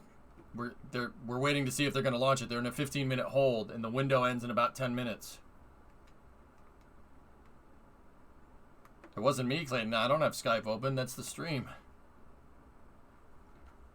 I found this full HD stream of it for you. And all stations, TD. Unfortunately, the winds are not going to cooperate with us tonight, so we're going to push 20. We're going to scrub for the night and push for tomorrow. Thanks for your support. Check with your leaders for report. Nope. It's scrubbed.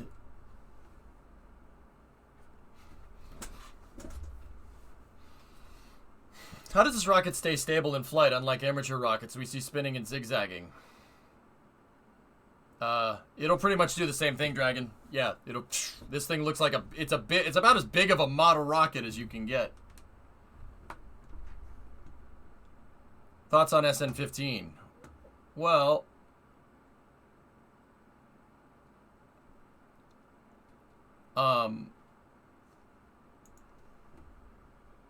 dude, I just got really tired all of a sudden, like physically exhausted. What the heck? It is spin stabilized, Cortinos, yep.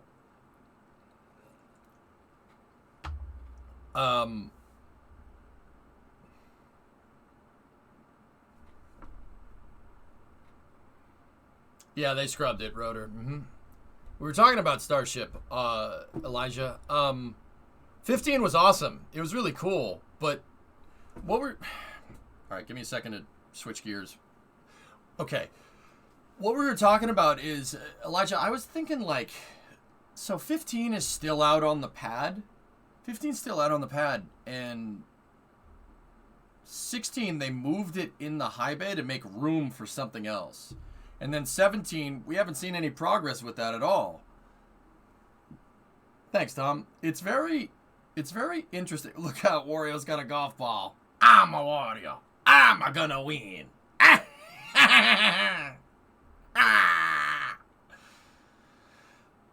I think SpaceX found something, or they changed their testing regime. They learned something new, or they figured out some new information, and they... It's okay, everyone. I'm making sure we get a better chance to go tomorrow. Okay, AC, thank you. Get this man some sleep. What progress has been made on 20? Sweaty. I don't know. Hellfish, once again, my gut's telling me that something's changed here. Because SpaceX stopped everything. They basically stopped. The 16 stopped. They put it together and they were like, okay. And 15 has not left the launch pad.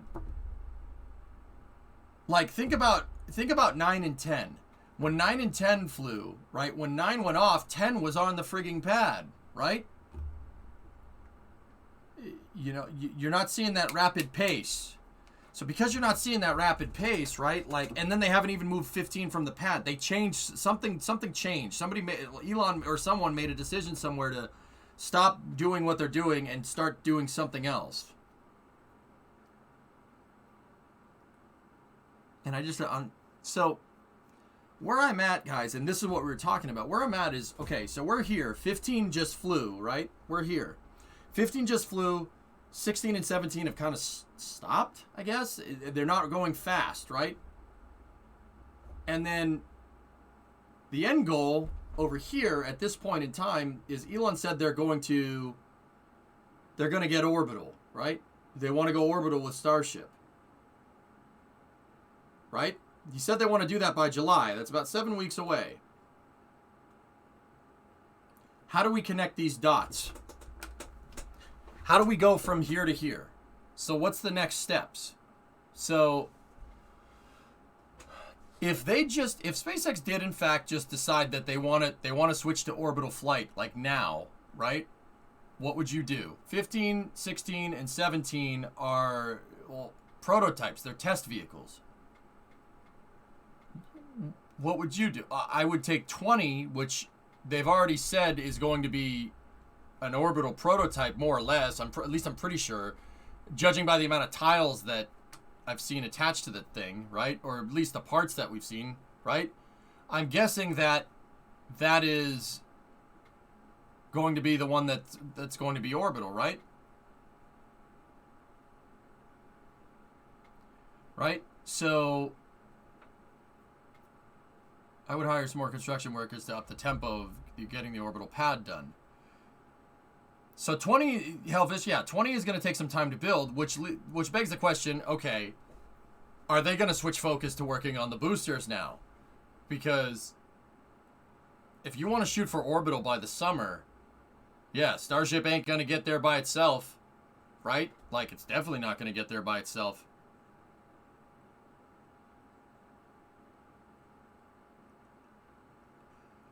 Wouldn't the reason, would the recent McGregor upgrades and increased Raptor testing point towards super heavy orbital ships soon? Yeah. At this point, SN20 and BN3 are both going to be built before the orbital pad is finished. It may be in their best interest to slow the testing regime so that they can finish. Yeah, but does slowing the testing regime sound like SpaceX prey? Like, I'm telling you, when SN15 landed, and it's taken a couple of days to kind of have the retrospect to look at this, something changed. SpaceX changed their goal, or they changed their goal before 15 flew, and they said after 15 we're going to do this.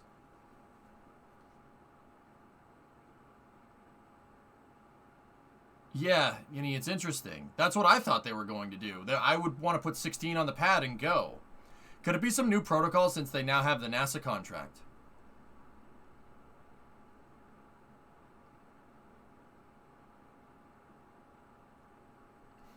I mean, that's possible, Blark, but I'm not sure. See your last. If that was the case, they wouldn't stop working on 16. It's got to be something they found on 15 that they might need to change 16. Has a full inspection been done with 15 yet? No, Astro. They left it. It's still sitting where it landed. Oddly enough, they just moved it about 5 meters onto the pad. That's it. Chances of NASA contract being taken away. That's not happening. If anything, they'll give them the money for 2 providers, Elijah. I think that was a calculated move by Jim when he was in office. Seriously. I think there was a calculated move by NASA. Think about it. You pick SpaceX as the sole source provider, and everybody gets mad at you for picking SpaceX as the sole source provider and says, no, you can't do that. There has to be more than one option. You can't just have them be the only provider. No, this is ridiculous.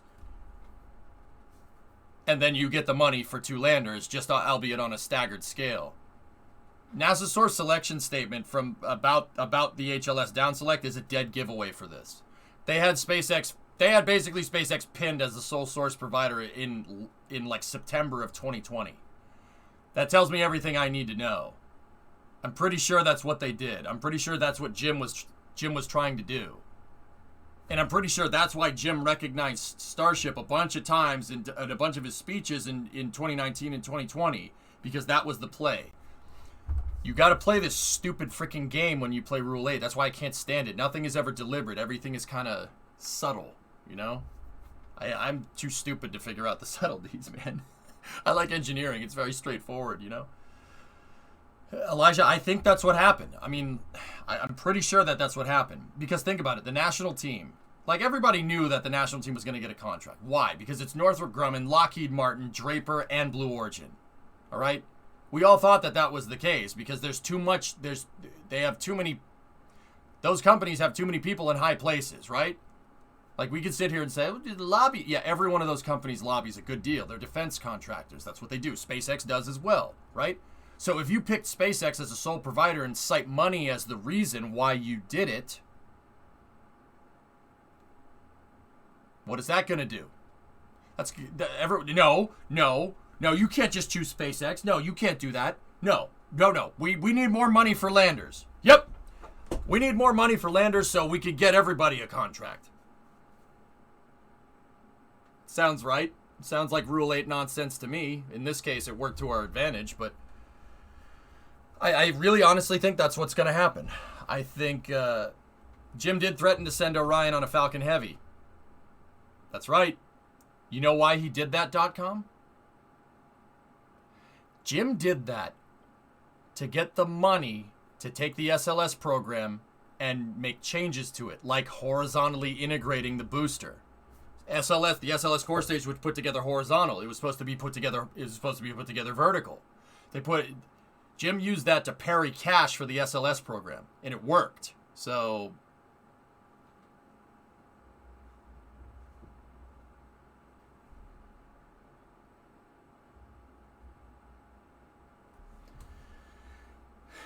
pretty much, yes. Yeah, I mean, that sounds like Jim to me. That sounds like, yeah, I mean, Van, he played them like a fiddle. It's really, and that's why I like him so much, because he doesn't care. Oh, yeah. Dude, he basically incepted the national team with the idea that 2 landers should be funded, and now they're going to pull for it, right? And so is Dynetics. Yeah. So it's possible that we might end up with 2 lunar landers, maybe even 3 if that ends up working how we think it's going to work. Here's the thought. If SN20 is going to space and it's going to land the same way that SN15 is, why bother testing SN15 or SN16 again when you can do that testing and other testing with 20? Cool, and that's what my gut's telling me, dude. Yeah, that's what I think that's right. I think that's correct. Because once again, everything stopped. It was the same vibe that we got after 6. After SN6 landed, everything stopped. And then they did a bunch of testing with 7, right? With 7.2. And we didn't see a Starship launch for a little while. And then it was 8, and it was 9, and it was 10, and there was 11. And then everything stopped after 11. Everything stopped again. Right? Everything stopped. And then there was a little bit of a lull, and now we have 15. And keep in mind, the difference between difference of time between 11 and 15, and the difference in time between 6 and 8 was a little bit shorter. But you could see those periodic kind of stops every once in a while. And Sebi said it a little bit earlier. After they landed the first Falcon 9, kind of everything went for a second, right? And then a little bit later, Block 5 came out of nowhere. You know what I mean? Well, not out of nowhere, but you get the idea. Now, how many SpaceX flights until the full Starship on top of the booster? Elijah, I'm pulling this one out of my tail. This is my gut. This is opinion from EJ. I honestly think the next Starship flight we're going to see is going to be an orbital flight. I seriously think that. All the pieces are there. I can't prove it. I have no way to prove it. And I'm literally going off of what Elon said. That's what's influencing my judgment the most. If Elon said they weren't going to try for an orbital flight during the summer, I would say that 16 is the next test article, and they're going to keep doing suborbital testing. But if you look at this footage from NSF, the only thing that they did quickly was move the giant Fagioli crane back to the landing site. They used the road closures to move the crane to build the launch pad back to the site, and then used it to move the other crane, the blue crane, Big Chungus. They used that to move that back to the landing site as well, but they haven't done anything with it. But this was the first thing to move, not the other crane, right? And from all this NSF footage, work at the pad it went full bore again. This is the launch pad.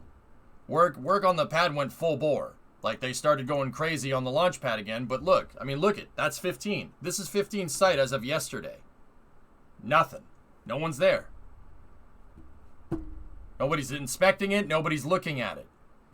So something changed. Because don't you think they'd want to inspect the hell out of this booster? Like, they'd be up on the lifts looking at the tiles. They'd be up in the, looking at the COPVs, how the flaps worked, how everything flew. Don't you think they would be doing that? Why isn't anybody looking at this thing?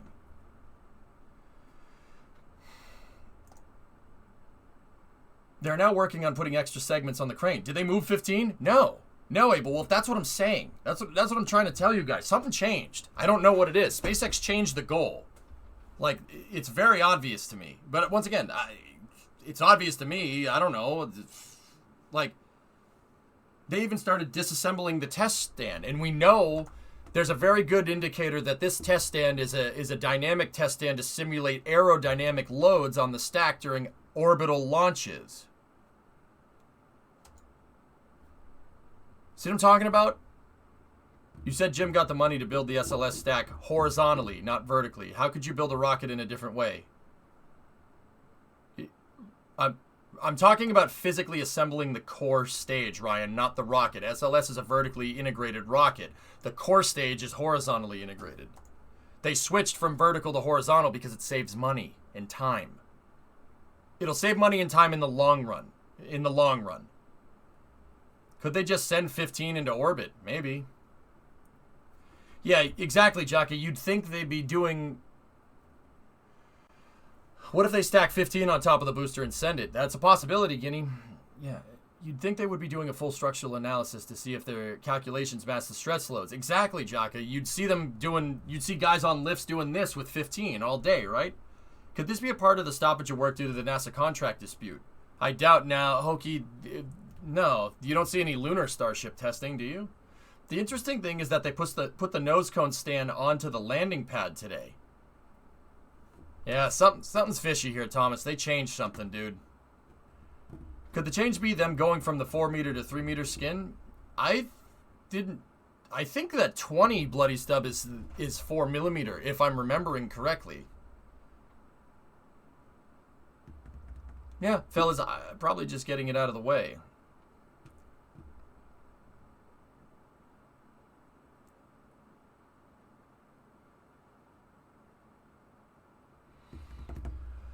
Do you think the orbital tests include some sort of power generation like solar panels? I have no idea, Wood.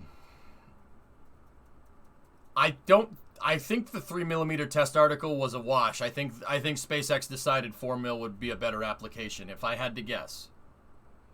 So question, since a big part of SpaceX money in the past year was for orbital fuel transfer, is it possible to take 15 and 16 or 16 and 17 and start them for fuel transfer test articles and launch them after 20?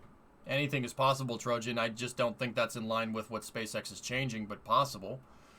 Would you say it's good or bad news? I can't tell, Neb. That's what I'm trying to figure out. Yeah, Bloody Stub, you get a 25% weight savings, but at what cost? Everything is a trade-off. What would you trade that for? My guess is thermal from re-entry if I had to put my hat into the ring. New tank delivered to the propellant production site. Guinea with a 9-month resub. I love space news and tinfoil hat theories. Go on. Oh, C-22. Savage. There will be another 3mm test tank in the future. Elon Musk coming out with answers are very inspirational, but I kind of knew it. Percentage chance the next flight we are to put cash on it. I don't. What? All right.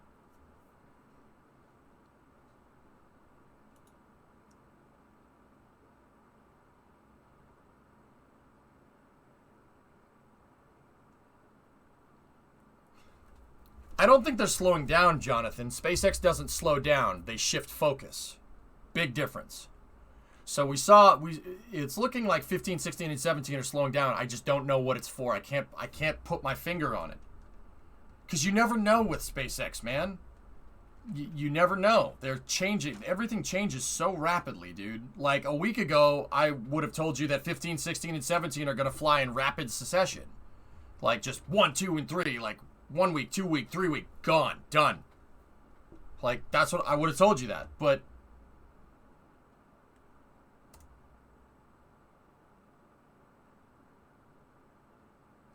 so I would have told you now that they stopped because they want to finish. It looks like they're fitting to. It looks like they're fixing to finish the damn launch, finish the orbital launch pad. Elon said in tweets before that, you know, their biggest bottlenecks right now are stacking and vertical stacking and super heavy, so full stack integration. So what can't you do when you're testing prototypes? You can't work on the launch pad when you're flying and testing prototypes.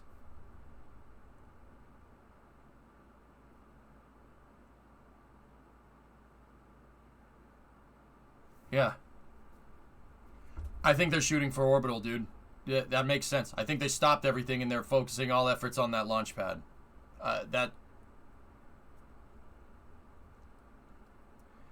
And once again, that's just a guess. I don't know. I don't know. Like I could be completely wrong and they could roll 16 to the pad tomorrow. You know what I mean? What's this about a 4th GSC tank and what's a GSE tank? Ground service equipment. Fuel tanks for the rocket when it's not filled up with fuel on the launch pad. Ground service equipment, Elijah, refers to anything that you need to launch the rocket that's not the rocket. So launch pads, fuel lines, service towers, hold down points, tail service masts, or the fuel line, stuff like that. But when will Dogecoin fly on Starship? Dogecoin is not flying on Starship, actually. It's flying on Falcon 9. Yeah, check this out. Now that you mention it, SpaceX accept Dogecoin as payment to launch the Doge 1 mission to the moon. Seriously, yep.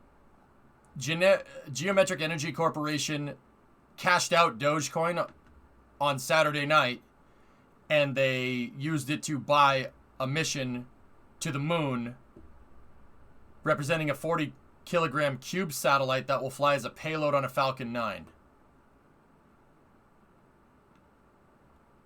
That was the drop.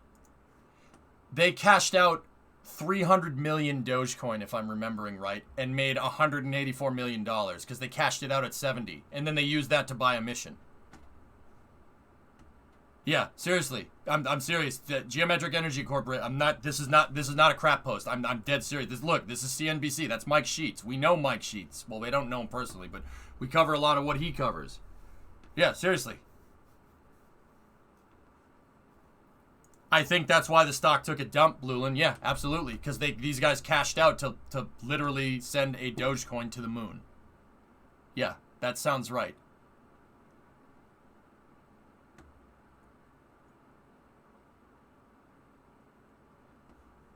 And see, they knew about it too.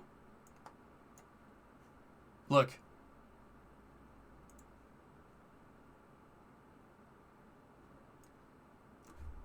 No way. You mother... Is this guy playing 4D chess with freaking... Excuse my language. Please excuse my language. If you got children, cover their ears. Is this guy playing 4D chess with shit posting on Twitter? What the f... Okay, we're good. You can...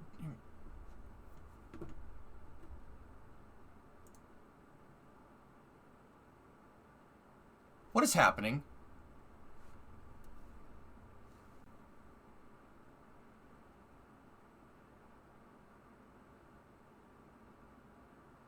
Can I see something? Can I see something? Do you guys mind? Do you guys mind if I look at something real quick?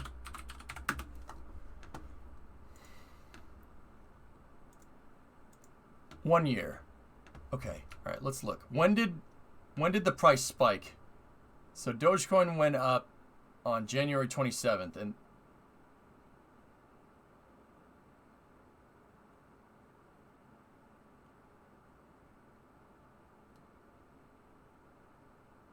so that's the spike right there. It happened a couple of days after he said that. About a week after. Look, because look, this increase right here, right, is Dogecoin spiking, and then it went down because everybody who was in on it sold right here, and then everybody saw that it was rising like crazy, and then everybody invested it. It jacked the price to 73, and then the guy, whoever caused this spike, spiked it, right, and then they sold at 73 while Elon was on Saturday Night Live. And then it went down. Look, it went down by the exact amount that it initially went up almost. That's no coincidence. What in the frick?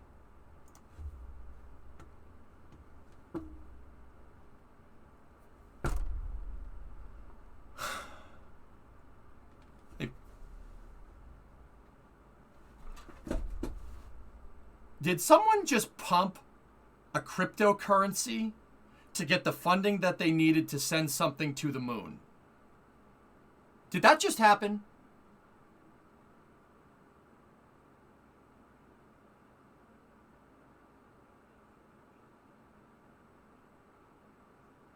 It's not trading, Forlorn. It's cryptocurrency. Not trading. Two different things. It's not market manipulation. This isn't a market. It's currency.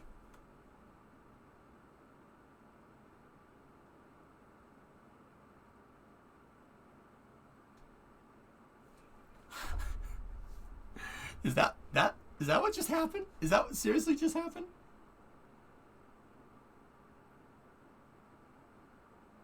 I don't think that's what happened. It's not that easy for one person to move a chart line like that. Yeah, but Brimo, somebody dumped Dogecoin. Somebody dumped 300 million Dogecoin on Saturday in one transaction. 300 million, and cashed out and got $180 million because it was at 70.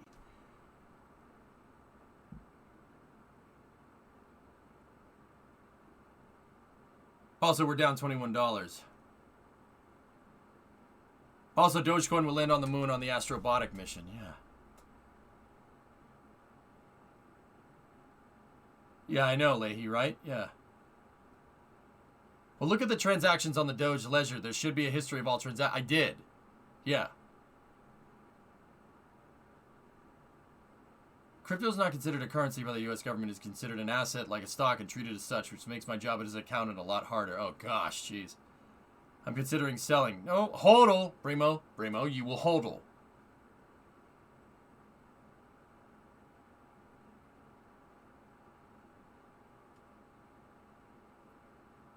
What's going to fly first, SN15 or 16? 15 already flew, Act.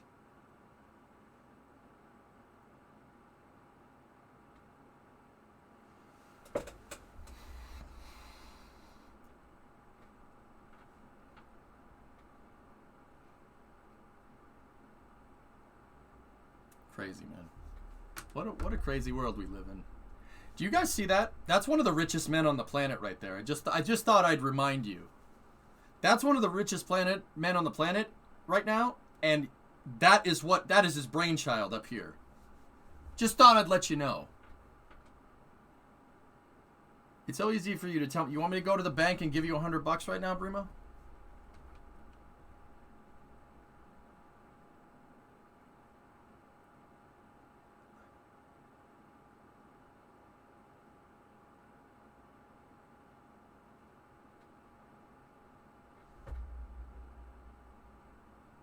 Chat on Mars was the funniest one, Van.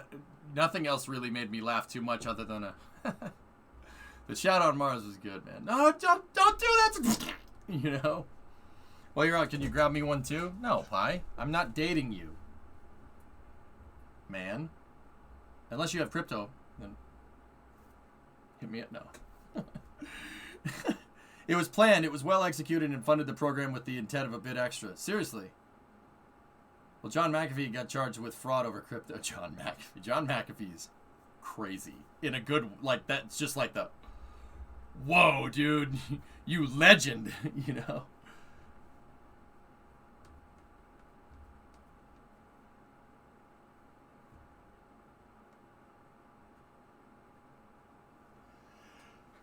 Oh, my God. Yeah, Seg, yeah, it's a good laugh, that's for sure.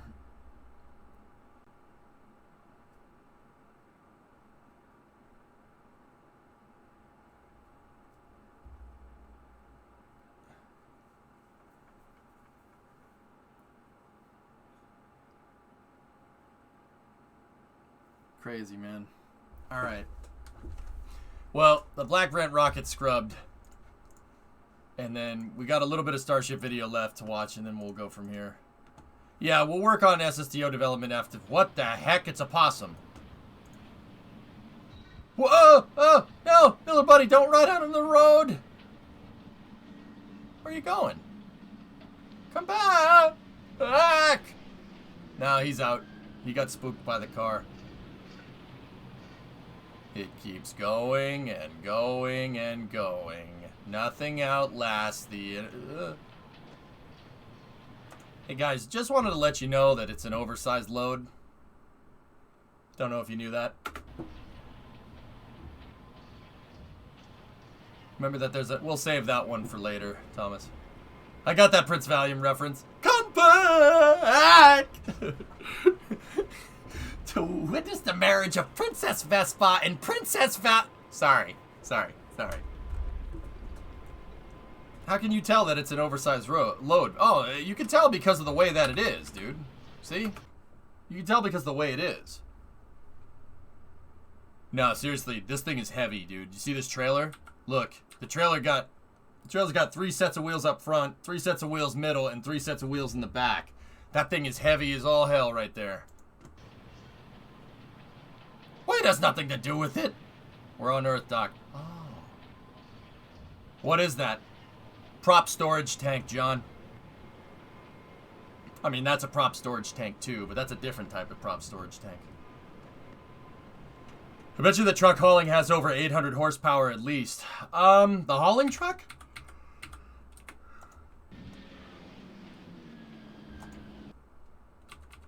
Yeah, probably about 200.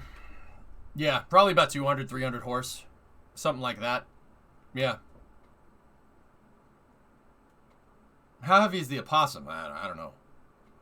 Yeah, Sneaky. It probably has about 200-300 horsepower, but it probably makes 1,000 foot-pounds of torque easy. Easy. Oh yeah. No, the name of the game with trucks isn't going fast, dude. It's pulling things that are heavy. To pull things that are heavy, you need torque, not horsepower. And it's a diesel engine because it's a Peterbilt. There's a big honking 6-cylinder diesel in there, Sneaky, with a turbo that's probably about this big. Diesel engines don't rev very high, but they make insane amounts of torque. Part of that is because of the hydraulic compression. They spray diesel fuel and air into a combustion chamber, and the piston compresses it till it auto-combusts. Yeah, it's easily over 1,000, probably up to 2,000, yeah. Mm-hmm. Truck physics, man. How much does the driver make? Drivers that haul oversized loads make pretty good money, High Vise. Actually, there's a huge demand for truckers right now. I've seen it all over the place, guys. There's a viewer that I know that watches the stream that had a job in IT, and he walked into a trucking job. They paid him to learn, and now they pay him to drive loads around the country. Walked into a trucking job right now. Huge shortage of trucking for whatever reason. That's weird. See last XD. Nelson is making people call him Administrator Senator Bill. Okay, that's weird. Can we call him Fireman Bill instead?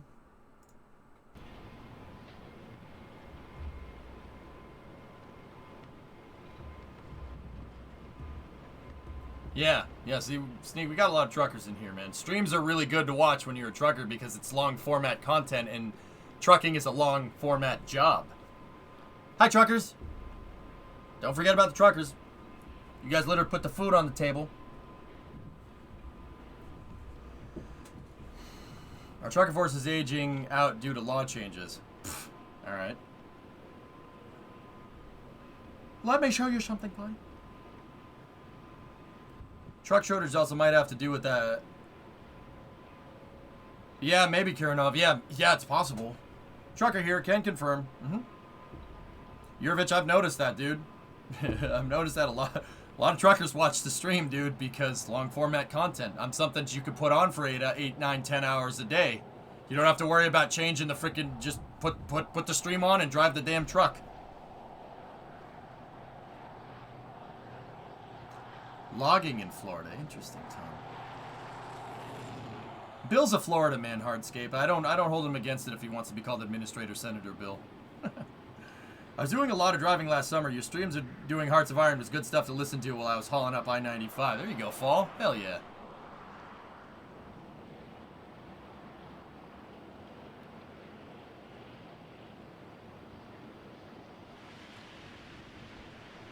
As someone who works in grocery retail, I've directly noticed the lack of truckers. Starting to get tired of trucks showing up around 3 hours late. Huh. So, now my question is, we could go we could sit here and you could stream playing Euro Truck Simulator, or you could sit here and stream trucking. And I know I've seen people do that.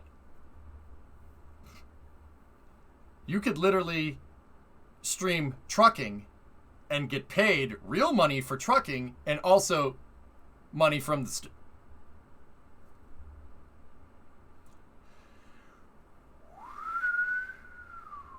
Do you think truckers wear diapers to give them more drive time? No. There are bathrooms alongside the highway for that exact reason, Switch.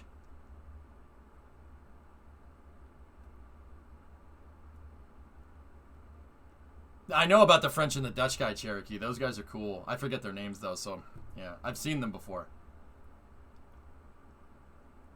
Yeah, Van, if you had cameras mounted on the side of the truck and stuff, and then you drove...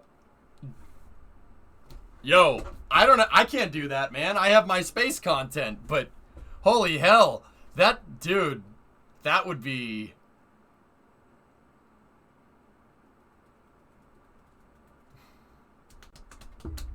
Huh. Interesting.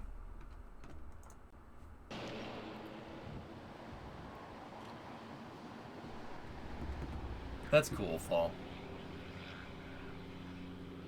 No, why stream Truck Simulator when you could just stream IRL Truck Simulator and make money off of it and also make money off streaming? Dude, yo, I don't have time to do that. Somebody here should do that. Somebody, just stream the. Oh my God! If you streamed it and were even remotely interactive with chat, man, that seems like something Twitch would like. Trucker Dylan is the Dutch guy. Yeah, that's his name. I forgot his name.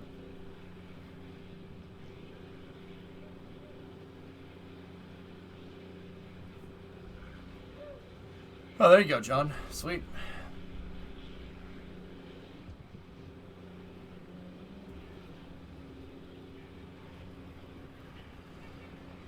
Yeah, Jaka, you got to deal with that. Yep.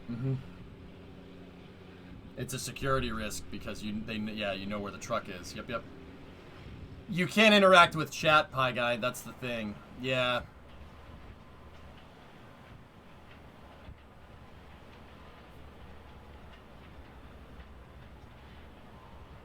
Fractal? Interesting. Alright. Working in the logistics industry, I could say the demand for truck drivers has skyrocketed. The amount of consumer demand, especially with COVID, has leaped drastically. It's a struggle keeping up with the needs of the people, but no one wanting to work long hauls. Interesting. You'd have to run text to speech. Yeah, Yarg, exactly. Mm-hmm.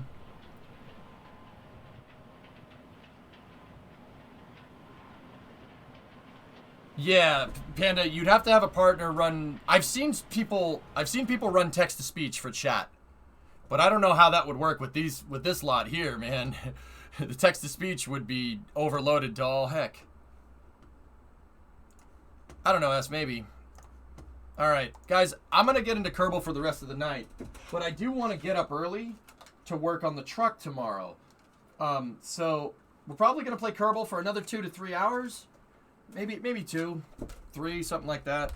And yeah, I'm gonna get up to work on the truck tomorrow. I haven't done that in freaking weeks because of Starship. So let's move into KSP here, and we will go from there. I hope you enjoyed the space news. It's kind of a little all over the place, but still fun.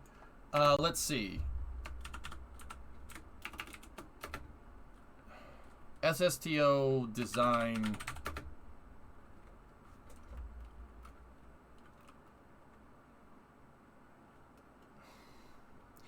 What are we doing tonight? Single stage to orbit, and then we'll put the polls in for the contracts tonight. We'll put the poll in for the due date for the contract, and then funding, I think. We'll do funding on Wednesday. So single stage to orbit, design, and funding. Or no, design and deadlines. Yeah, we'll do deadlines first. This is mission mode, part 140. All right.